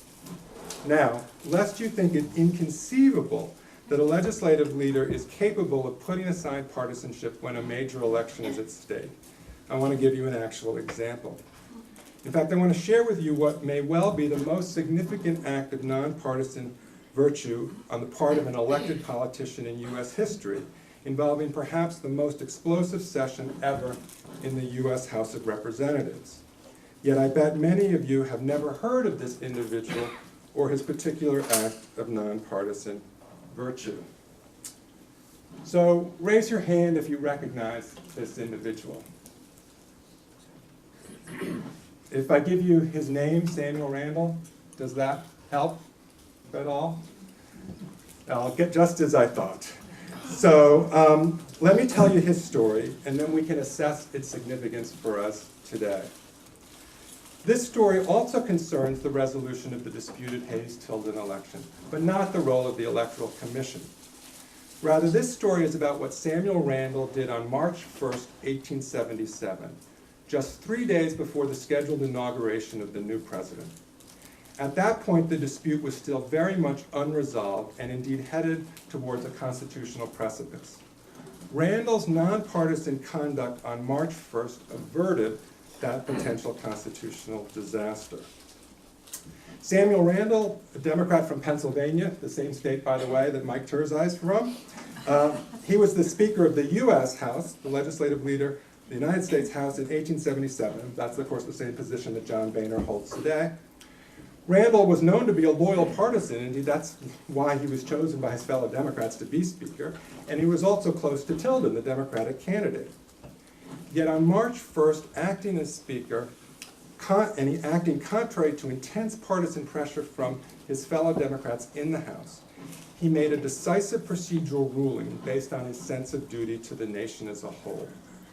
He truly put country before party, as the old saying goes, and was thus motivated by the kind of nonpartisan virtue that I'm intending to illustrate. In depicting Randall's conduct, I wish to portray what we might call a profile in electoral courage, drawing upon the title of John Kennedy's famous book. Now, to understand the significance of what Randall did on March 1st, we need to set the stage, and this is a bit complicated, so please bear with me. The same statute that created the Electoral Commission set up a procedure for handling the electoral votes from each of the states. Congress, in a special joint session, would consider each state in alphabetical order. The two houses, however, would separate to consider any objection to the counting of the state's electoral votes that was voiced in the joint session. If there was only one certificate of electoral votes from the state, then it would take both houses of Congress acting separately to reject that state's electoral votes. However, if there was more than one certificate of electoral votes from the state, then those multiple certificates would be sent to the commission, and whatever the commission decided with respect to that state would prevail, unless rejected by both houses of Congress, again acting separately. So the overlooked but decisive moment in the whole dispute arose as Congress came close to the end of the alphabet, when it was time to take up Vermont. The commission had already issued its 8-7 rulings with respect to 4 states, most recently South Carolina. The Senate, controlled by Republicans, had sustained all 4 of those rulings, and thus under the terms of the statute, those 4 states were all awarded to Hayes. The special joint session of Congress was chaired by the President of the Senate, as required by both the statute and the 12th Amendment to the U.S. Constitution. The President of the Senate at the time was actually the President... Oops. Anyway, I'm going to ignore that. So the president of the Senate was actually the president pro tem, Thomas Ferry, a Republican from Michigan, because the vice president of the United States, who was normally the president of the Senate, had died and not been replaced. The joint session got to Vermont on the last day in February, having started at the beginning of the alphabet with Alabama on the first day of the month. So you can already see that it took a whole month to get to this point, and March 4th was looming on the horizon. Ferry announced that he had a single certificate of electoral votes from Vermont and asked if there were any objections to it. There were indeed objections from the Democrats. Much more important, however, was a surprise development. Representative Abram Hewitt of New York, who is chair of the National Democratic Party and the principal manager of Tilden's presidential campaign, announced that he was in possession of a second certificate of electoral votes from Vermont. Hewitt wanted to give that second certificate to Ferry so Vermont would go to the commission under the terms of the statute. Now, Hewitt's purpose in wanting to send Vermont to the commission wasn't based on a belief that the commission would rule in favor of the second certificate. He knew that the commission, by at least another 8-7 split vote, would rule in favor of the first certificate, the one that Ferry already had, which awarded the state's electoral votes to Hayes. Hewitt knew also that the Republican-controlled Senate surely would sustain the commission's ruling, and thus Vermont would still go for Hayes.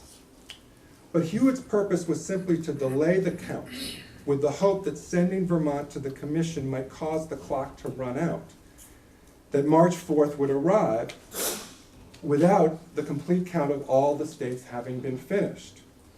In that situation, the Democratic-controlled House of Representatives plausibly could assert under the Constitution that it was entitled unilaterally to elect Tilden as president, since neither candidate had received a majority of electoral votes by the prescribed deadline of March 4th. If the House of Representatives had taken that unilateral step, and if Tilden had attempted to assume the authority of commander-in-chief on that basis, it would have been a genuine constitutional crisis. The Republicans were prepared to resist by military force, if necessary, any claim by Tilden to the powers of commander-in-chief asserted on the basis of a unilateral declaration from the Democrats in the House. The Republicans would have claimed that Ferry, as president of the Senate, had the constitutional authority under the 12th Amendment to complete the count in favor of Hayes by March 4th, notwithstanding a formal declaration to the contrary from the House of Representatives. Now, it doesn't matter which side had the better of this constitutional argument as a matter of constitutional interpretation. The point is that on February 28th, just 4 days before the deadline, there were recalcitrant Democrats in the House who were prepared, even at that late date, to insist on their constitutional prerogative to elect Tilden in the event of an incomplete count.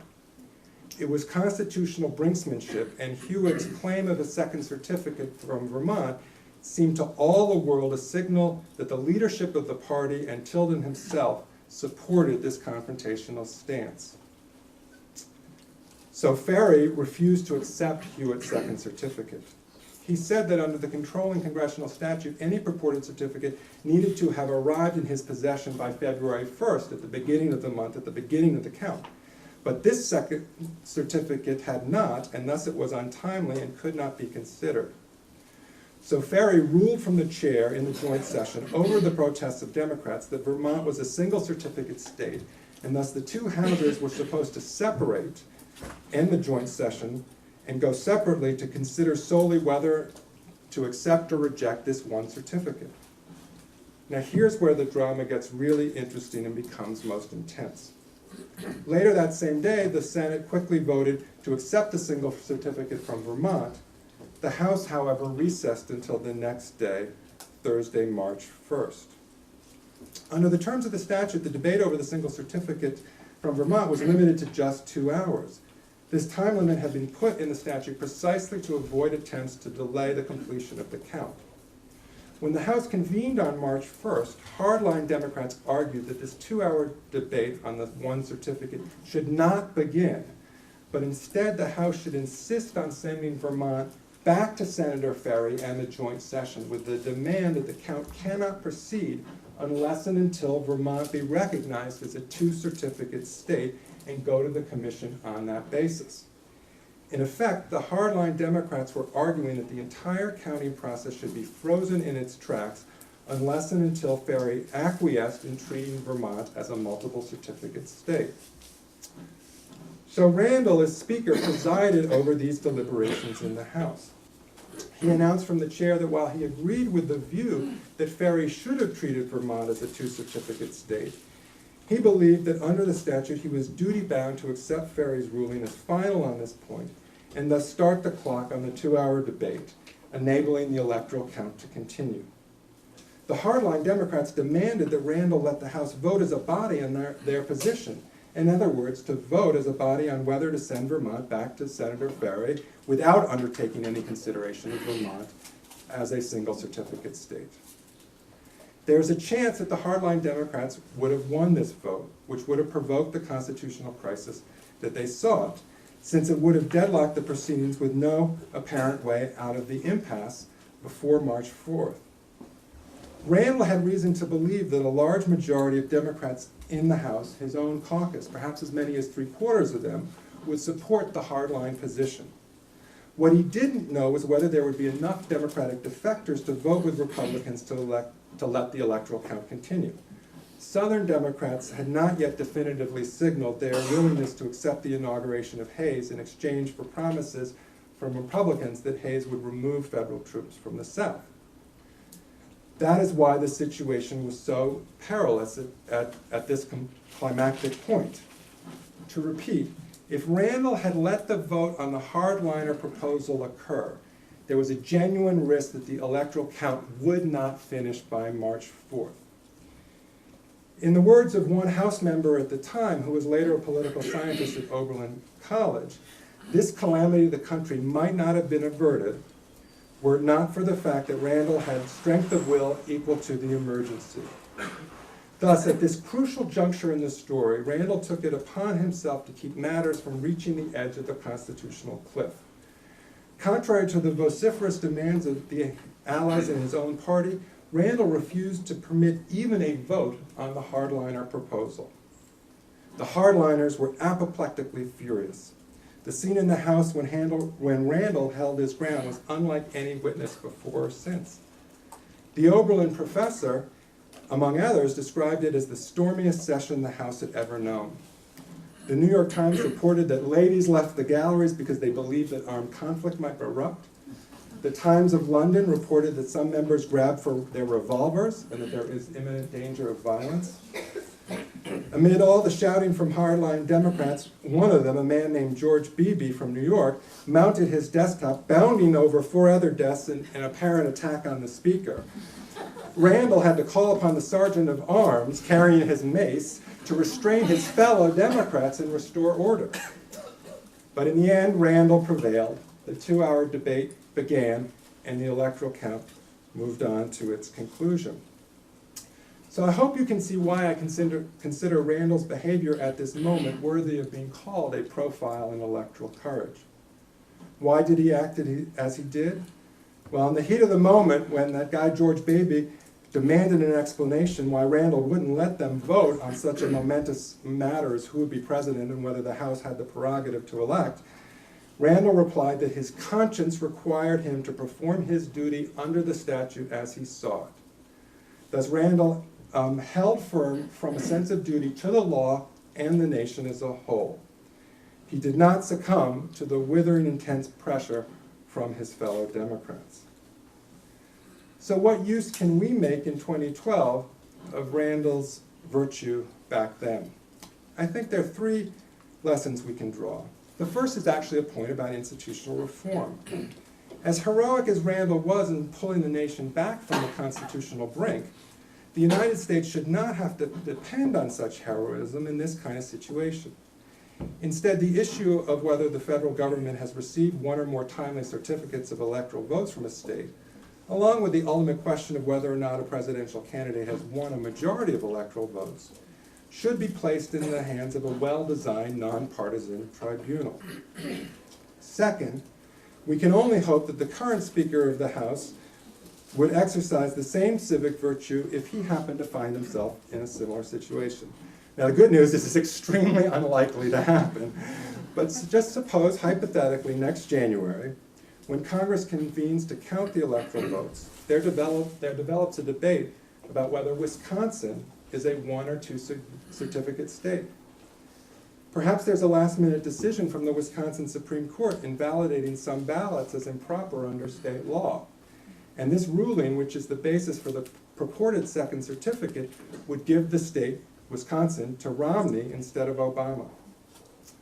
Under the Electoral Count Act of 1887, passed in the wake of the Hayes-Tilden dispute, and which still remains in force, it still matters whether a state sends 1 or more certificates, and the President of the Senate still has the authority to make this ruling in the joint session. Therefore, imagine Vice President Biden ruling that Wisconsin is a 1 certificate state, which would assure Obama's re-election, while hardline Republicans in the House, the Tea Party types, insist that Wisconsin is a 2 certificate state, which under the convoluted terms of the Electoral Count Act would lead to Romney's victory. Suppose Biden refuses to accept the second certificate as timely, while the hardline Republicans in the House, again those Tea Party types, insist that Biden must, or else the count remains incomplete, and thus the House will assert its constitutional prerogative under the 12th Amendment to elect Romney directly in the absence of an electoral vote majority for either candidate. In other words, suppose that House Republicans next January make this exact same constitutional argument that House Democrats did in 1877, prepared to go all the way to the constitutional brink to prevail. Would Speaker Boehner resist the hardliners in his party in the same way that Speaker Randall did? I leave that question for you to ponder, recognizing in all likelihood it will remain safely in the realm of speculation. The third and final point I want to make is that the story of Randall's heroism should be much better known than it is. It should feature prominently in high school or college history or political science classes or civics classes, along with other profiles in electoral college, like John Jay's refusal as New York's governor in 1800 to go along with Alexander Hamilton's partisan plan to amend New York's laws in an effort to prevent Jefferson from becoming president. Moreover, these and other profiles in electoral courage should be emphasized not only in high school, but in the various educational sessions that we academics hold for professional politicians. When we're invited to speak to the National Association of Secretaries of State, for example, or the National Conference of State Legislatures, we should consider whether it would be appropriate to remind our audiences of the historical examples in which public officials have actually put aside partisanship when making a major decision about the electoral process. I'm illustrating some other heroes in our history. I won't go into all of those. I'm only giving you Randall as one illustration, but there are others.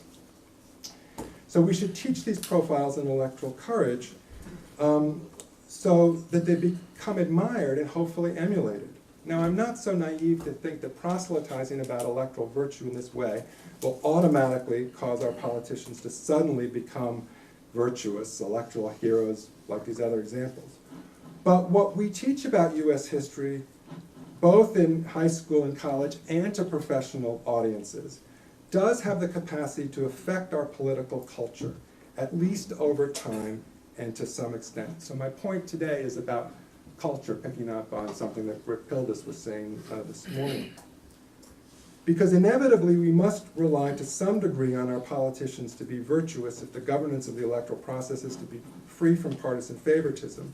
We must hope that we can begin to cultivate at least modest improvements in the propensity of politicians to act with electoral virtue. Moreover, if we do it right, teaching a set of profiles in electoral heroism has the capacity to yield vivid lifelong memories of the standard to which we should hold our politicians when they make major decisions about the electoral process. These profiles in electoral heroism are suitable for role-playing exercises, with participants asking themselves what they would have done if they had been in the same situation as Samuel Randall, or John Jay, or Charles Evans Hughes, another example I can't tell you about in detail today. But having experienced vicariously what it's like to stand in the shoes of a politician faced with this kind of decision, and having the ability to refer to examples in the past where politicians have acted virtuously in the moment of truth, the recipients of this form of education can demand that future politicians also do the right thing when they face their own moments of truth. In any event, what and how we teach is something that we who are academics can control. We certainly have more control over our own teaching than we do over the structure of the institutions that govern the electoral process. It's not as if all our scholarly proposals for institutional reform have been adopted just because we've advocated them. Thus, without abandoning these efforts at institutional reform, and again, as I said at the outset, I'm offering additional ones of my own in my separate companion paper, but without abandoning those efforts at institutional reform, we should also devote some serious and sustained scholarly attention to the cultivation of electoral virtue. We can do this directly by considering the content of what we teach and how we teach it, both to our regular students in the classroom as well as to our wider audiences. In recent decades, scholars have largely neglected the cultivation of civic virtue as a pedagogical goal. It is considered an old-fashioned, even quaint ideal, but it is one to which we should return. If we do, over time, we might discover that we can actually help make a difference in the quality of our civic culture, and thus, in turn, in the quality with which democratic government operates. Thank you.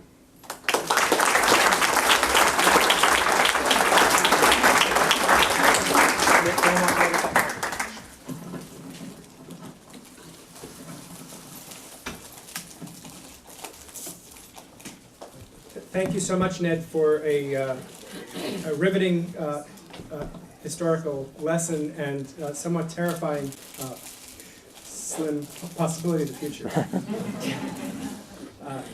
I'm very pleased that we have Heather Gerken with us today to provide commentary on Ned's keynote.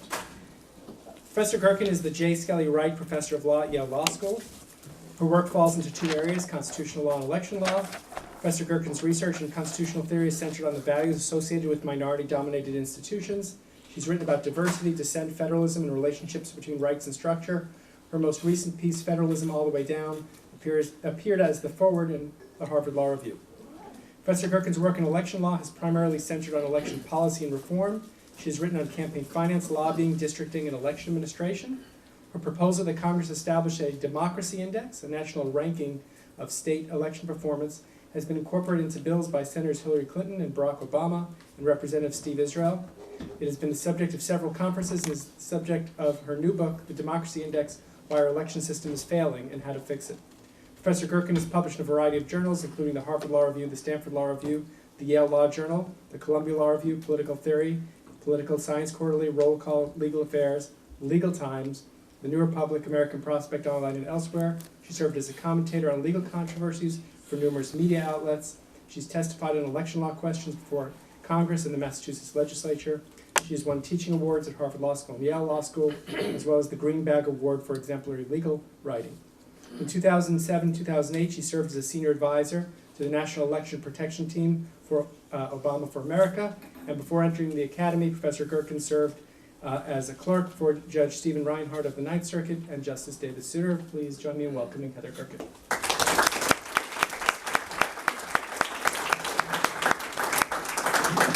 Actually, after Ned's introduction, I was a little bit worried I was going to be introduced as the unethical one. So I just want to start, as everyone did, by thanking Rick. You've done more for this field than almost anyone I can think of, and we all came here for you.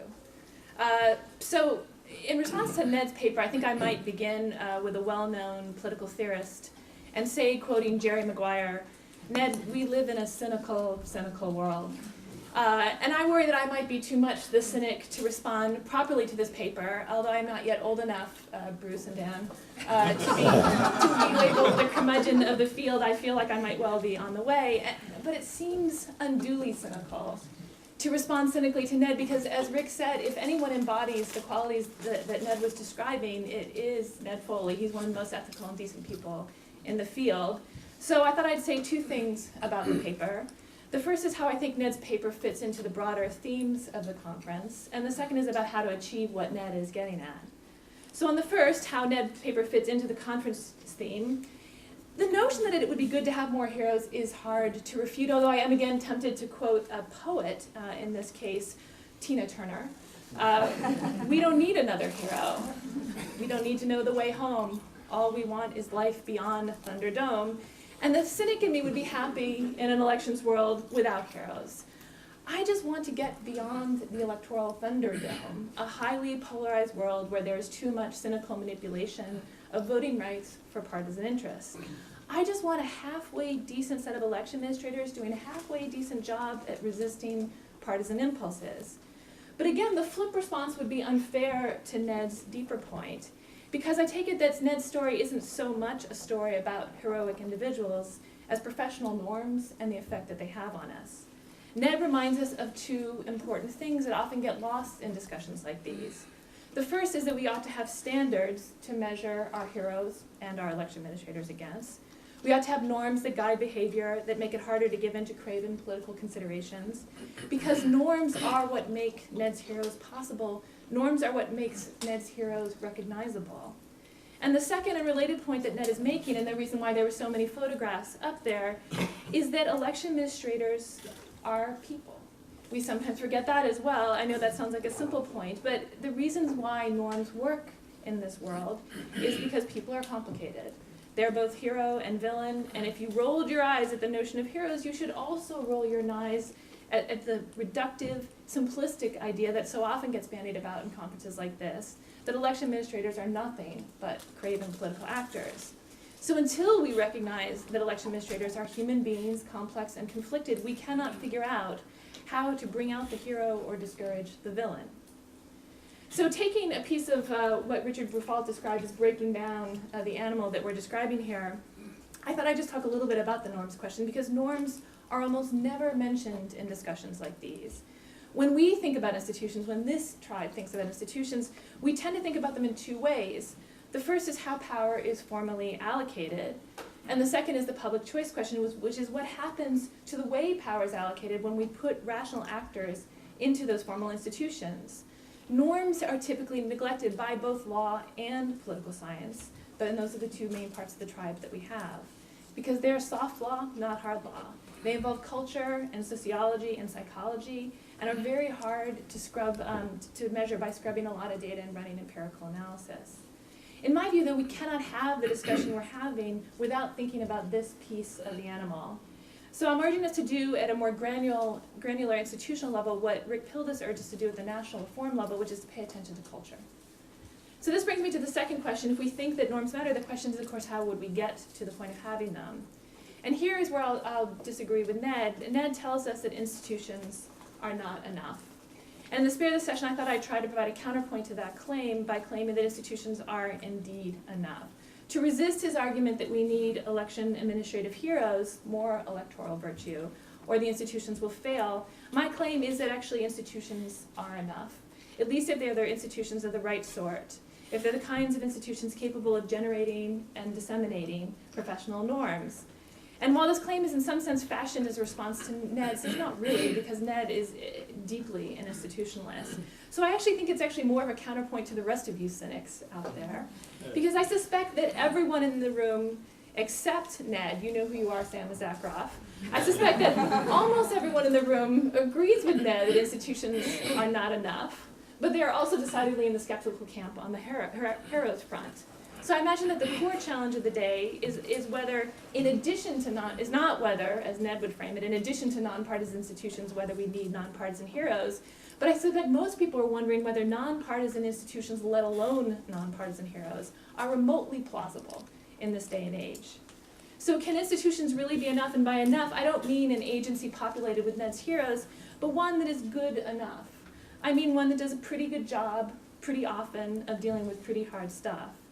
Is it possible to imagine a robust enough bureaucratic culture developing, or are we doomed forever to the electoral thunderdome that we often see?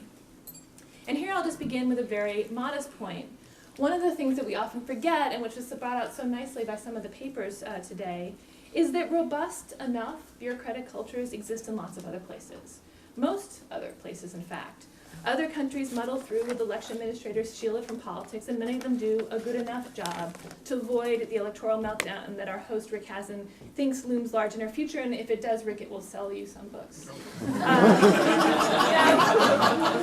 To To be sure, most other countries have a bureaucratic culture that is different from ours. There is a lesson to American exceptionalism, but we see robust bureaucratic cultures developing even within U.S. institutions whipsawed by politics. The Congressional Research Service, for one, the Office of Legal Counsel, the Fed. They are not perfect, to be sure, but they are good enough.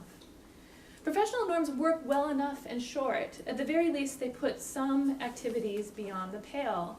And that's because they work for just a deep psychological reason that applies to everyone. Everyone is subject to peer pressure. People care about what others think, especially what their professional peers think. And again, for those of you cynics out there rolling your eyes at the notion that election administrators might care about, let alone act based upon what other people think, I'll just say that it seems to me equally simplistic to assume that election administrators are craven political animals without any thought save their own partisan interests. People are complicated. That's Ned's point. They don't want to think of themselves as the Machiavellis of American politics. They can be self-interested. They can even delude themselves into thinking that they aren't self-interested. But they still pay attention to what others think. And for that reason, the crude, cynical picture we often deploy in these discussions strikes me as no more realistic than the naive view that political interests can be shed away from these discussions. And here, the social science backs me up, though the work is done by people who typically don't come to our conferences, sociologists, psychologists, and the like. People are demonstrably shaped by professional norms. They want to imagine themselves as good people, and as a result, they will adhere to what their peers tell them makes for a good person. Teenagers do the same thing, although they end up with tongue rings and tickets to Justin Bieber concerts. Professional norms, in short, don't just give us a model of how to behave, they also make people queasy when they're not behaving that way. They provide the gut check about whether you're letting partisanship taint your decision, the check against deluding yourself that partisanship isn't tainting the decision, the public shaming that comes after partisanship taints the decision. So in my view, the problem in election administration is not that election administration is a more craven or less ethical profession. The problem is that it hasn't yet become a true profession in the first place. The things that make professional norms possible, the things that make bureaucratic cultures robust enough, just don't exist in the world of elections. So think about election administration, which is something I've spent a couple of years studying. It is astonishing to me that even in this day and age, there is almost nothing known as a best practice in the field. When you raise the question with an election administrator, what they will inevitably say is everything is local and everything varies. When you raise it with this National Association of Secretaries of State, as I did, noting that if any institution could disseminate best practices, it would be NAS, they said they prefer to talk about shared practices. Because, of course, if you call something a best practice, then you know you ought to do it. And it's not surprising that there are no professional norms in this field, because the vast majority of people who run elections every day are there either by happenstance or because they were involved with one party or another. There's no accreditation system. There's not a widely recognized educational path. There's not even a decent training system for many of them. Election administration doesn't even have a trade magazine. And the few membership groups that exist are too locally oriented to develop a field-wide consensus. There is no Bible for the field. So all the usual ways by which we diffuse best practices and norms, educational system, policy-making network, professional associations, they're just absent in election administration. So which brings me back to Ned's heroes. If we want to create more heroes, how do we create the right culture to find them? And here I will just say that I find it hard to imagine that civic education is the solution, as Ned suggests. And here I am tempted to respond, as did Beatrice in Much Ado About Nothing. When she cried hey-ho for a husband and the prince offered to get her one, she responded that she would rather have one of his father's getting. And if I could shear all the innuendo and flirtiness from that phrase, I will say when I hear Ned cry hey-ho for a husband, I am tempted to say that we are more likely to get heroes that are Ned's fathers getting. That is, I think it is more likely that if we just had Ned's family raise some more Neds for us, that we will get the heroes that he's looking for, than if all of us teach this in all of our classes. I just am skeptical that civic education is the solution. But in the absence of a time machine and not wishing to burden Ned's father and mother, I think the real hope for creating more heroes is to focus on institutions, because, as I said before, institutions can be enough. So if I had money and time to invest, I would focus on just the basic building blocks of professionalization. And I'd start with election administration, not redistricting, because the stakes are lower and the targets are softer. I'd start creating opportunities for networking and training among election officials. I'd start doing really simple things, just like writing a best practices manual, a Bible, something that people can use as a sword and a shield when political pressures begin to build. Now, we've learned from the papers today, actually one that's being presented this afternoon, that in fact, the large election administrators and offices are the ones that are most vulnerable as political targets to being swayed one way or another politically. But they're also easier to target on the norms front. Their administrators are better educated, they're better networked, and they're better paid. They are ripe for the picking on the professional networking front. Now, none of this can happen, of course, overnight. None of this can happen even in a few years. Institutions take time to grow. But the work is worth doing because, as I said when I began, I believe that institutions are enough, even without Ned's heroes. And in my view, they are far more likely to create the conditions in which Ned's heroes might emerge. Thank you.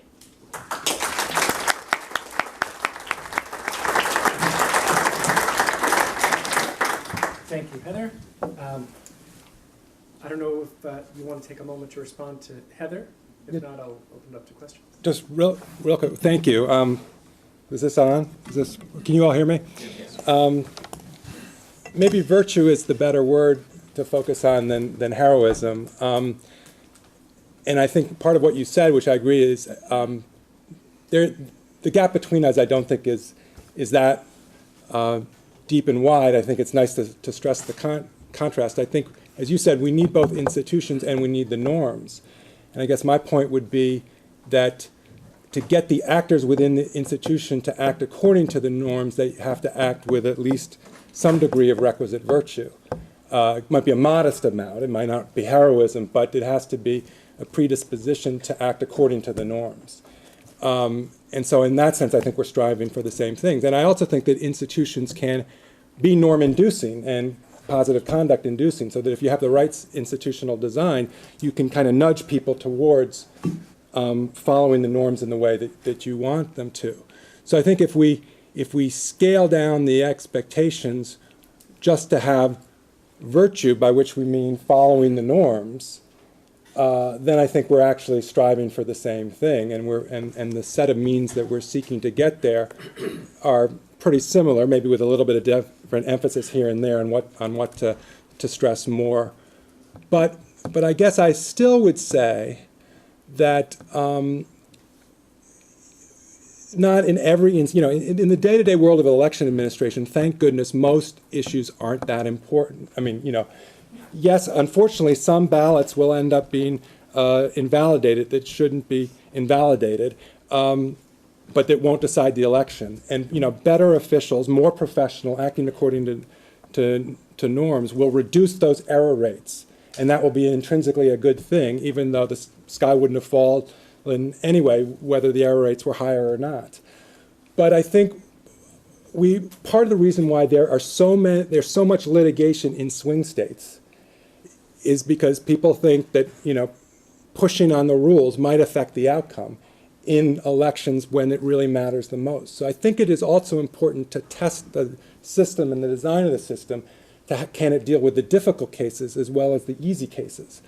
And for that, I think you have to act, what's the degree of requisite virtue that the system needs, not for the day-to-day, run-of-the-mill situation, but what's the degree of norm-following conduct that we need from our actors when the pressure is higher. And so that's why I think we need to look at both kinds of situations, run-of-the-mill and more out of the ordinary. And finally, and I don't have any empirical data at the moment to back up this point, but my guess is that most good-hearted individuals, the complicated people that you talk about who don't want to be Machiavelli, who go about their lives trying to be good people but face lots of different pressures, people like maybe John Husted or Jennifer Brunner or Kurt Browning in Florida, I think they would prefer to live their lives not thinking that they are heroes, but have heroes worthy of emulation. And so I think a practice of democracy in a society and a life lived in democracy is a poorer life without heroes. And I think we're more likely to have virtue and more likely to have a better society, not if we're all heroes every day, that's not it, but that if there is a role for heroism within the overall frame of our system. I'm going to use my moderator's prerogative to ask a question. And the question is, in our, to get Rick Pillis' term, hyper-democratic, hyper-federalized, hyper-polarized, I guess we've got the three hyper system, is there still such a thing as virtue? And I'm thinking specifically of Judge Posner's book. He wrote 2 books about Florida, but in one of the 2 books, the Florida 2000 crisis, in one of those 2 books, he defended the Supreme Court not as a matter of doctrine, but as a matter of averting a constitutional crisis. And he presents the U.S. Supreme Court in Bush versus Gore as the epitome of virtue. And Democrats, many of them obviously don't see it that way. And I'm wondering if we're so polarized now and so far apart that we can't even talk about virtue. Well, I'll give you, I mean, I tried to stick to history to avoid, contention over current situations. But I would say, speaking about complicated individuals, if we follow closely what John Husted, as Secretary of State in Ohio, has been doing right now, some of his actions are more nonpartisan, more virtuous than others. So, for example, he declined to take an appeal from a decision that ruled against him on whether or not to count a certain kind of provisional ballots. We don't need to get into the technical details. And that, I thought, was him resisting partisan pressure, acting according more to the norm of let's have people's ballots count, when the only reason why they wouldn't count is because of poll worker error. That's not so good. So I raised the point. I lost in court. I don't want to take an appeal. The Attorney General of Ohio, Mike DeWine, said, well, I'm going to take an appeal anyway on the behalf of the state of Ohio because I want a different outcome. So there's a situation where I think you can measure the conduct of 2 individuals, both of the same party, both partisans. One, I think, I would accord more virtue to one decision than the other. And I hope my point about that is not a partisan point, but a norm-reflective point. I don't think that we know enough about local officials to say that all of a sudden they're not following norms, that they're not professional. I think, maybe, and maybe it's more Heather's comments, the cynical comments. I want to maybe more address that.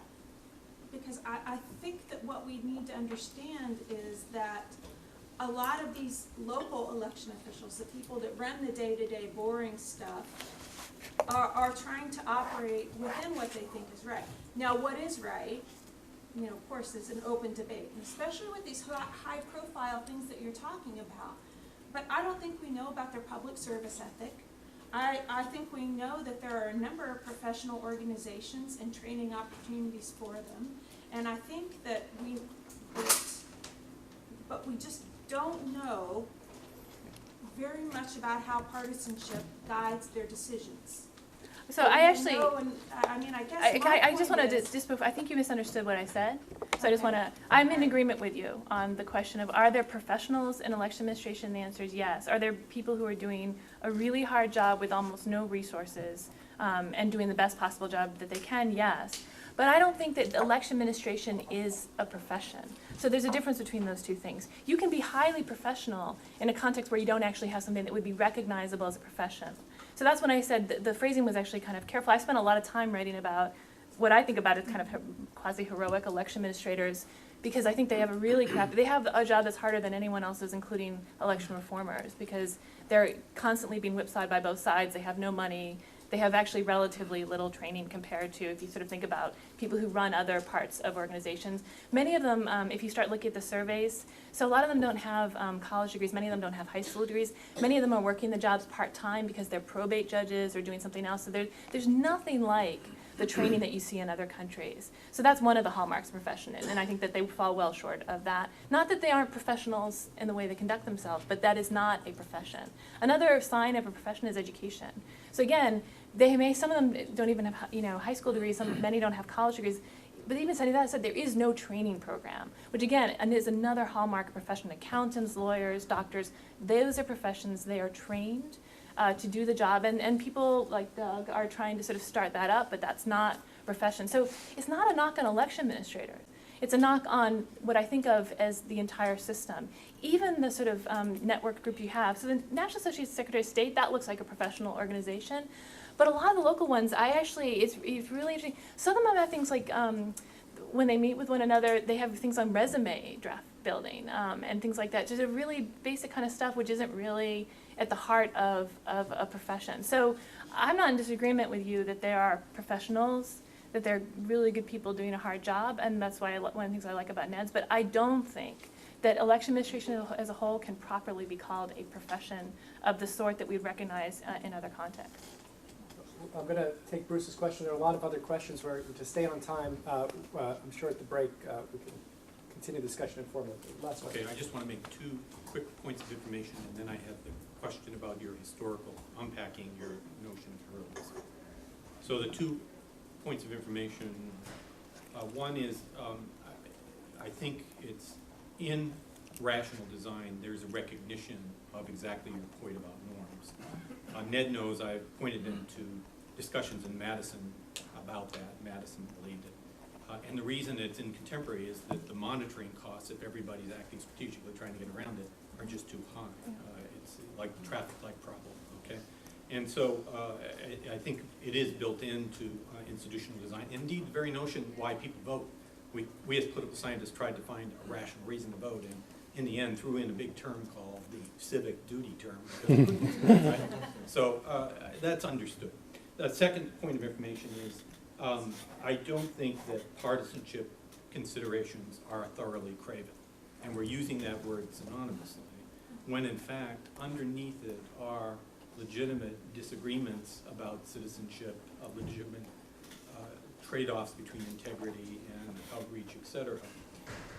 And yes, it is being manipulated, and yes, there is a craven mix in that, which makes it very hard, but it gets back to a distinction made in the first panel between administration and policy.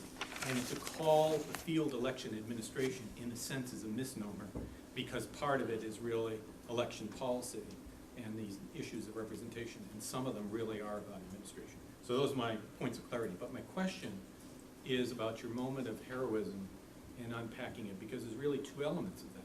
One is the courage to stand up against maybe even members of his own party.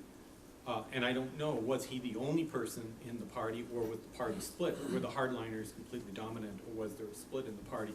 So that his courage wasn't so unimaginable that he was the one person, the leader of his party, you know, possibly losing his speakership over this issue, or was there enough of a split so that his courage was within the bounds of our imagination of what human beings can do, okay? And then the second is, what was the principle of fair play? You don't really talk about that. What's the principle of fair play? Was it that delay? I mean, when can you legitimately use rules for tactical advantage? And when can you not? And what is the principle for that? And that gets to, if you're teaching civics, you can teach the courage part perhaps, but you also have to teach the principles underneath. So it's not enough to just identify that he did something that was heroic. You have to really get at what's the principle that he was defending at that point. Yeah, those are good questions. I mean, I do think the one historical episode that I focused on could be an even much richer and deeper story than I gave it time in today's elaboration. And I think that confirms Heather's point that it's very easy to be reductive. And to some extent, we have to abstract from the messiness of the real world in any story that we tell. So I think you probably, I mean, it was certainly true that Randall, in many of his decisions, and I've talked to other historians and read history, I mean, he acted very politically and very partisan in many series of moves that he made, both before this day and after this day, on the Army budget at the time and a whole host of other things. And he was a machine pal from outside Philadelphia. So I don't know that he was pure.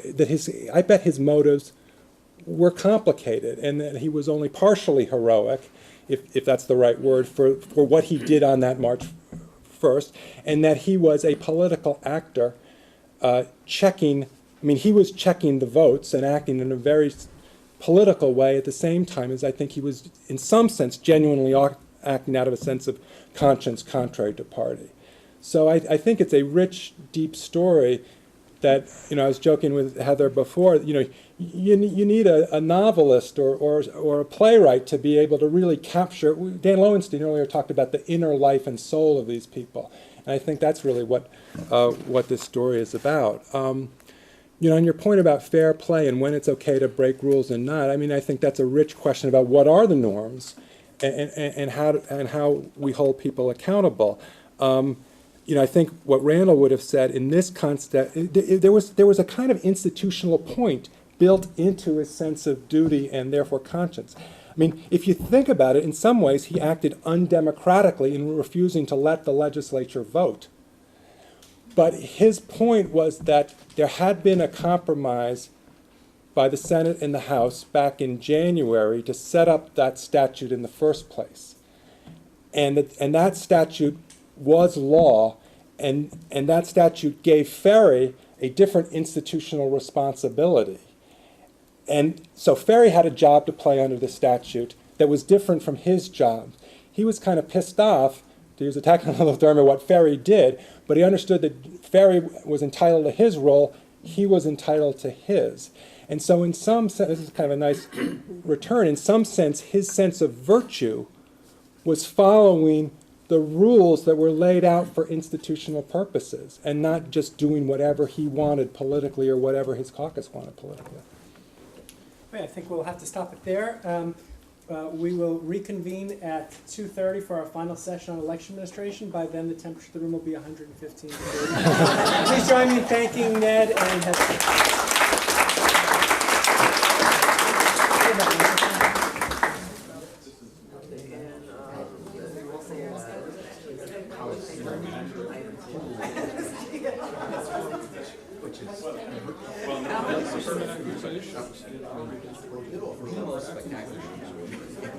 Yeah, I'm full of this.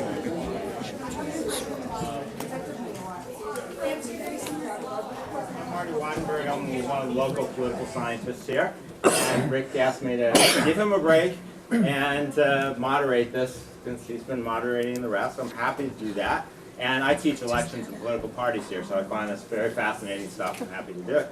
So, Rick said the title for this panel is Nonpartisan Election Administration Possible? And I just saw Rick and I go, of course, Rick, I lived in Australia for a while. It's possible. I saw it in action. And then, he has another question here. Desirable. Yes, Rick, I lived in Australia for a while. It was great.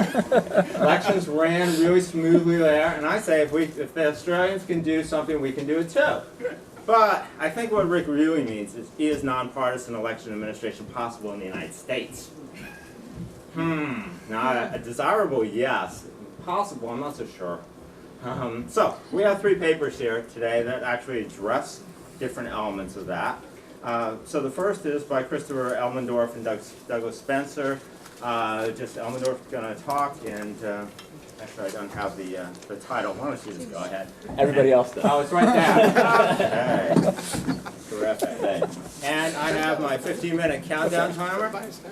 As soon as you start, I'm counting you down. All right. What? Oh, yeah, right, okay. So I'd like to thank Rick, first of all, and all of you for putting up with the sweltering heat and persisting till the bitter end. Also, just for reasons of convenience, I'm going to give this talk, but it's a thoroughly co-authored project, and Doug, my co-author, is in many respects the engine under the hood of this paper, and if you don't know him, I encourage you to get to know him, especially if you're on a law school hiring committee. Yeah, that's great. All right. Our paper is sort of a strange bird on this panel because it really belongs on a panel entitled, Is Lawful Partisan Election Administration Possible? We look specifically in this paper at the behavior of a partisan elected official, the California Attorney General, who is supposed to behave in an impartial manner under state law. So let me give you a little bit of context here, if I can. Turn the power on the side. There we go. California regulates direct democracy in a variety of ways that all cohere with a common idea. The common idea is that voters are at some risk of being tricked into adopting measures that they would not support if they were better informed. Tricked perhaps especially by the proponents of the ballot measure. So examples of this include the single subject rule, public rather than private characterization of ballot measures on the decisional documents, that is, the circulating petition that proponents must circulate to gather signatures to qualify a measure for the ballot, and then subsequently the ballot itself. The Attorney General, an elected official, a partisan elected official, produces these characterizations. And then finally, as all of you know, or most of you know, California publishes a ballot pamphlet, sometimes described as the voter phone book, that includes detailed descriptions of ballot measures that are prepared by the nonpartisan legislative analyst, as well as a short summary introduction called the ballot title and summary, which is prepared by the Attorney General. Now, in the view of many critics, what California has done with this scheme is that it has basically substituted Attorney General trickery for proponent trickery. That is, the Attorney General behaves as a strategic partisan actor when titling ballot measures and when preparing summaries for the voter guide. And the question that we started talking about was, well, is this even a testable proposition? Can one say whether the Attorney General is behaving as a strategic partisan actor or not in carrying out these responsibilities? And the central difficulty seems to be coming up with a measure of bias. Because what is a biased ballot label or ballot title in the view of some observers may be a perfectly sensible one in the view of some other observers. So without an uncontroversial objective measure of ballot label bias, is it still possible in any way to say whether the Attorney General is behaving as a strategic partisan? And we have two solutions to this problem that we pursue in this paper. One is to quantify the readability of the ballot label, the 75-word description that voters see on the ballot itself of the measure they are asked to vote on. Linguists have come up with measures, quantitative measures of the readability of the text, and we then develop and test hypotheses about where we would expect to see deviations from the readability norm, that is the typical level of readability in a ballot label, if the Attorney General were behaving as a strategic partisan actor. Our second strategy is to put ordinary people, or in our case college students, behind a veil of ignorance regarding the author of a ballot label, and then to ask them, not knowing anything about who wrote the ballot label, or whether the ballot measure was actually adopted or not, whether they think the ballot label is biased or not. And we think there's a lot of noise. We expect there to be a lot of noise in these ordinary observer evaluations of bias. But in the aggregate, with enough observations, we hope to come up with something that co-varies meaningfully with actual bias, if there is any. Okay, so what do we find? Well, let me start by say a few preliminaries. First, I'm going to give you a really bird's eye overview about how we go about skinning this beast in this paper. In 15 minutes, I can't say much about what we're doing. We really have two papers kind of rolled into one here, but I'll try to say a few words about each. So the readability part of the paper begins with a premise. This is not something we test. This is something that we assume, which is that as ballot labels become more difficult to read, there is disproportionate roll-off and or incorrect voting, that is voting not in accordance with one's own policy preferences, between voters who are very good readers and voters who are very poor readers.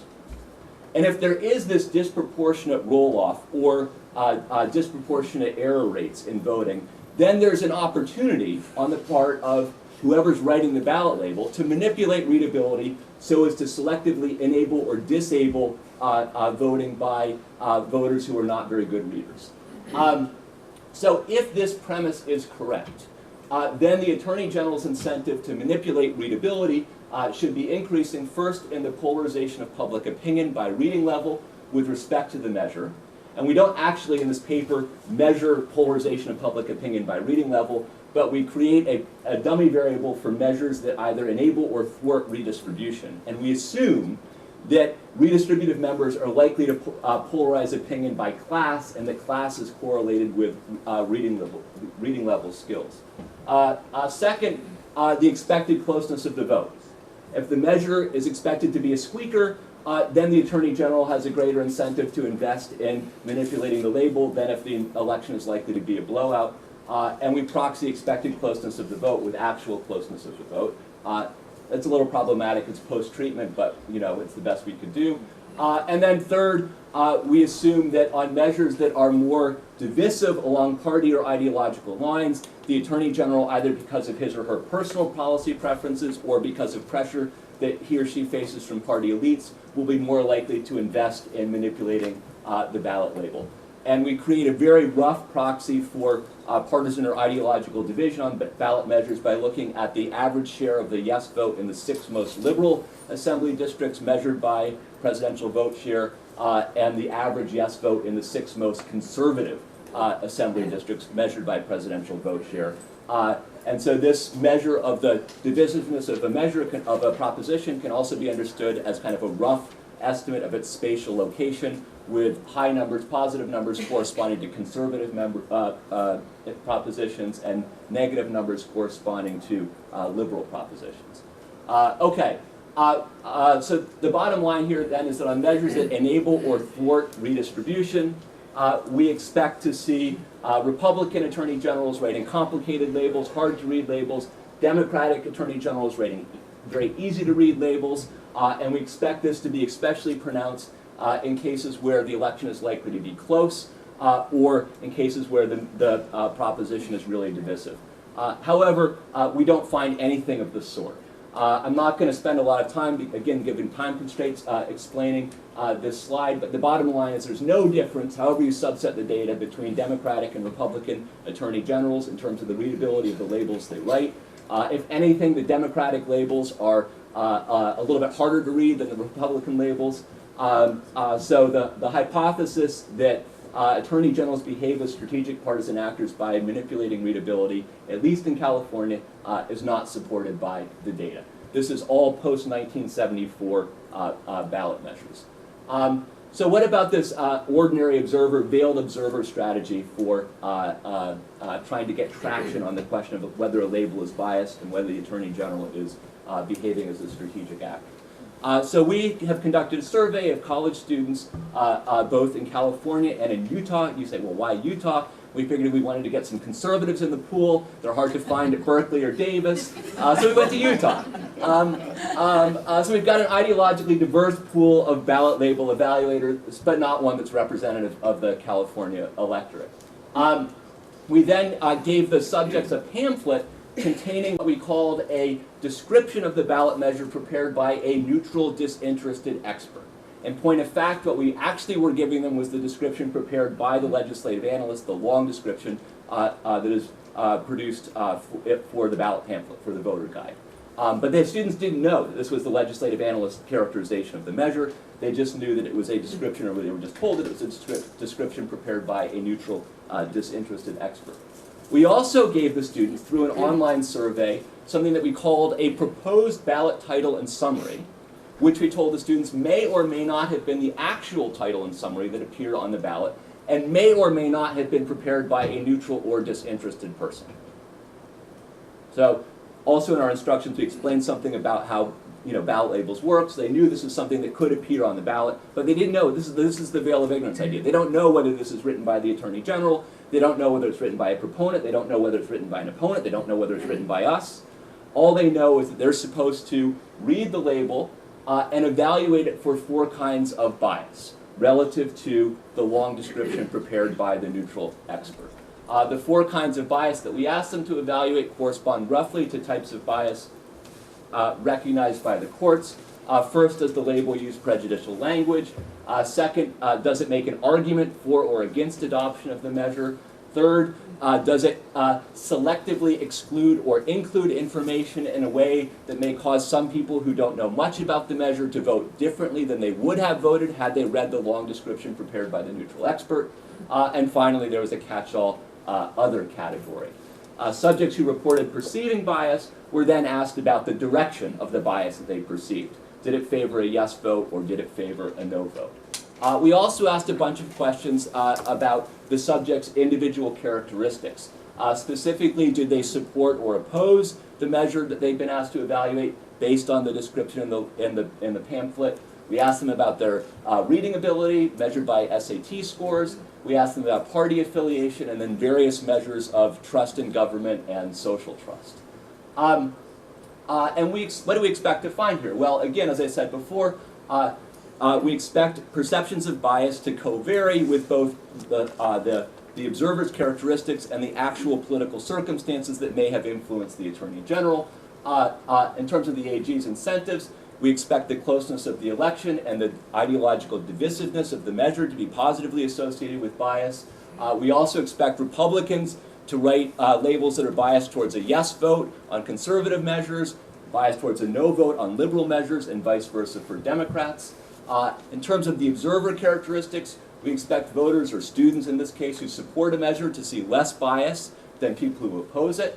We expect good readers to see more bias, at least of the selective inclusion or exclusion of information form, than poor readers, simply because they will have assimilated more information about the measure from having read the pamphlet. And finally, if our veil is imperfect, partisan minorities or people who are distrustful of government may be more likely to see bias. What do we find? What I'm reporting here are results that are based not on the full set of surveys we intend to complete by the end of this fall, but by half the surveys we've done so far. We have about 900 observations in total from 300 observers, covering half of the measures that have been on the ballot in California between 1974 and the present. By the time this paper appears in press or is ready to be submitted for publication at the end of December, we'll have double that number of observations and all of the post-74 measures in our data set. So first, we find competitiveness is completely unrelated to perceived bias. Second, ideological or partisan divisiveness is positively correlated with bias, but the effect is small and not significant. And in our directional model, where we're again trying to explain perceptions of bias in favor of a yes or a no vote, we find that there is the expected coefficient on the interaction term between Attorney General party and the ideological or spatial location of the measure, but the effect, again, is not significant. So there's really no evidence that we can point to in this paper, either based on our subjective observer measures of bias or on the objective readability scores that the Attorney General is behaving in a strategic fashion. And in terms of the observer characteristics, we do find a significant effect in that supporters are less likely to perceive bias than opponents of the measure. And this effect, interestingly, is largely due to perceptions of bias in terms of selective inclusion or exclusion of information or other bias. There's not any kind of winner effect or agenda setter effect on perceptions of bias with respect to whether the label is argumentative or whether it's prejudicial. And interestingly enough, the California courts, when reviewing ballot labels for compliance with state law, tend to focus on whether the label is argumentative, whether it's prejudicial. So perhaps through some inchoate process, the judges themselves sense that these forms of bias are more susceptible to objective evaluation, or at least evaluation that's not clouded by the observer's own policy preferences with respect to the measure than other forms of bias. Reading ability turns out to be significantly related to perceived bias, but not in the way we predicted. Good readers are significantly more likely to see labels as argumentative, but less likely than others to see labels as biased by virtue of selectively including or excluding information. And finally, none of the trust and minority party variables are significantly related to perceived bias, which you can say is evidence that our veil worked. So where do we go from here? We, as I said, are gathering more data. We're going to try testing some alternative hypotheses about Attorney General incentives. Maybe it's not on the divisive ideological measures that the AG really behaves as a strategic actor, but instead on measures that benefit or are opposed by a special interest. And there's a few other things that I won't talk about, but you can raise questions about if you wish later on. Thanks so much.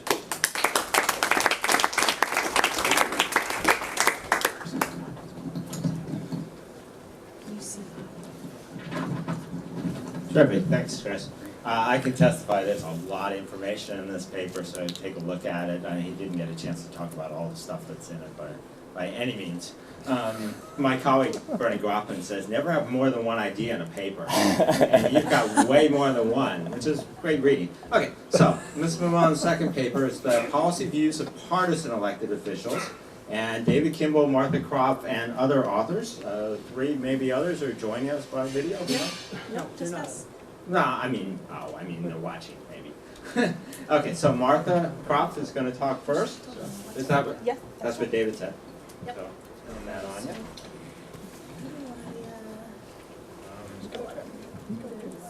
Rick will show you the PowerPoint. Just close that.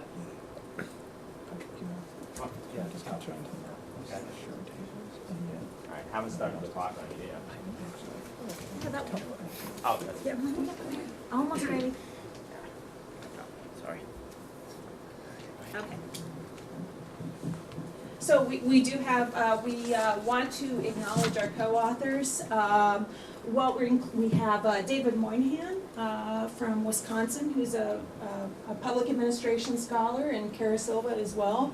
And of course, Brady Bayback, another public administration scholar that we worked with. Probably just flip it on. Well, you think it's going to be best to flip it on? Okay. I just did that because I was talking for 30 seconds. Okay, I'm only talking for half of it. So we want to acknowledge our co-authors, and I also want to thank you for working out the technical issues with turning it on before I got up here. So my question from the last panel was really along the lines of, do we really know a lot about what the election administrators look like in terms of some of their policy views? Because this is something that I have thought for a long time that we haven't spent a lot of time doing. But fortunately for us, we actually are learning more. We're doing surveys, and we've done surveys over the last decade because of the whole election 2000. We start to care about what local election administrators think. So what we know that from David and my previous work is that partisanship often is a factor in the selection of local election officials. Either they're elected under a partisan label on the ballot, or they are selected or appointed by a partisan official, like, for example, the governor of North Carolina appoints an election board. Right now she is a Democrat. Who knows what's going to happen in November? The Republican's going to win. But when that's all said and done, the majority of all the election boards in North Carolina are going to be two probably of one party and one of another. Now they're two Democrat and one Republican. So we know that partisanship is a factor. Now, in looking in Rick's book, by the way, a nice actual airplane read, a Stephen King book, as I read on the back, he says in his preface that there is no question that Democrats and Republicans, acting from their own views of the public interest, tend to administer elections differently, which is sort of, at the very minimum, probably a statement that we can definitely say is perfectly logical. Not necessarily bad, not necessarily, the fox is getting the hens out of the hen house, but something that you could see from people who are, well, human beings, who act with certain motivations. And there certainly is some evidence to support this hypothesis, which I'm going to talk just a little bit about. But that really was the motivation for our research question: do Republicans and Democratic local election officials, those people who are running the nuts and bolts of the day-to-day operations of elections in the United States, do they hold differing policy views? Now keep in mind that what we're asking right now in this paper isn't, are they behaving differently? Isn't, are they doing things differently? Isn't, are they hurting someone and helping someone else? Rather, it's, do they have differing policy views? We think that that question is only the first question you have to ask. In thinking about this analysis, are their policy views really that different? And later on, can they leave those policy views at the courtroom steps or the office steps or whatever? But not only that, we are also interested in something that I think we haven't yet explored enough in this paper, but apparently we have a little while to finish the paper. And that's the idea of the intergovernmental relationship between the locals and the state officials. There is a certain amount of partisanship that can interact with that relationship between the people who are running the elections, the day-to-day nuts and bolts of the elections, and the people with the Help America Vote Act. In many states, were given far more power over locals than they really had in the past. So the relationship that is there is pretty important. And so David and I and Don and Carol and Brady all ask in this paper this question of what happens when they come from different parties. So I think this is a pretty key question in terms of intergovernmental relations. And instead of too many ideas in one paper, I would say there are many ideas in this paper, but it's rich and not all over the place. Rich. Remember that, rich. So previous studies, there is evidence that partisanship is there. In thinking about measurement, where do we see something going wrong? What we're thinking about is, well, we can't say more or fewer provisional votes is either good or bad. But what we could do and what we have done is look at this idea not that more or fewer provisional votes are counted by one administrator over another, but rather are people who are stated Democrats and people who are stated Republicans, do they have differences in the number of provisional votes that are cast and counted? And it turns out they do, and it turns out that they are affected, those numbers cast and counted are affected by the partisanship of the district, the jurisdiction that the local is administering, and also on the partisanship of the official themselves. That's past research, and so we have some of that, and it's looking at provisional votes. We go further with using another survey in looking at the attitudes of locals toward provisional voting, whether that affects or is related to statistically the numbers that were cast and counted. And you can read, we at least have some evidence on provisional voting that the attitudes the officials have are related to partisanship, and not only are they related to partisanship, it's related to the outcomes. But that's on one type of program. I think we need more study. One thing that we've done, or 1 more minute? 1 minute of your time. Oh, 1 minute, much good, thank you. I'm like, oh no, David's gonna be mad later.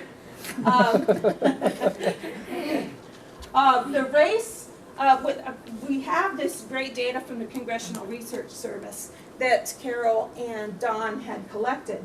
And we have information about the race of the local election officials. And it turns out just the vast majority of local election officials are majority, they're white. Even in the VRA Section 5 counties, they are white officials. Now this isn't necessarily good or bad, but it does say something about representation and a lot of the very rich issues that we've been talking about today in terms of local election officials and election administration more generally. But so our bigger question is now though, let's take another look at this data. Are there differences in some of these more controversial issues by partisanship? And so I'm going to pass the mic over to David now. Almost a headline. This is perfect. Perfect. Yeah.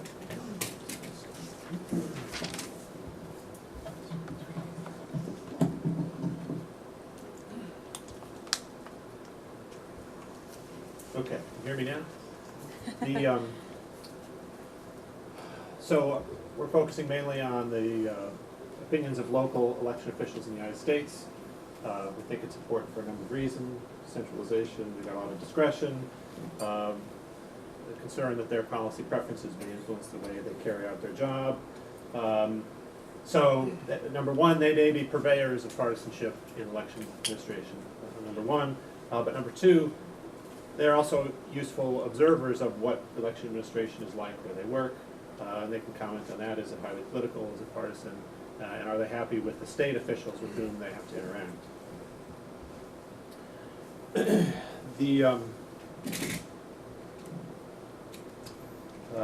So the data in the paper, we have 3 different national surveys of local election officials that we examined. Most of the evidence I'm going to show you today is from the 2007 survey, but I'll talk about some of the others a bit. These are national representative surveys of local election officials, and then what we did is we also compiled for each of the local officials their party affiliation and the manner in which they were selected, or elected or appointed, merged that with our survey data as well.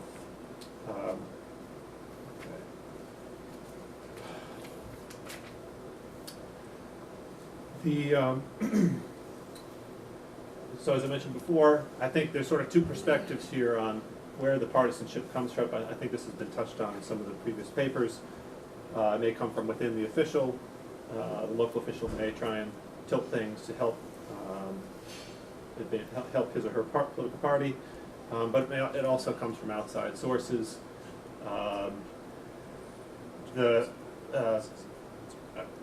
If the heroes in Ned's paper, for example, if Speaker Randall or John Jay or John Quincy Adams were Secretary of State of Florida or Secretary of State of Ohio right now, or the GIG in Wisconsin, no matter how virtuous they are, they still have to deal with the storm of partisan conflict raining down on their head, and they have to take sides in those conflicts, and in taking sides, they have to deal with the anger from the losing side.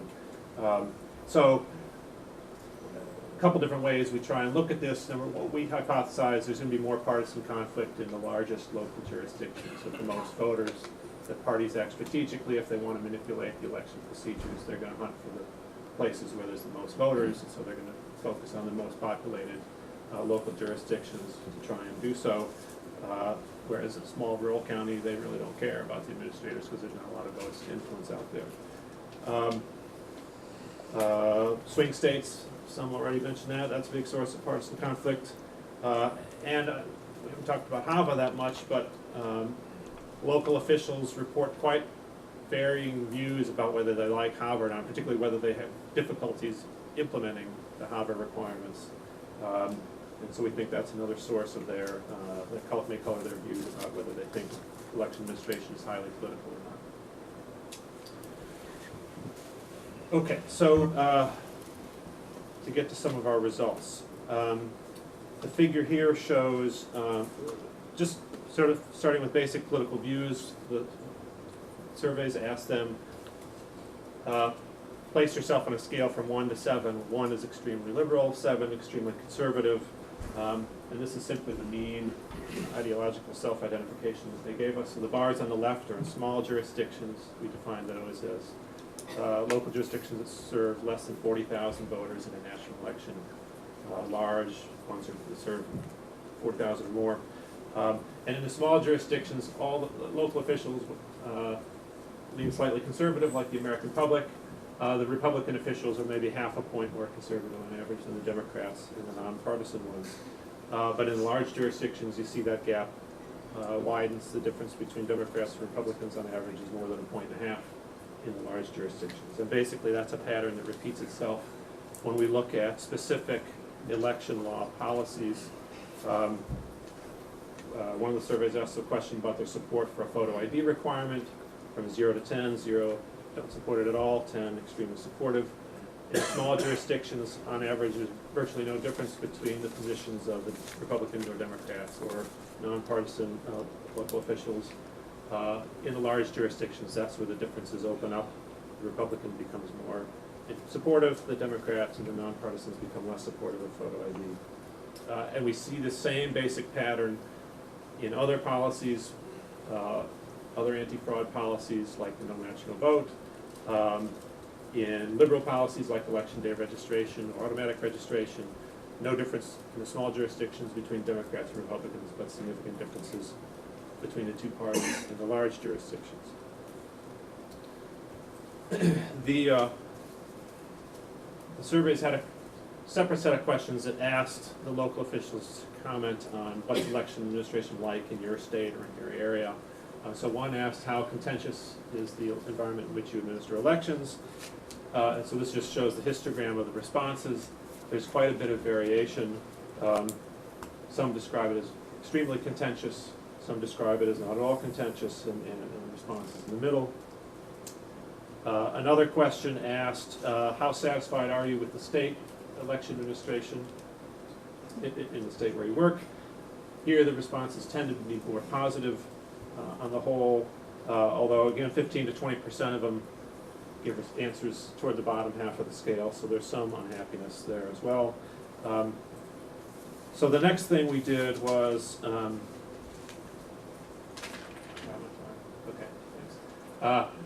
we examined the predictors of the responses on the election administration environment in which they serve. To sort of cut to the quick here, we saw outside forces were much more influential on their responses on these questions than their own partisanship. So we hypothesized, for example, if the local official shares the same party as the state official, then the local official is going to report less political conflict and more satisfaction with the state administration, whereas if the local official is the opposite party, the state official report less, more conflict and less satisfaction, but we generally didn't find that. Instead, the size of the jurisdiction and difficulties implementing HAVA were stronger predictors of their reports of political conflict and happiness.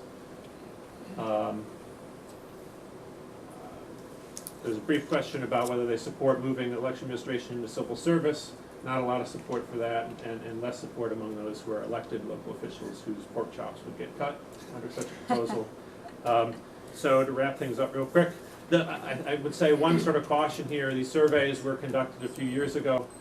It's safe to say that since then, partisan attitudes toward election laws have probably hardened even further, I think particularly on the photo ID issue. And so if we did a national survey after the fall elections, we might see more evidence of partisanship. But generally on the policy preference side, we only observe differences between Democrats and Republicans in large jurisdictions. And their own reports of the environment in which they work about conflict and partisanship, those reports are influenced more by outside forces than their own party affiliation. So we recommend being cautious about what to expect if we switch to the nonpartisan administration.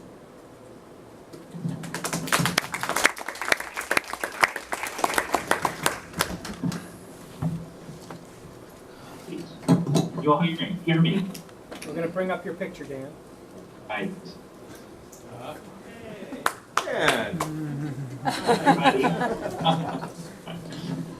Let me start by, first of all, thanking Rick and everyone else there at Irvine for making it possible for me to be with you virtually, if not physically.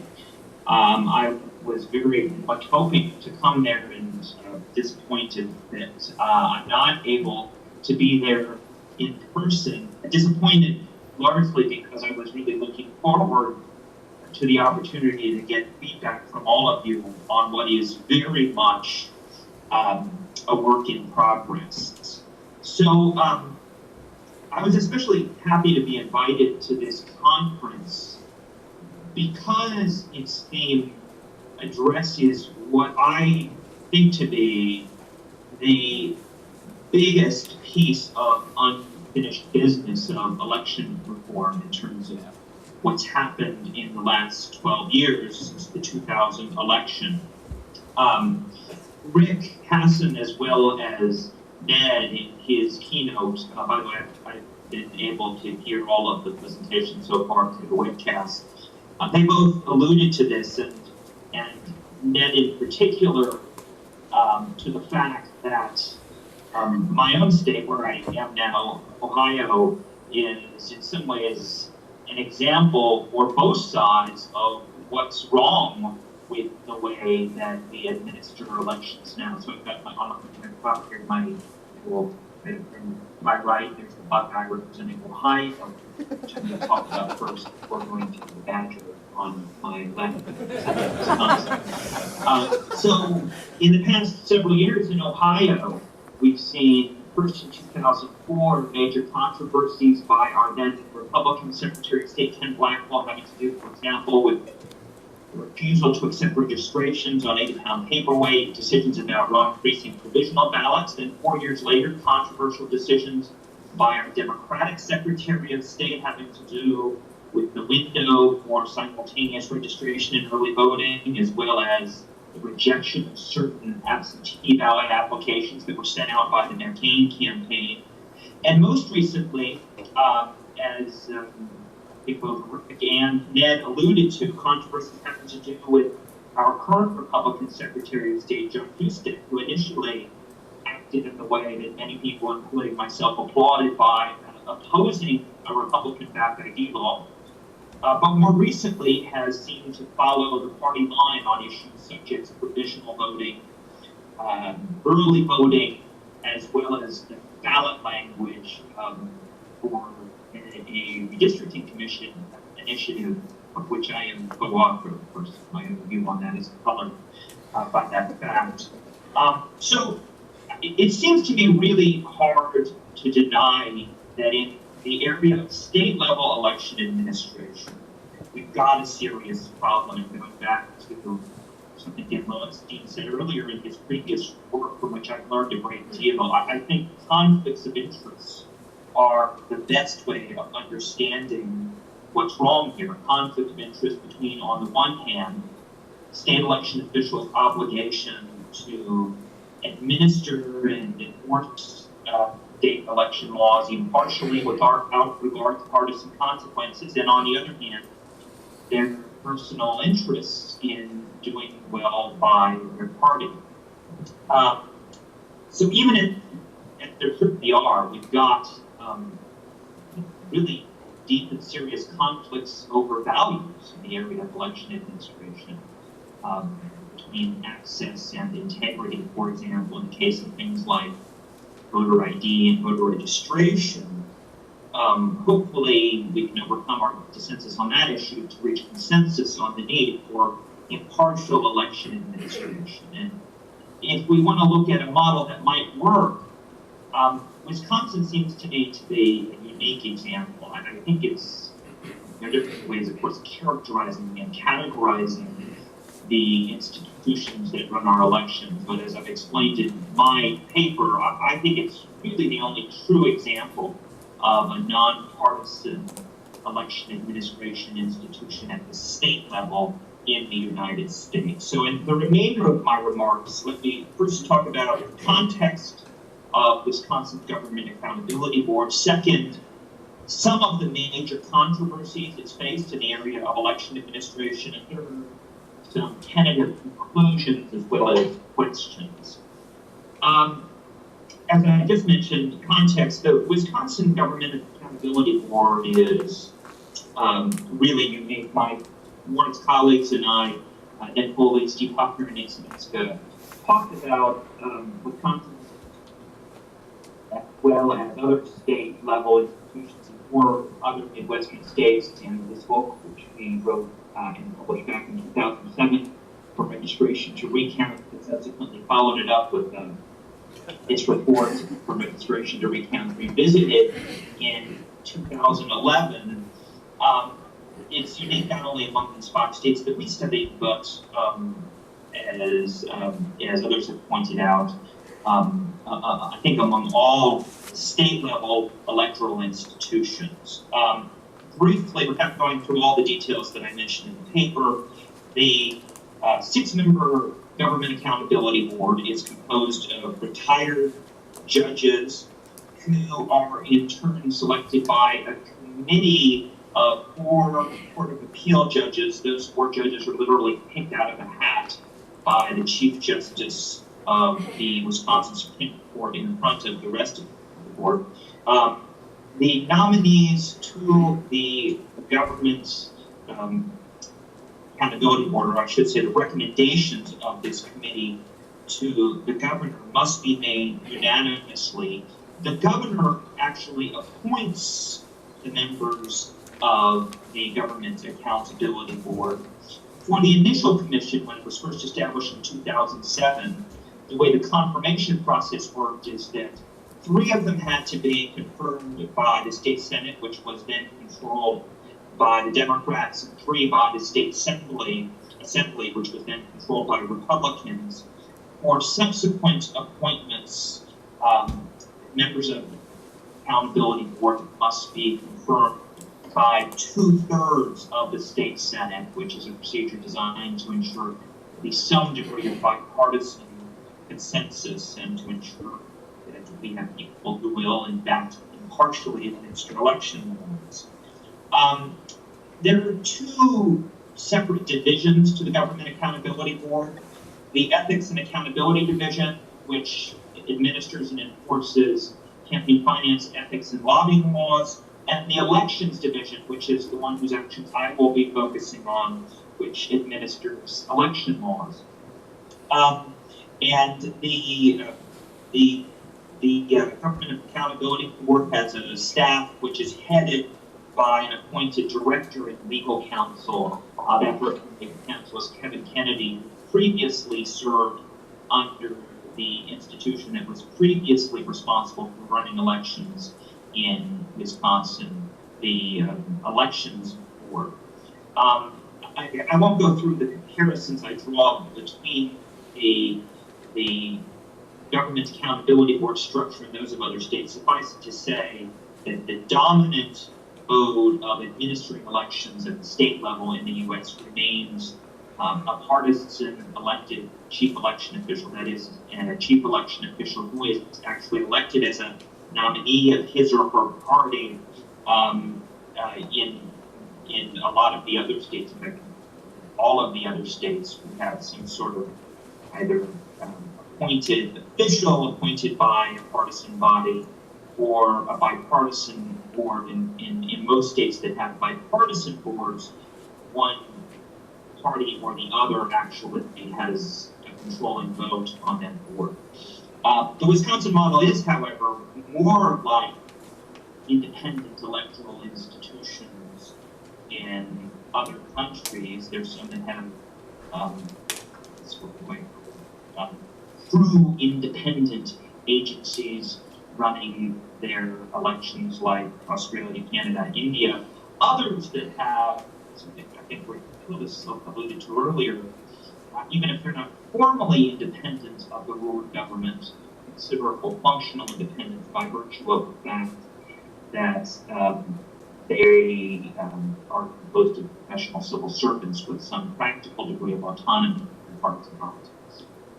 Moving finally to the controversies that the GAB has encountered in its first several years. I talk about 5 in the paper. Countries over voter registration, absentee and early voting, voter identification, the reporting of results in a contested state Supreme Court race, and finally the recall elections. I'm going to focus on 2 of those in the interests of time, and those are, first of all, voter identification, probably the most contentious election administration issue in the states since the temporary focus on election administration really began in 2000. Wisconsin's Republican state legislature enacted into law, and its Republican governor signed a relatively restrictive voter identification law in 2011 requiring government-issued photo ID. The Government Accountability Board made rulings that were controversial, especially among Republicans, on 2 issues. First, the 2011 law allowed student IDs to serve as identification, but required that they have an expiration date, and also required that those institutions of higher learning be accredited. The 2 controversies had to do with whether colleges and universities could put stickers on the IDs with an expiration date, and whether that would qualify. The board said that they could. The second issue had to do with technical colleges, whether those were colleges and universities, accredited colleges and universities under the meaning of the law, and the board said they were. I think that both of those decisions were justified under textualist interpretation of the law.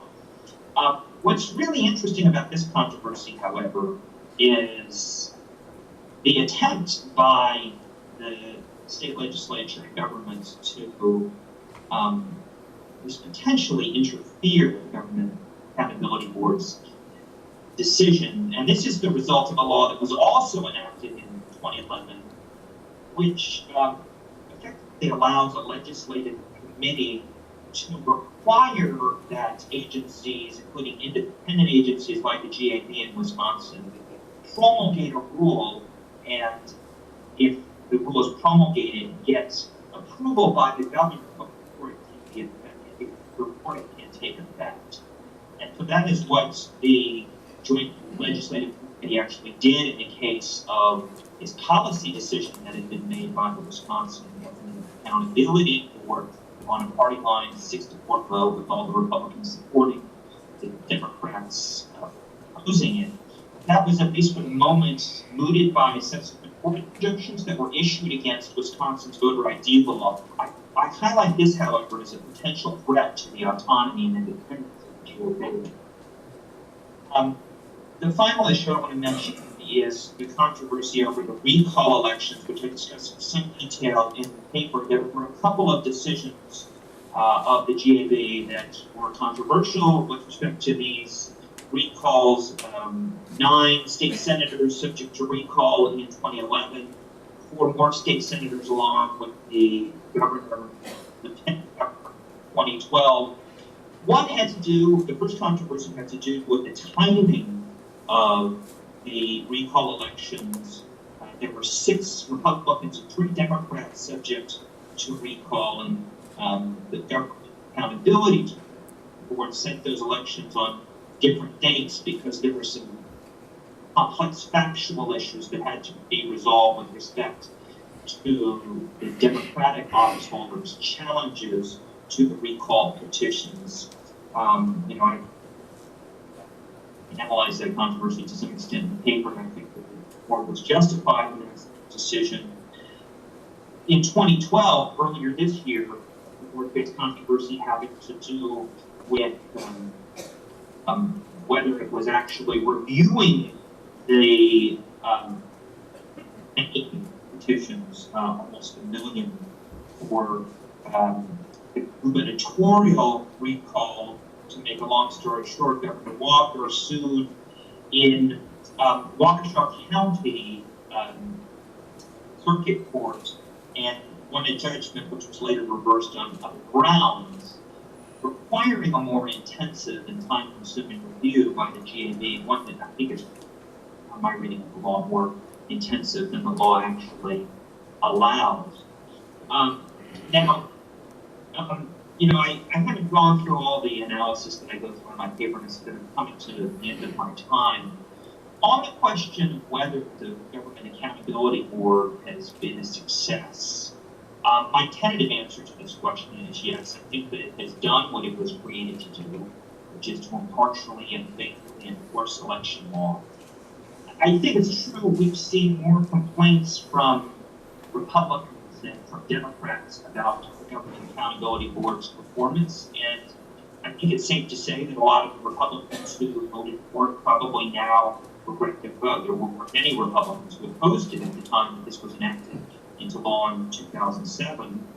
On the other hand, it is not the case that the Government Accountability Board has decided all important election administration cases on the liberal/democratic side. I mentioned in the paper decisions on voter registration, early voting, as well as the rejection of Democratic challenges to the recall petitions of Democratic office holders, in which the board wound up siding with conservatives and Republicans on important issues. At the end of the day, however, I don't think balance, counting up the number of Republican favoring decisions versus the number of Democratic favoring decisions is really the best way of evaluating this board. The right way of evaluating it is whether they faithfully, carefully, and impartially administered the law. And on that score, my view is that they've done quite well. Second point by way of conclusion, there are some real threats to the independence of this body, most notably this administrative rulemaking process that was altered in 2011, as well as a provision of the rules regarding challenges to state agency decisions, which effectively allow jurisdiction shopping. Third point, and I guess question by way of conclusion, what are the prospects for exporting this model? On this score, I guess I have to say, this lies a bit outside my area of expertise. It's a matter of political reality rather than law or policy, but my view is not terribly optimistic, much as I think this is a model worthy of exporting. And I think this is largely because of the increased hyperpolarization of our politics in general, of which, incidentally, Wisconsin has been the leading example. I mean, in the 7 years or so, or 5 years or so that we've been studying this state, my Marx colleagues and I, there's been, I think, a tangible increase in the level of polarization in a state that once had a really strong good government culture, which largely accounts for why this board would get enacted into law and implemented in the first place. So I think it's going to be difficult in the future to get this kind of body, and happened through other state legislative bodies as the GMP was. Democracy might be an alternative. We had initiative back in 2005 here in Ohio that tried to implement a similar kind of nonpartisan institution. But I'm not terribly optimistic about that route for reform either. 1 minute break. I'm almost done. In part because I don't really think that there's a big political constituency for this kind of reform, one that's likely to be willing to put up a substantial sum of money that in the real world it takes to get an initiative on the ballot and to mount a successful campaign. So those are my sort of 3 conclusions having to do with how the board performed, threats to its independence, and prospects for reforming it. If I can just close with a couple of questions on which I'd really love to get further thoughts and guidance. Are there other things that I should be looking at? I was originally intending to look at the performance of the Ethics and Accountability Division as well as the Elections Division, but just to talk about with respect to election administration, I would left that out of the paper. Are there, and this is a question especially for the empirical political scientists here, are there other ways of measuring performance? Especially curious for the data and Mark those ideas on that, because I know this is something I've looked at with respect to local election. So thanks again for allowing me to participate. I look forward to your comments and questions.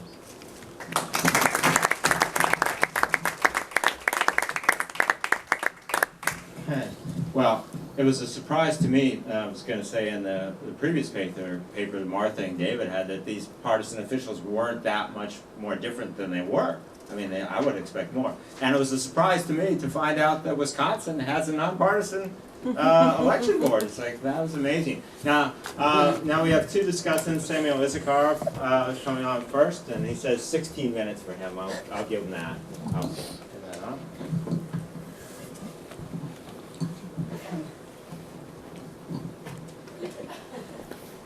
Let me start by joining in with everyone else and thanking Rick for this opportunity. We've had the privilege in this field of a number of significant conferences over the years, and it has the effect of, when they work well, and this one has worked well, of sharpening the issues and setting the agenda for the future. And in particular, as the day wears on and the conditions in the room become more and more oppressive, you have to do a lot of hard thinking, otherwise you're overwhelmed with the question, why am I here? But I will try to resist that, because just as I started speaking, the air conditioning went on, so it's just great. I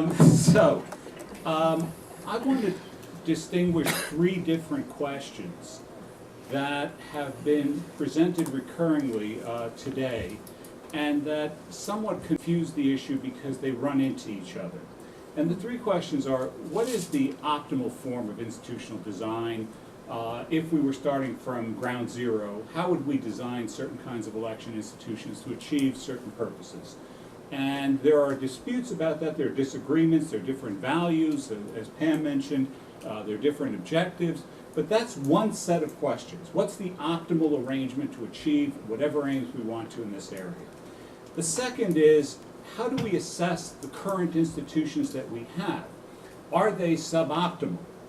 In their suboptimality, because real life is always suboptimal, in their suboptimality, is it serious or is it not? Is it a good, should we be really worried here, a little worried, not so worried, does it make much of a difference? And the third question, which also runs into this, is what about the political economy of reform? Are we forever doomed to the world of the second best? And so whatever we do is just going to end up, well, there'll be problems there too, and the forces that would permit political reform at any given point might give us something worse. So the way I think about this is for the papers, and I want to start with the papers, and I'm going to go very briefly on them, and then I want to move on to where they fall into the kinds of questions I think are underlying this entire gathering. Is the first question is, what is the right institutional design for various election-related functions? And all of the papers back up into that. They're all empirical papers, and they all want to greater and lesser extent, hint at a message about the form of institutional design but they don't take that question on directly. What they do instead is they ask a question which is how much is at stake depending on the choice of institutional design, or another way of framing it would be what has been the performance in office of various institutional actors. And as I said before, that helps us inform us is, should we do something? Should we be worried? And then that leads us into the question of, well, maybe we have the right institutional design if we're getting it pretty much right. Now, the three approaches are all empirical. As I said, they're all basically directed toward the second question and imply prescriptive answers toward the first question. And what's interesting is that they have three different methodologies for addressing this question, three very different social science tools that are each valid to its own extent and within its own framework. So Elmendorf-Spencer, we get an experimental setting through lab subjects and controlled simulations. Kimball-Croft would get the survey of beliefs and values of the real-world participants, not the lab participants. And Takagi would get a qualitative observation of a single institutional actor in conditions of extreme stress. His 5 examples of how the GAB responded in Wisconsin. Okay. Now let me raise a few methodological issues just quickly, and I think Justin will have more of this.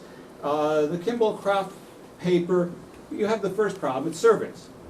People answer surveys in self-serving ways. 40% of the subjects responded to the surveys. That means 60% didn't, if I'm not an empiricist, but I think that follows. And so we have to have some assumption about whether the people who responded are like the people who didn't respond, about the generalizability, about whether there's a correlation between the two sets. But what worried me when I started reading the paper, because I wanted to know what these people are like, this is like a black hole for me. I just don't have any idea how the system operates on the ground.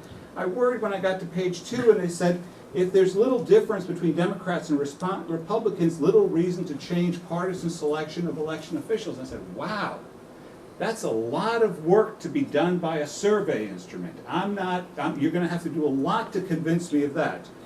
And the survey asks basically, how do you feel about certain issues where we think there might be a propensity for divisions among partisan lines, divisions in administration? What I worry about is not most cases, I worry about the cases that matter. And I worry about the propensity to cheat only when there are high stakes, and I'm not sure that the survey of general beliefs can pick that up. And that's certainly been my experience with election officials who I encounter only in the circumstance when I sue them. So granted, it's not a cozy relationship, but we get to know each other a little bit there. And what's interesting is that they still pick up substantial differences. The way they report the differences covers it a little bit because they have this big divide between large and small jurisdictions as the central metric. I'm not persuaded that the Mayberry effect is going to cure the problems in Cuyahoga County in Ohio. Mayberry effect is, I, like all others in this room, should have mourned when Andy Griffith just died. And so there's the small town better values of America.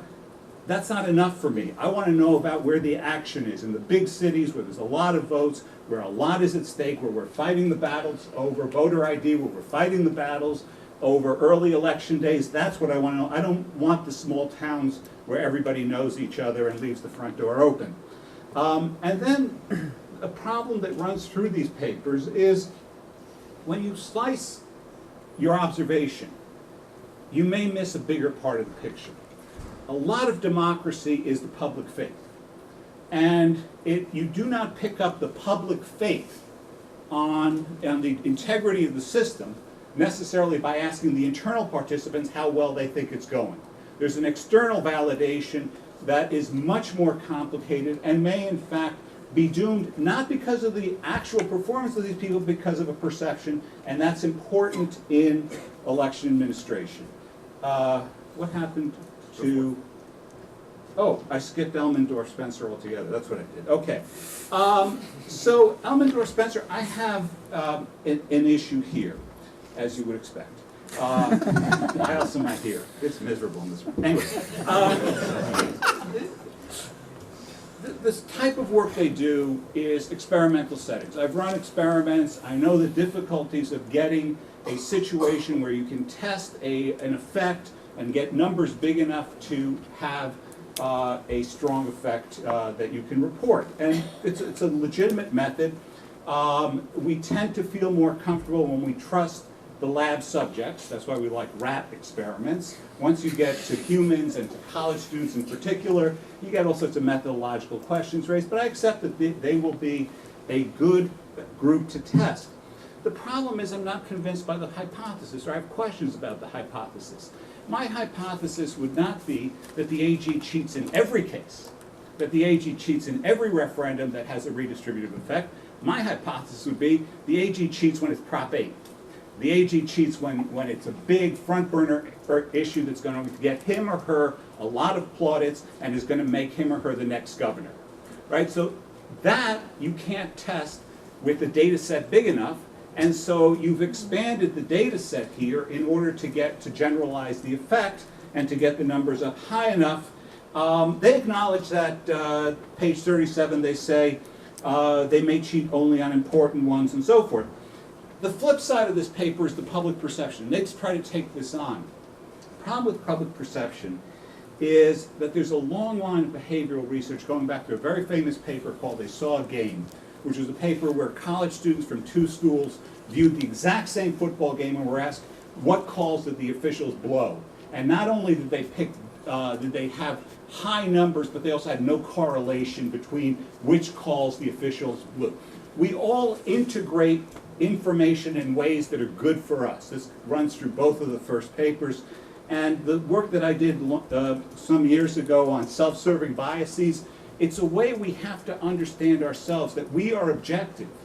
And so the participants are likely to perceive bias in ways that further their political views, regardless of the intentionality of the actor. So again, as with the paper by Martha and David, you have the problem that there's another world out there of external validation that may be affected by what you're doing. Okay, let me move quickly. I had less to say about Dan's paper, except that it's only one observation and he can't overcome the cheese effect, which is, this is Wisconsin. You know, they're nice people in Wisconsin. My wife is from Wisconsin. They're still nice people. You know, my wife is from Waukesha County. It's Waukesha, by the way. Waukesha County and the city of Waukesha. So nice they named it twice, New York, or something like that. And Waukesha, these are good people. They have bad choices as spouses, perhaps, but they are good people, and Wisconsin will function under any system. In the last election, I was monitoring problems on election day in Wisconsin. You know what the problems was? There was a line, a little bit of a line, the parking outside said 15 minutes only, so people were circling the block because they were afraid to park for 15 minutes only in case they couldn't get, come to New York. We'll teach you how to park any goddamn place you want. I mean, this is ridiculous. So there may be dysfunctionalities in other domains, in places that don't have this civic tradition, that are hard to pick up from within the study of Wisconsin. Whenever you have one observation, you don't know. You have to make some assumptions about generalizability. Okay, let me finish, take my last 5 minutes. Do I have 5 minutes? Roughly? 4, excellent. On questions of institutional design, I think that this is really what we're getting at. I was very jealous of Nick. Those who know me know that my object in life is that everything should be reduced to a 2x2 matrix. I couldn't quite get there. So I got 3x3, and obviously there's more points you could run down the y-axis, but we're talking about nonpartisan, bipartisan, and partisan institutions as ways of administering elections. But it turns out that there are different functions where different mixes may be better or worse or more problematic, not so problematic. So take the counting of votes. I don't want partisans counting votes, right? You don't want people, one side counting all the votes, because that's just a recipe for disaster. We saw Palm Beach County. I hold it up. I think this is a vote for my guy. You know, that's not good. But it's not clear to me that we need to invest in nonpartisan, which is most expensive, for tallying. It's a pure zero-sum game. Put 3 Republicans, 3 Democrats in there, make them count it together. they'll neutralize each other. They have every incentive to observe, it's transparent. That's the kind of institutional setting where it may very well be. Let the parties administer it because they have no common interest. On the bottom one, on redistricting, I again don't like partisans doing it, and as Bernie pointed out this morning, if you have bipartisans doing it, they may actually be able to externalize costs on the unrepresented party. The sweetheart bipartisan gerrymander is a way of exporting costs onto us who have nobody to vote for in a meaningful way without them internalizing that cost. So redistricting is different than tallying, and I think in the redistricting context is a reason that every country that has put the question before itself of how should we design the institution either ab initio or now that we've had a political crisis of some kind like World War II in Britain, what are we going to do now that we're really confronting the issue of institutional design? And they go over to nonpartisan. Administration is actually interesting, and it's the focus of this conference. And what's interesting about the three papers is that they pick up individual places within administration where you have a nonpartisan body, as is Dan's GAB, which is also a little bit of a bipartisan body because the appointment process, as he describes it, is actually rich and complex. So it has elements of both, but it fundamentally operates toward a nonpartisan type institutional arrangement. And on the other hand, the other papers deal with partisans who have moved in the direction of taking, or who have taken over some kind of election function. And the question is, if we were starting from scratch, would we have nonpartisan administration for the elections? Would we have professionals for these kinds of functions? The answer is probably yes. Is this an area where we could trust bipartisan competition because of its zero-sum game? Maybe. If we could get a really good 3-3 group in there, we could trust that there would be no partisan distortions. But election administration requires the capacity to administer. So there would be tremendous costs to this in terms of the basic inefficiency of the institution that would result. We would have an FEC. And my view of the FEC is it was designed to fail, and better than any other institution in Washington, it achieved its purposes. And so, but it's designed so that it cannot act. And we wouldn't want to build that in, so even though we could conceive of a bipartisan stalemate on misuse, we would sacrifice administrative efficiency. And now we're in the domain of partisan. And to the extent that the papers are read, and I don't think I read them this way, and I don't think the authors want them to be read this way, but to the extent that the papers are read as this is a good arrangement, I don't think that's the conclusion that follows.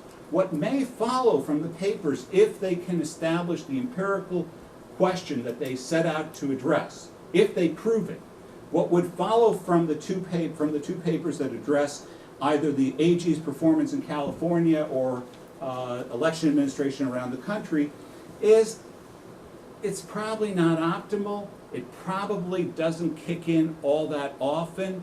And maybe we'd be willing to live with it because it works okay.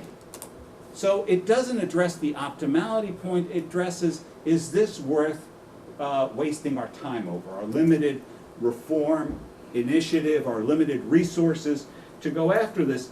And I think that what the papers do is they say, if you really try to tease out the way this works in practice, and you leave aside the big question of the public perception of misbehavior, which is always critical, but if you leave that aside, it may be that these people are honorable and they mostly do their job in the way they should.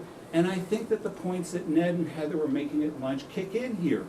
People want to have a good view of themselves. They don't want to think of themselves. I resist Machiavelli. I'm a huge fan of Machiavelli, so that was just a bad comment. But I'll put that in. But they don't want to be evil.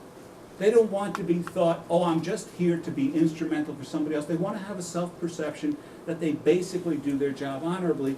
And I think the papers indicate that maybe they are doing their jobs pretty well under a circumstance where we have a decidedly suboptimal institutional arrangement. Thank you.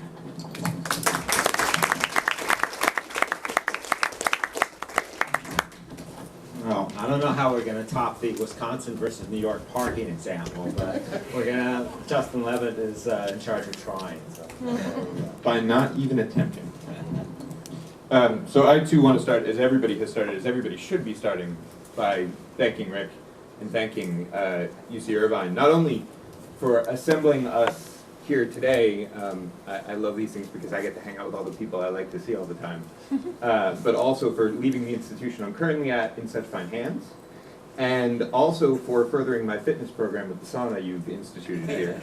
I think that I'm sweating more because of who came before me, of who I have to follow, and the fact that I know that I stand between you and the end of the day than I am because of the temperature, but I'm going to try not to parse out which is which. I'm going to go through the papers, as Sam did, fairly quickly and then try and draw back to a broader point at the end. For Elmendorf and Spencer, I thank you because you can't ever get too much good empirical analysis, and it is heroic, I know, to report research with a null finding. But I thank you for it because it's an extremely interesting problem, it's a valuable investigation, and it's a useful discussion methodology, and it lets both you and others replicate the work and see if there can't be a finding of some sort in the future. This is a great step. There are a few specific comments that I have on the methodology that you've chosen, including the big one that you note, whether the initiatives are polarizing is a post-treatment effect, and the better that the AGs are at doing their job, the more it's going to, doing the job that you suppose, that you hypothesize, the partisan job, the more it's going to squelch the effect that you're testing for. So if they're really good at rigging the game, that means that you're going to be focused on the wrong ballot initiatives and the wrong measures, which means you won't be able to pick it up. And that's something that, it's a difficulty I'm not sure you can compensate for. You recognize it full well, but it may be something that's inherently baked into the measuring whether an election, whether an initiative is going to be controversial based on the outcome of the initiative after they've gotten their hands on it. I have questions about the R-squared values for some of the models. They're not very high, which means there's a lot of other stuff going on that we're not measuring. And that brings me to another point about readability. It may be that that is a way to influence the elections, but if that's the second or third or fourth most effective, or at least the second or third or fourth least cost, and there's an easier, better, bigger way, then readability is not going to be a step that chief election officials or AGs take all that often. They're going to go to whatever's easiest and least cost. So it may well be that you've identified a potential tactic, but at least in California there are easier ways to rig the game, and so you're not picking up, it may be a tactic, but you're not picking up what's really going on. I am curious about, you list variation in a bunch of states, and you've got California at about a 1.8 variation in reading level from top to bottom. And you said that you found elsewhere, or you have seen research elsewhere indicating that some of the states run from 1.1 variation in reading level all the way up to 26.4 variation. I want to know about the 26.4 state. And I want to know if there is some strategic manipulation of that going on, or whether that's completely random. You happen to pick one, and I understand why you did, that's sort of lower on the scale, but when you've got that large a swing, I suspect you may find a much bigger effect. In terms of the real people, which we'll call college students for this observation, I thought there was going to be a different they saw a game point, which is that I think they actually saw a game. I think that you've keyed them to find bias. You said, here are 4 types of bias. Can you find it, yes or no? And everybody wants to say, yes, yes, I found it. Look, there it is. And so that drives up your results on whether you're going to find bias or not. I don't know whether it's possible to reduce with a question like, if you were a court, would you strike this down? Or if you were a lawyer, would you sue? Sort of taking a little bit of the stakes of, can I find it, out of the mix. But I think part of what you're observing is the eagerness of college students to support you in your surveys and to do well in your surveys, not least because you have done something I told you about earlier that I love and I'm going to use in every empirical project I do now. I encourage you to read this paper if for no other reason than it has an appendix with the actual survey instrument in it. And I want to read to you the first sentence of this letter to the college students to get them to participate. Thank you for choosing to participate in this exciting study of ballot initiatives. And I don't know who wouldn't be jazzed up after that to do whatever it is you asked them about. I'm going to have every paper this is an exciting paper about. This is an exciting study about. That's going to be everywhere now, and I thank you for that. I have learned something very important. To the Kimball Krauth paper, I thank you because we can't ever get too much research on local election officials. And I really think we have a tendency, particularly in our profession, to focus on big and shiny, the president, the Supreme Court, when really the front lines matter so very much, and there's not enough attention, and I love the fact that there's more attention being paid to the people who are really administering and delivering us all the perhaps bigger and shinier. Your surveys, most of the surveys that you found on polarization are from 2007. Boy, I'd be curious whether that shows 3 years of relaxing in the aftermath of a hyperpolarized election. And I wonder whether you would find the same results from 2009. That is, is there even more ideological polarization? Is there even more strife with election officials the year after an extremely contentious election rather than 3 years after and a year before? I wonder whether the fade effect is as prominent as it might otherwise be. You measure differences in attitudes on a bunch of policies, and the photo ID one caught my eye. I wonder whether you're capturing actual differences in how photo ID requirements work. So ID is not uniform. There are lots of different things that people can show. Some of them are strict ID rules, some of them are not. Some have different types of ID you're allowed to show. And whether people support or object to these might very well depend on what the nitty-gritty is and what they're used to. Now, I don't know how you asked the question. The question might have been generic. But even if the question's generic, it might not necessarily represent their experience. So you might not be asking a uniform question on a uniform policy. You might be asking a question on a policy that people in different states are viewing very differently. I had two speculative hypotheses about what's driving the difference, and I just don't know whether this is causing some of the differences that you did find. You found a difference in attitudes toward reforms, more, I think, more synchronicity, more common ground on tightening up the election process and less common ground on, for lack of a better word, of easing access, on loosening it up. And I wonder whether that's aversion to critique more than anything else. It seems to me that it's easy to critique at a local level and to suggest expansive reforms at a state level, or at least that's what I note simply from watching. That is not empirical.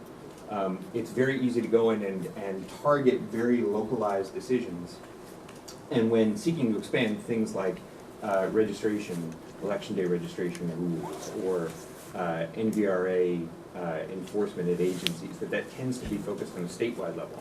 And so maybe they're responding to, they've gotten grief about the stuff that looks like fraud because it's the attention is directed locally. But they haven't gotten pull or praise locally.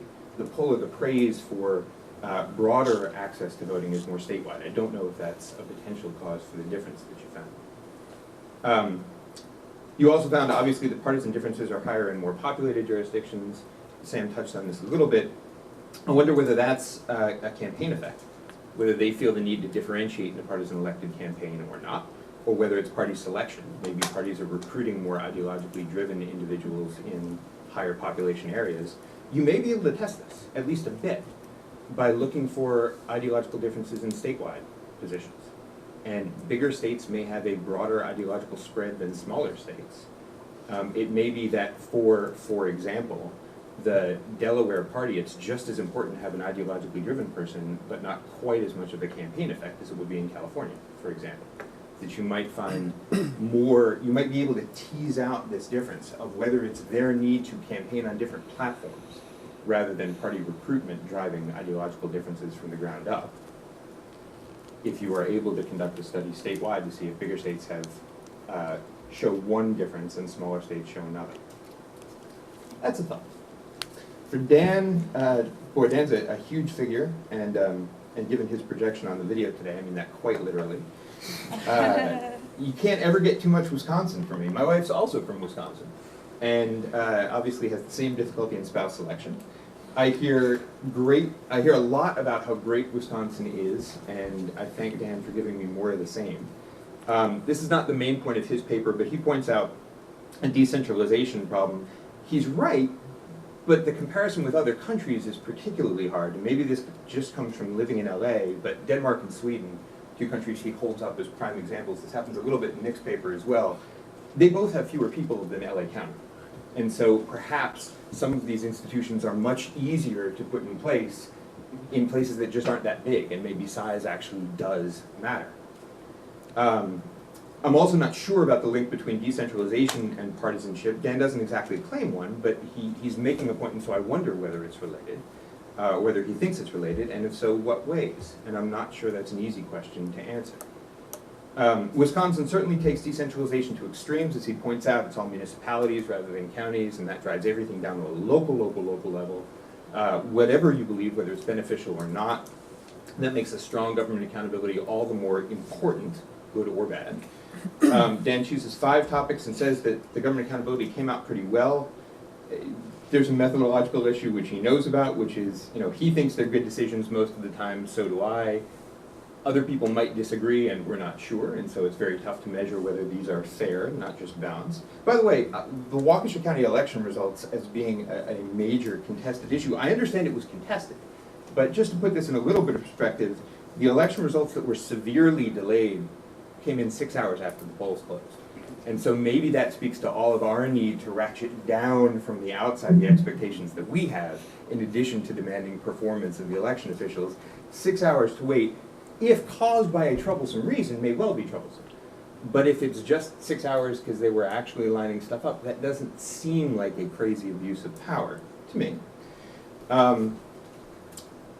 And I love the fact that Dan pointed out something that I did not know, which is the legislature's, I think, quite stark change of control over the Government Accountability Board. I wonder whether, as the system within which the GAB works changes, whether the GAB can remain the same. It will be really interesting to see whether or not the legislature chooses to use this sort of override prerogative of forcing a vote on contested issues. Whether the Government Accountability Board maintains the same level of service, whether good or bad, whatever you think of it, that it has provided so far, because I think the system is going to be very important. There's a common feature to all of these papers, and this leads back to the questions that Rick posed at the very beginning of the conference. And I have here a different set of conflated questions than the ones that Sam identified. The papers here all talk about partisanship, but they're all talking about different kinds of partisanship in very different ways. And that's true throughout the papers, throughout the day. It's a common feature of work on partisanship, and both scholarship and lay audience. It's something I'm writing about now. And this is, I think, to Bruce's point earlier, partisanship isn't uniform. It can mean the method of selection, right? You're chosen in a partisan election, or you're chosen by an official who has been chosen in a partisan election, and you're appointed. It's why both elected legislators and Supreme Court justices can be described as Republican or Democrat, even though that means very different things in how we expect them to operate. It can mean partisan effect and results that favor Republicans or Democrats. It can mean a whole range, a whole spectrum of partisan intent. A lot of people today talked about ideological partisanship, taking positions that are consistent with being a Republican or a Democrat, but simply because you believe those positions out of the spectrum of possible options are correct. And either your party has informed that ideological position, or you are tailoring your ideological position that happens to end up in something that the party supports, the party's absorbing it. But either way around, that ideological partisanship is different from a responsive partisanship, taking action because of the way particular voters will vote, which is itself different from what I call a tribal partisanship, which I think is what most of the reforms are aimed at. Taking action not because of what you believe ideologically, not because what you believe the voters will respond to or what the voters want, but because it will tangibly benefit my party tomorrow, Republicans or Democrats. I am acting primarily because I want a Republican or a Democrat to win. And that sort of partisanship is very different. That also means, by the way, that when we talk about nonpartisan institutions, we mean different things. We mean, and here I take a note from Pam, that there's a sort of negative liberty idea of nonpartisanship. It's targeting a form of partisanship that we don't want, or that we want to remove or squelch. I completely believe, as Pam said, that no one is actually nonpartisan. But as lots of people much smarter than me and far more eloquent had said throughout the day, there are people who all the time, every day, in most of what they do, act in some different nonpartisan ways. That is, they don't engage in tribal partisanship when they take an act, even though they could, even though there are no legal sanctions in place. And I think that has to do with three different factors, which we've also mentioned a lot today. Some of them are substantive rules that constrain partisanship. Don't eliminate it, but substantive rules. If you have to follow a certain substantive doctrine, there's only going to be so far you're able to go with a partisan instinct. Some of them are structure. I'm a huge fan of all of the structure conversation, and we've heard a lot of it today. It does play a huge role. Partisan elections mean that you would expect partisan attitudes, at least different ideological partisanship. Otherwise, there's no reason to elect someone as a Republican or a Democrat. That is, every time we have a partisan election, you should expect they will believe different things, or else the partisan election is not doing what we set it up to do. There are also structures that seek to combat this partisanship. And I will wrap up. Some of the structures do it well, some of it do it less well. The missing aspect, and here I agree entirely with both Ned and Heather, is norms. Situational norms that are powerful, that don't bind everyone all the time, but bind people surprisingly often in most of what they do. We don't actually see electoral thunderdome most of the time. And that is something to reflect on, because there aren't often structural sanctions or rules-based sanctions, substantive rules-based sanctions, that stop it. If something is stopping it, despite individuals' incentives to favor a particular Republican or a particular Democrat when they can, it's got to be a more salient, strong, structural, situational norm. There's an interesting paper recently, and this is where I'll close, in the Election Law Journal by a guy named Michael Franz, who points out the enforcement model. Where'd you go, Michael? Excellent. Who points out in the enforcement at the FEC, and this was juxtaposed with his paper today on the advisory opinions, where you might most expect tribal partisanship. Right? Enforcement actions at the FEC, there's a particular individual, largely associated with a particular party, who's going to be sanctioned in some very tangible way. And there's a very easy mechanism to block that enforcement action. Right? You just need 3 votes, and you need it along party lines. And Michael's work points out that out of 1,342 enforcement actions that he studied, 19 had a deadlock along partisan lines. And that, to me, that 1%, if you even believe that to be tribal partisanship rather than something ideological, that 1% maximum seems like something that we can actually take great solace in. That's the system working most of the time pretty well. And with that, thank you.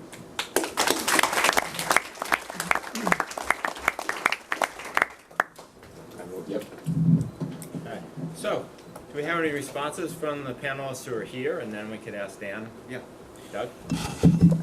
All right, so I'll make a response really quickly by raising an issue that's often raised at election law conferences but has not been today, and that is the idea of ecological inference. So I'm not talking about racially polarized voting so much, but I recognize a tension between general trends and between specific acts. And it's something that seems to have come up over and over in the different panels. I think this is even something that comes out of Ned's remarks. We have this paragon of virtue in Samuel Randall, and then Heather is attempting to say, wow, can we make a system where that becomes the general norm? That's certainly the case in our paper, and I think that's a great issue that Sam has raised. What we may be the most worried about are very outlier cases, or a very specific subset of the cases.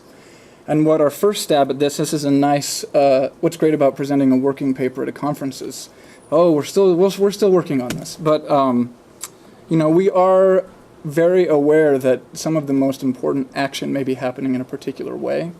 And I think that you're right. In terms of general trends, maybe this isn't something that might be as bad as we would have expected.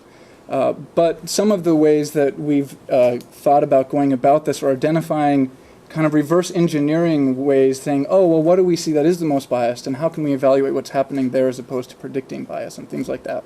But anyway, just in terms of response to both of you, I think that's a very fair concern to have, and I think that it's something that as kind of election law community we need to grapple with, because I see people talking about specific instances, general trends, and trying to wrap them all up together is difficult, and I think that's something that we need to take more attention to. Yeah, I guess the only thing that I would say additionally, I don't disagree with Sam's observations taken individually. I very much agree that the basic point of the project is not to say what's an optimal institution, but where should our reform energies be directed. I was actually surprised by our findings. I thought we were going to find, like, through both measures of bias or strategic behavior, we're going to see evidence of it. And the fact that we don't see evidence of it suggests to me that, well, you know, it's time to look in some other ways in some other places, but this is, you know, one piece of a larger body of work that might ultimately help us to say something about where we should be putting our energies. Okay, David, Martha? No, I think it'd be better to hear from the audience. I don't know if Dan's with us. I am, yeah. Dan, you have any responses? We can't see you, but we can hear you. Quickly, on Sam's comments, I think, you know, his identification of these three distinct questions that are floating around in, it's in my papers, is quite right. I do have to say, I'm a little bit disappointed when I emailed Sam yesterday to tell him that I wasn't going to be able to come. He said, his exact words were, "You can run, but you cannot hide." So Sam, you went too easy on me. My response to him was, "My doctor's got me all roided up, so you should actually be glad I'm not this person." But you know, it's certainly true that Wisconsin is Wisconsin. It does have a really strong progressive tradition, a strong good government culture, and I guess the same could be said of Wisconsin that is sometimes said about Iowa in the context of redistricting. It works in Wisconsin, works in Wisconsin because Wisconsin is Wisconsin. On the other hand, I do think that we've seen a rapid deterioration in sort of the play nice culture in Wisconsin in the recent few years, and I talk about how this has even manifested itself in my paper about in conflicts on the Supreme Court. So, you know, as I acknowledge in the paper, it's important to be cautious about exporting what happens in any other state or one state's experience to others, but I do think there's a lot we can place outside the big city. We're all nice Midwesterners here.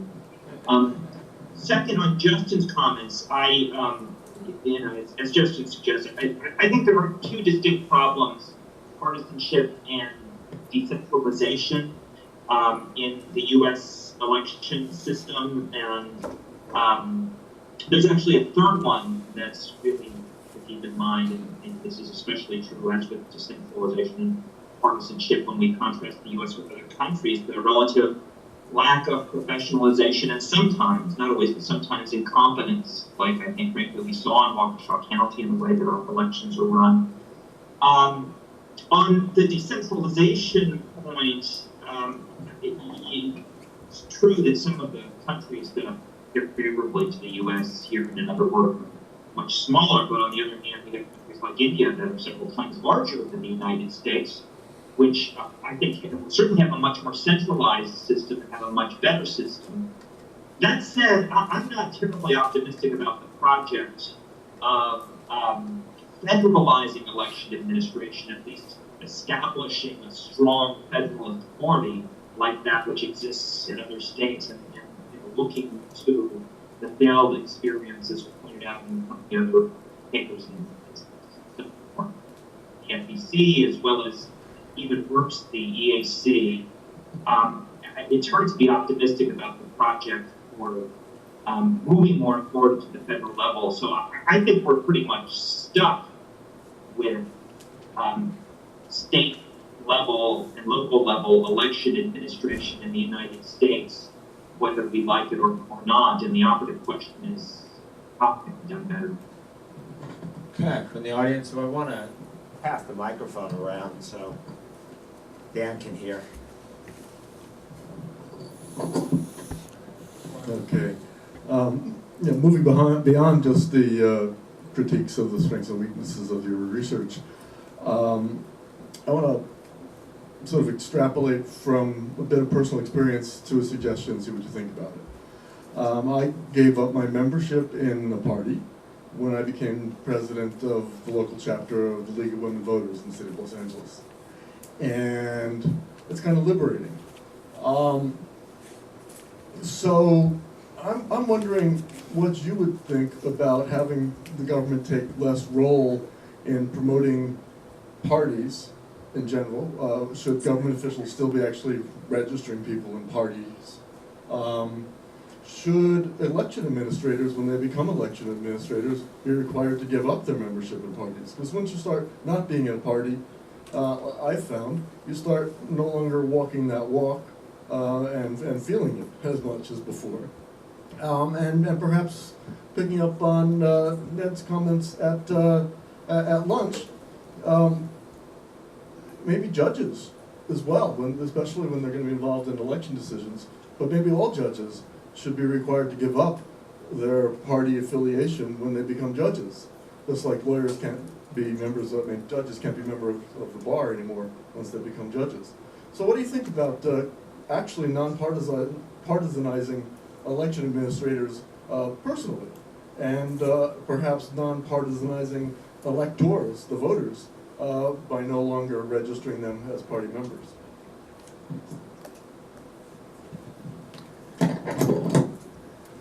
Do you want to? Well, I have a couple of responses to that, and that is that there is some research sort of in the urban politics tradition examining. Is your mic up? I'm having trouble back over here. Where do I turn on here? Oh, okay, good. Okay, so my response would be that there is some research in some of the urban politics research looking at city governments that are nonpartisan, where people run under a nonpartisan label. And it's not entire. So from one study that I can recall, the evidence was that the members still had very distinct partisan attitudes, and I think that if we were to sort of look at our experiences, and sort of look at one by one anecdotal situations, we would think that kind of still exists. We know that when you look at a school board or something, you know that they're making decisions that are based on their values, that are based on attitudes that they quack like partisanship, they walk like partisanship, and they even swim like partisanship. So let's call it. They're still members of parties,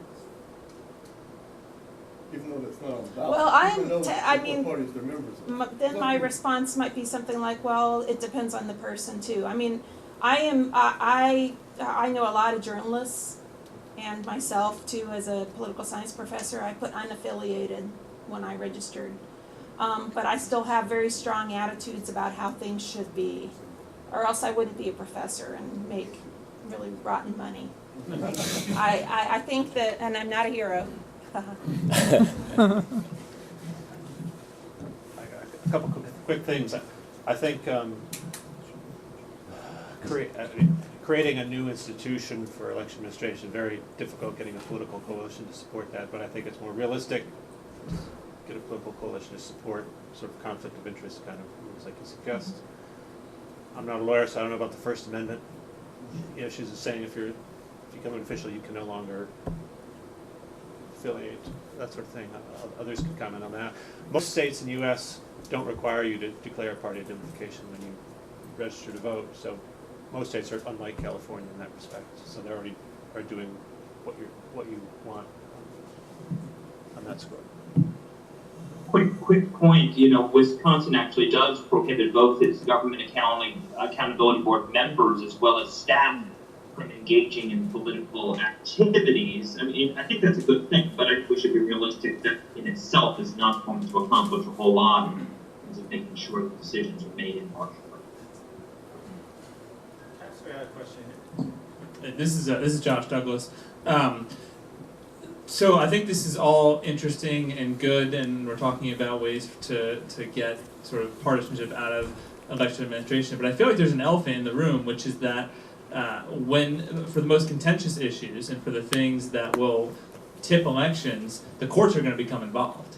And until we figure out a way to remove some sort of partisanship from court decision making in the election area, it's going to be hard to achieve some of the things that we're talking about today. So I guess I was curious for a reaction as to whether this is even permissible if we don't also reform the ways in which we're invoking courts, particularly state courts with elected judiciaries, in resolving election disputes. We have evidence that partisan judges rule in partisan ways, and that's a problem. And I wonder if this having reforms for impartial election administration helps for the run-of-the-mill things that we're talking about but when a close election gets within that phrase of the margin of litigation, then what do we do at that point? And isn't it really the courts that we have to worry about as well?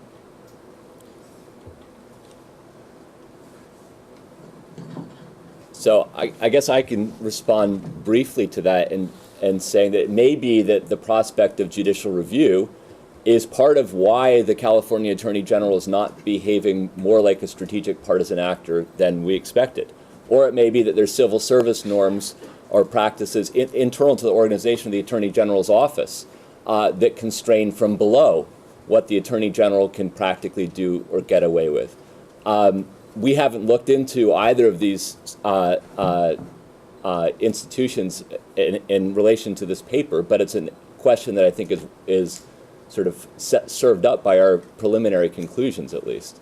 And even if there is some prospect of partisanship in judicial review, if you don't know who you're going to draw as your judge, or it may be that ex ante it still operates as a constraint. Yeah, I think my observation might be in some tension, Josh, with what seems to be the premise of your question, if I'm getting you right.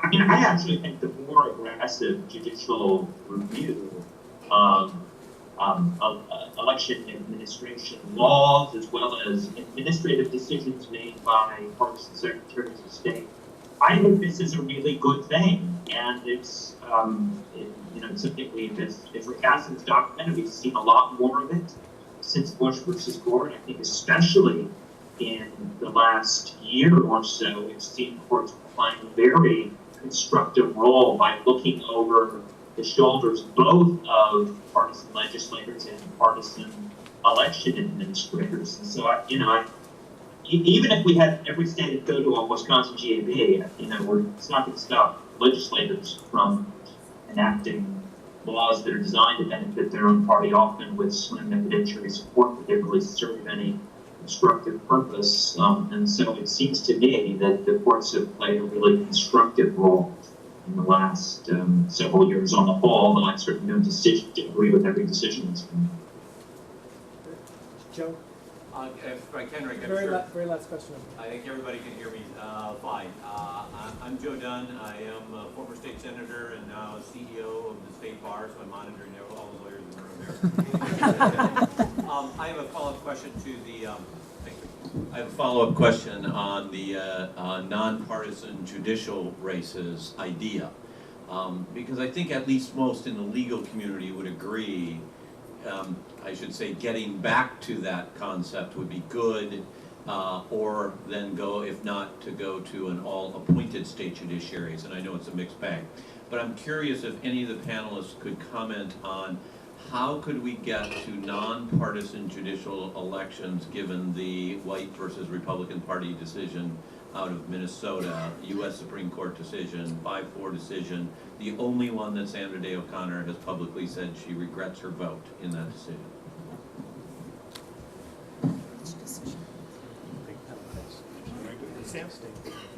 I just don't think it's an issue.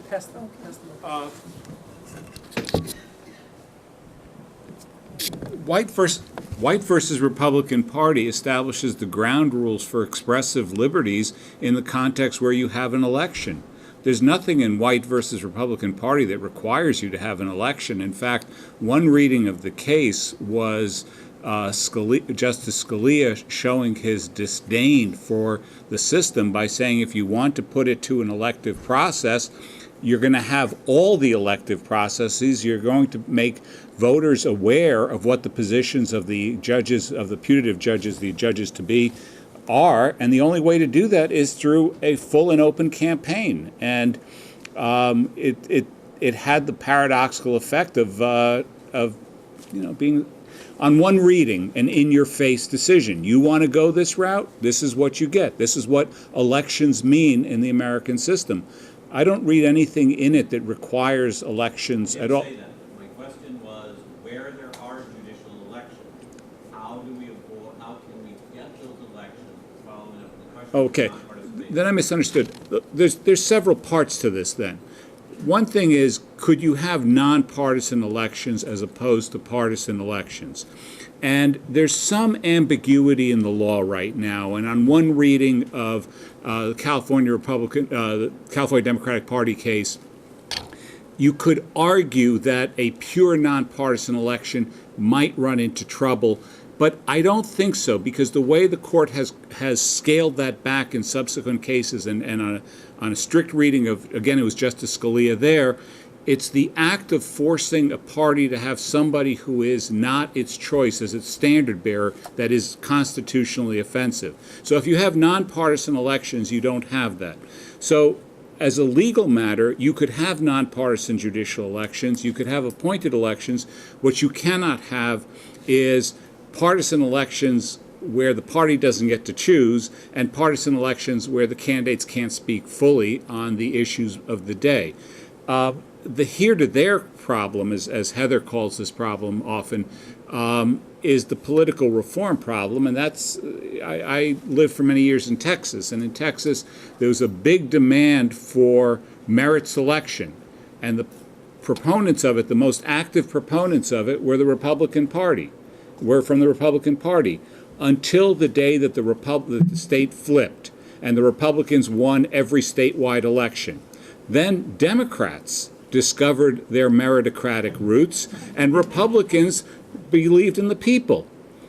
So that's tough. The political reform agenda is going to be state by state. It's going to depend on the political climate. There's no generalizability. I don't think there's very many legal constraints in this area.